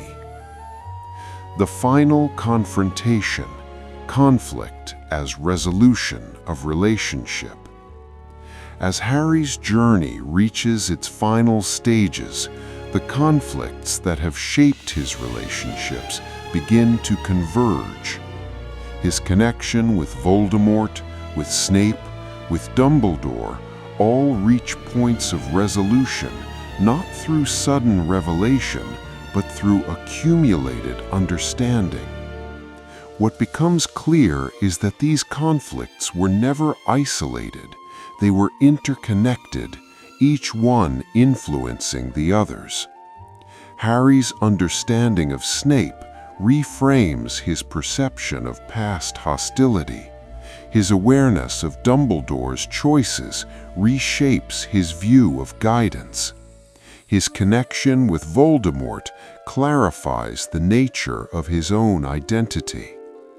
Emotionally, this convergence brings a form of quiet clarity. Not all questions are answered fully. Not all tensions are resolved completely, yet there is a sense of alignment, an understanding of how each relationship fits within the larger structure of his life. The final confrontation is not only a resolution of external conflict, it is a culmination of relational understanding. Harry does not face it alone. Even in moments of physical solitude, he carries with him the influence of every connection that has shaped him. Epilogue of connection. What remains? As the movement of events slows, and the intensity of conflict fades, what remains is not the memory of struggle alone, but the presence of those who shaped it. Some remain close, some are remembered, some are understood only in retrospect, yet all persist in different ways. Harry's life, when viewed at rest, is not defined by the absence of conflict, but by the continuity of connection beyond it. He carries forward the lessons learned about trust, about loss, about the complexity of understanding others. These lessons do not disappear when conflict ends. They become part of who he is. There is a quiet completeness in this, not because everything is resolved, but because enough has been understood. The world he inherited and quietly rewrote. The world Harry entered was not empty. It was already shaped by fear, tradition, and long-standing divisions that few questioned deeply enough. Blood status had become more than a belief. It was a structure that quietly governed opportunity, trust, and belonging. Power had grown comfortable in certain hands, and even those who opposed darkness often carried unexamined assumptions within them. Harry did not arrive with the intention to dismantle these systems. In truth, he did not arrive with any clear intention at all, but there was something unusual in the way he moved through this world. He did not fully accept its inherited logic. He befriended those the world had already categorized as lesser. He trusted those others distrusted. And perhaps most importantly, he listened in a way that did not reinforce hierarchy. This was not rebellion in the traditional sense. It was quieter than that. He treated difference as something natural, not something to be corrected or feared. And over time, this quiet refusal to accept the world as it was began to create small fractures in structures that had seemed immovable. After him, those fractures widened. Young witches and wizards grew up in a world slightly less certain about its old prejudices. Conversations that once remained unspoken began to surface. Institutions that had operated without question found themselves examined, sometimes uncomfortably. None of this happened because Harry declared a new order. It happened because he lived in a way that made the old one harder to justify. That is one of the most subtle forms of change, when a single life makes previous norms feel incomplete. Power without possession. There is something paradoxical about Harry's relationship with power. He was, in many ways, surrounded by it. He possessed abilities that set him apart, connections to forces that others could not fully understand, and a role that placed him at the center of events far larger than himself. And yet, he never seemed entirely comfortable holding power as something personal. He did not seek control over others. He did not attempt to shape the world according to his own vision.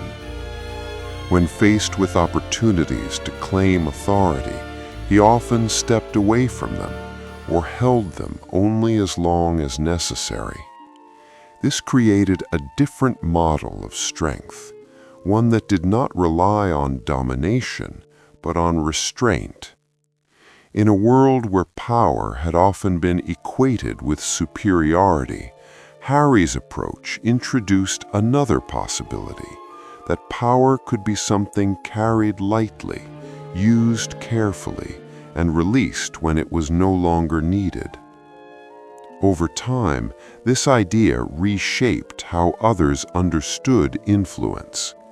Leadership began to look less like control and more like responsibility.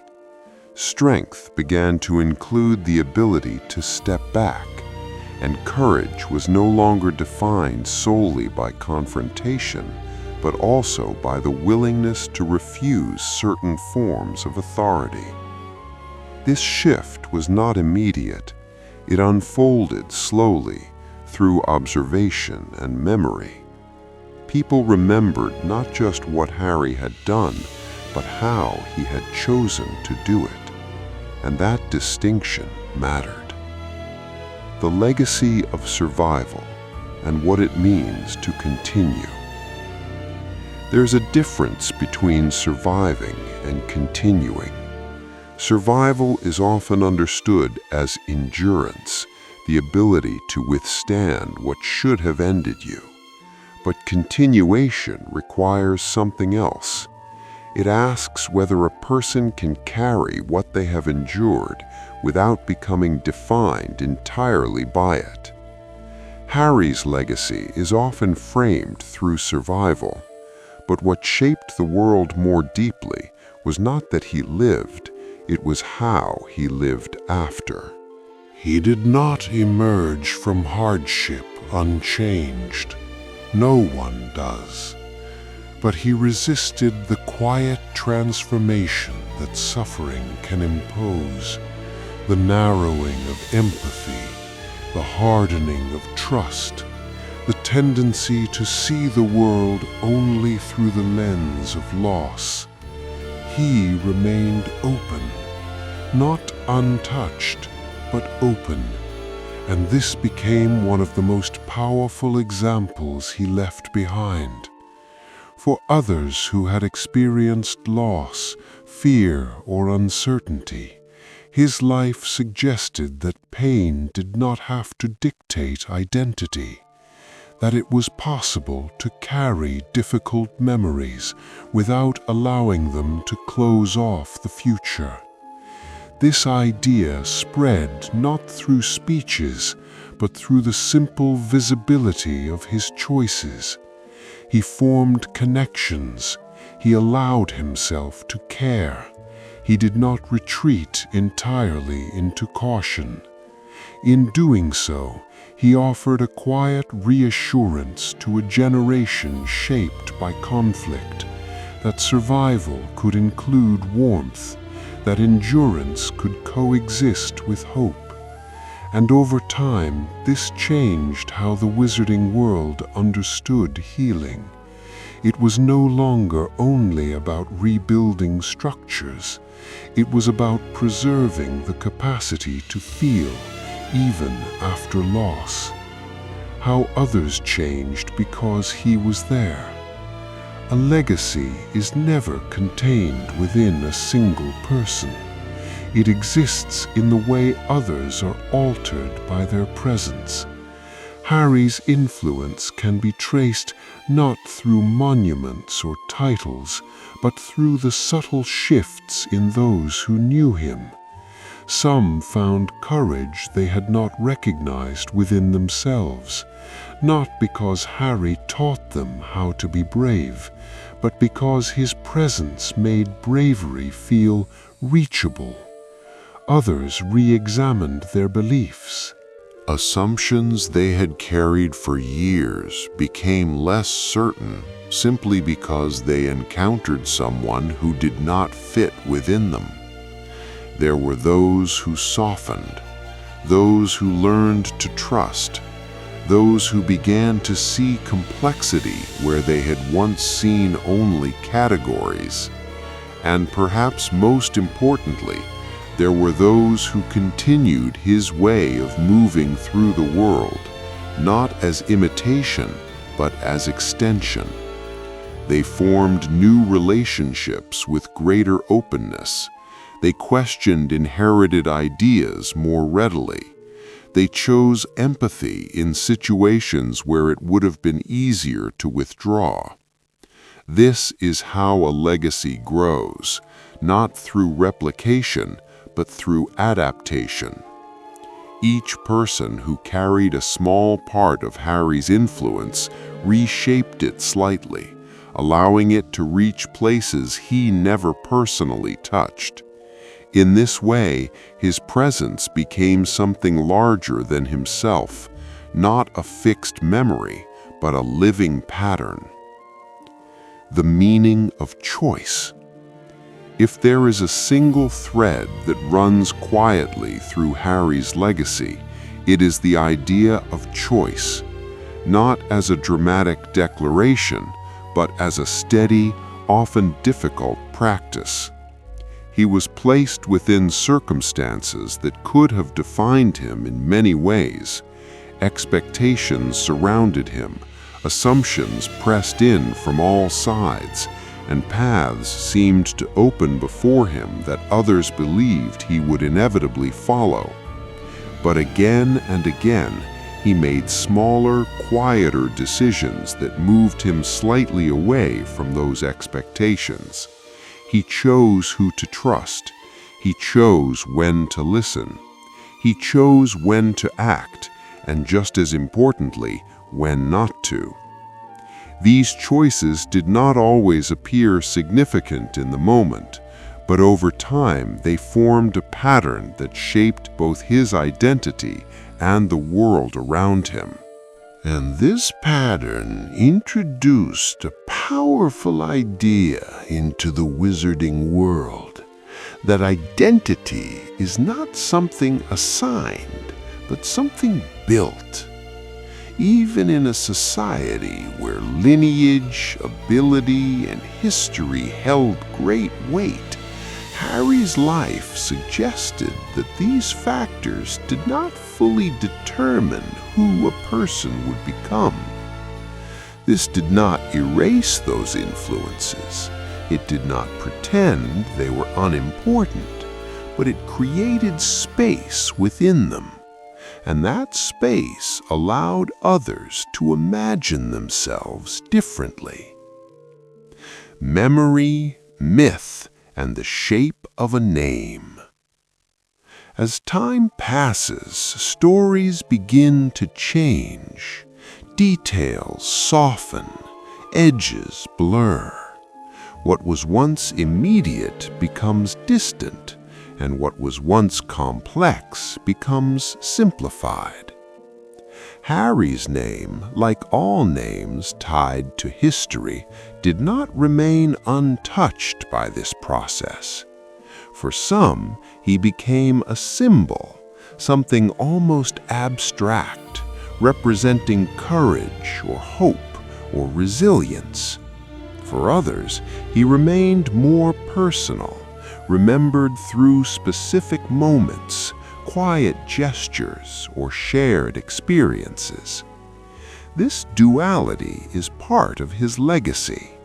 He exists both as a story and as a memory. The story travels widely, shaping how new generations understand their past. It offers a sense of continuity, a reminder that the world has changed before and can change again. The memory, however, remains closer. It holds the nuance that stories often lose, the uncertainty, the hesitation, the moments of doubt that made his actions meaningful rather than inevitable. Together, these two forms of remembrance create a fuller picture. Not a perfect one, but a living one. And in this living memory, Harry is not only what he did, but what he allowed others to feel. That they too could matter in ways that were not always visible at first. The quiet weight of influence. There is a certain kind of influence that does not announce itself. It does not demand recognition or seek permanence. It moves quietly, often unnoticed, shaping the atmosphere of a place rather than its visible structure. Harry's legacy belongs, in many ways, to this quieter form. It can be felt in the way people speak to one another with slightly more patience, in the way difference is met with curiosity rather than immediate judgment, in the way individuals pause, even briefly, to consider what kind of person they wish to be. These are not changes that can be easily measured. They do not appear in records or reports, but they accumulate, and over time they alter the texture of a world. This is perhaps the most enduring aspect of his legacy, not the events themselves, but the subtle shifts in how people move through their lives afterward. A world that continues to change. The world Harry left behind did not become perfect. No world ever does. Old patterns do not disappear entirely, and new challenges always emerge. But there is a difference between a world that remains unchanged and one that has learned how to change. After Harry, the wizarding world carried a slightly greater awareness of its own possibilities. It understood, perhaps more deeply than before, that even long-standing systems could be questioned. That individuals, even those who do not seek power, can influence the direction of their surroundings. And this understanding made the world more responsive, not immediately better, but more capable of becoming better. That distinction matters, because progress is rarely a single transformation. It is a series of small adjustments, guided by the memory of what has already been proven possible. A quiet closing reflection. And so, when night falls over the wizarding world and the noise of the day begins to settle, the legacy of Harry Potter does not appear as a single story, neatly contained. It lingers instead in the spaces between stories, in the way people choose to treat one another, in the questions they are willing to ask, in the quiet belief that their choices, however small, might matter. He is remembered not only for what he overcame, but for what he allowed others to imagine. Not a perfect hero, not an untouchable figure, but a person who moved through a complex world with a certain kind of openness, and left that openness behind for others to find. And perhaps that is the gentlest form of legacy, not something that demands to be remembered, but something that continues quietly in the lives that follow.